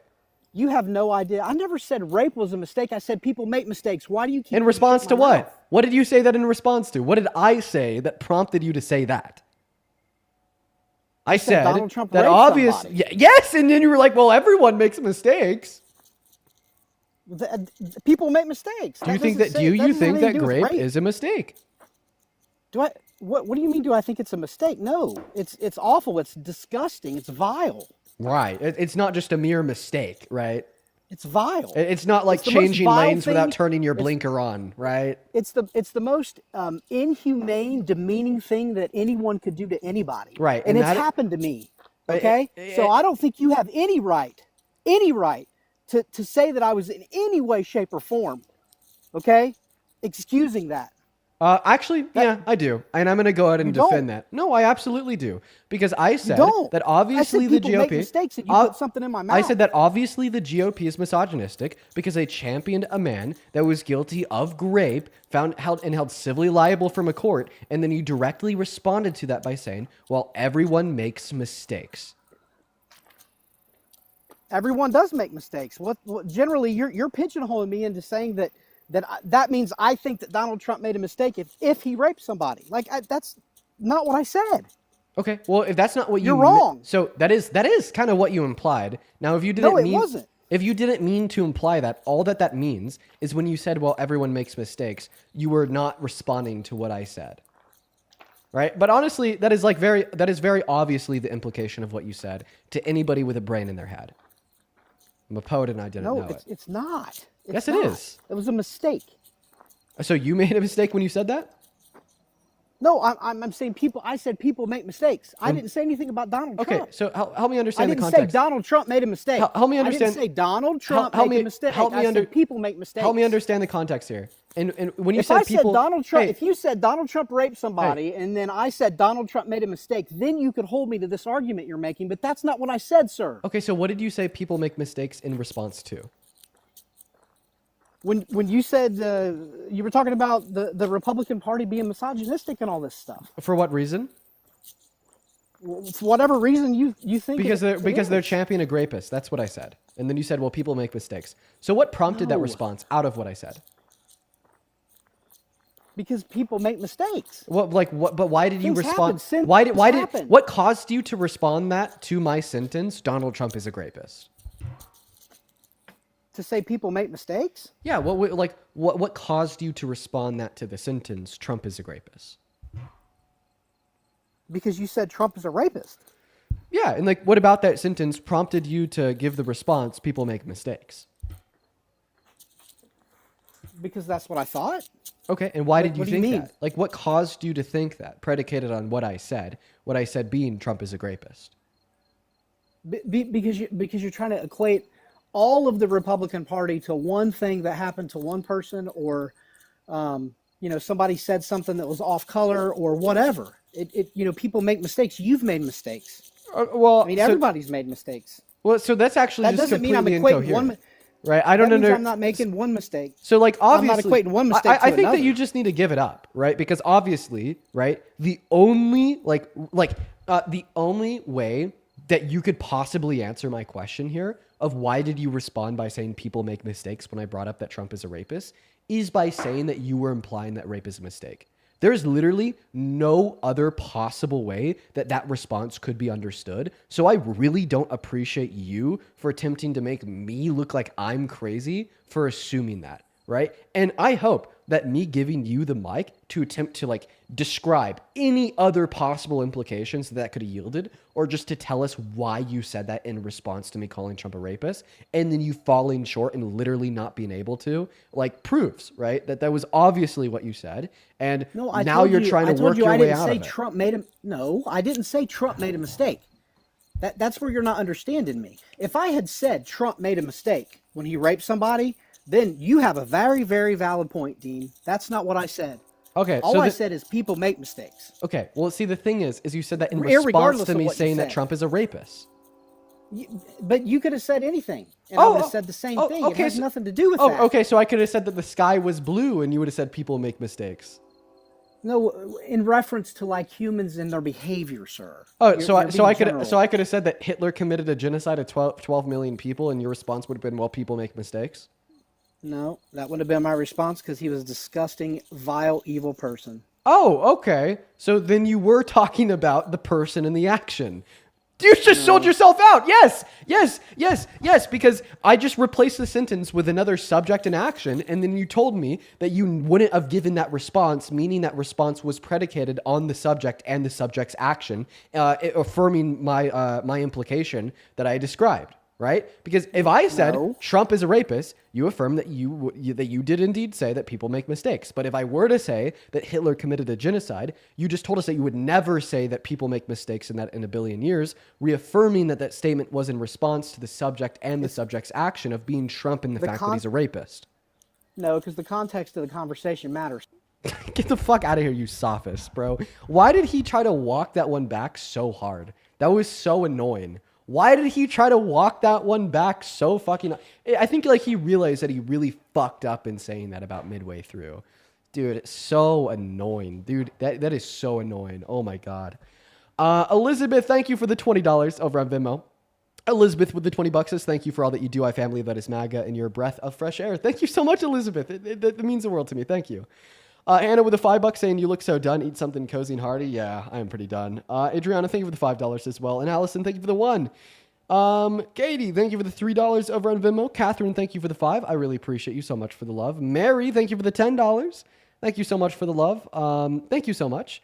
And then Brianna with a 5. Zach with a 3. Alexa, thank you for the 5. Alexa says, I met you the other night at the concert. Didn't want to hold you up for too long, but you were when you were there. But I appreciate what you do so much. Hope your night was fun, dude. That was such a fun night. I enjoyed the concert so much. I hope that you enjoyed it as well.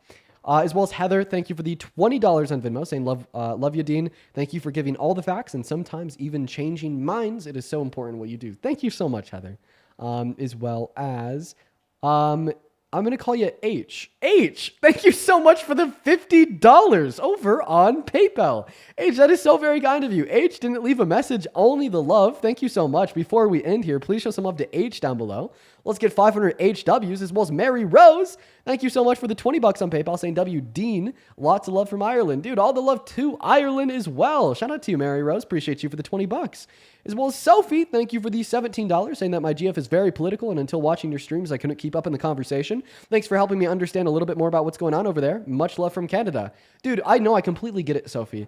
Before, like, I was into politics, I could never keep up with the political conversation because they're just always changing with, like, new things that the government does. It's hard to stay in the loop. But these streams definitely help, for sure.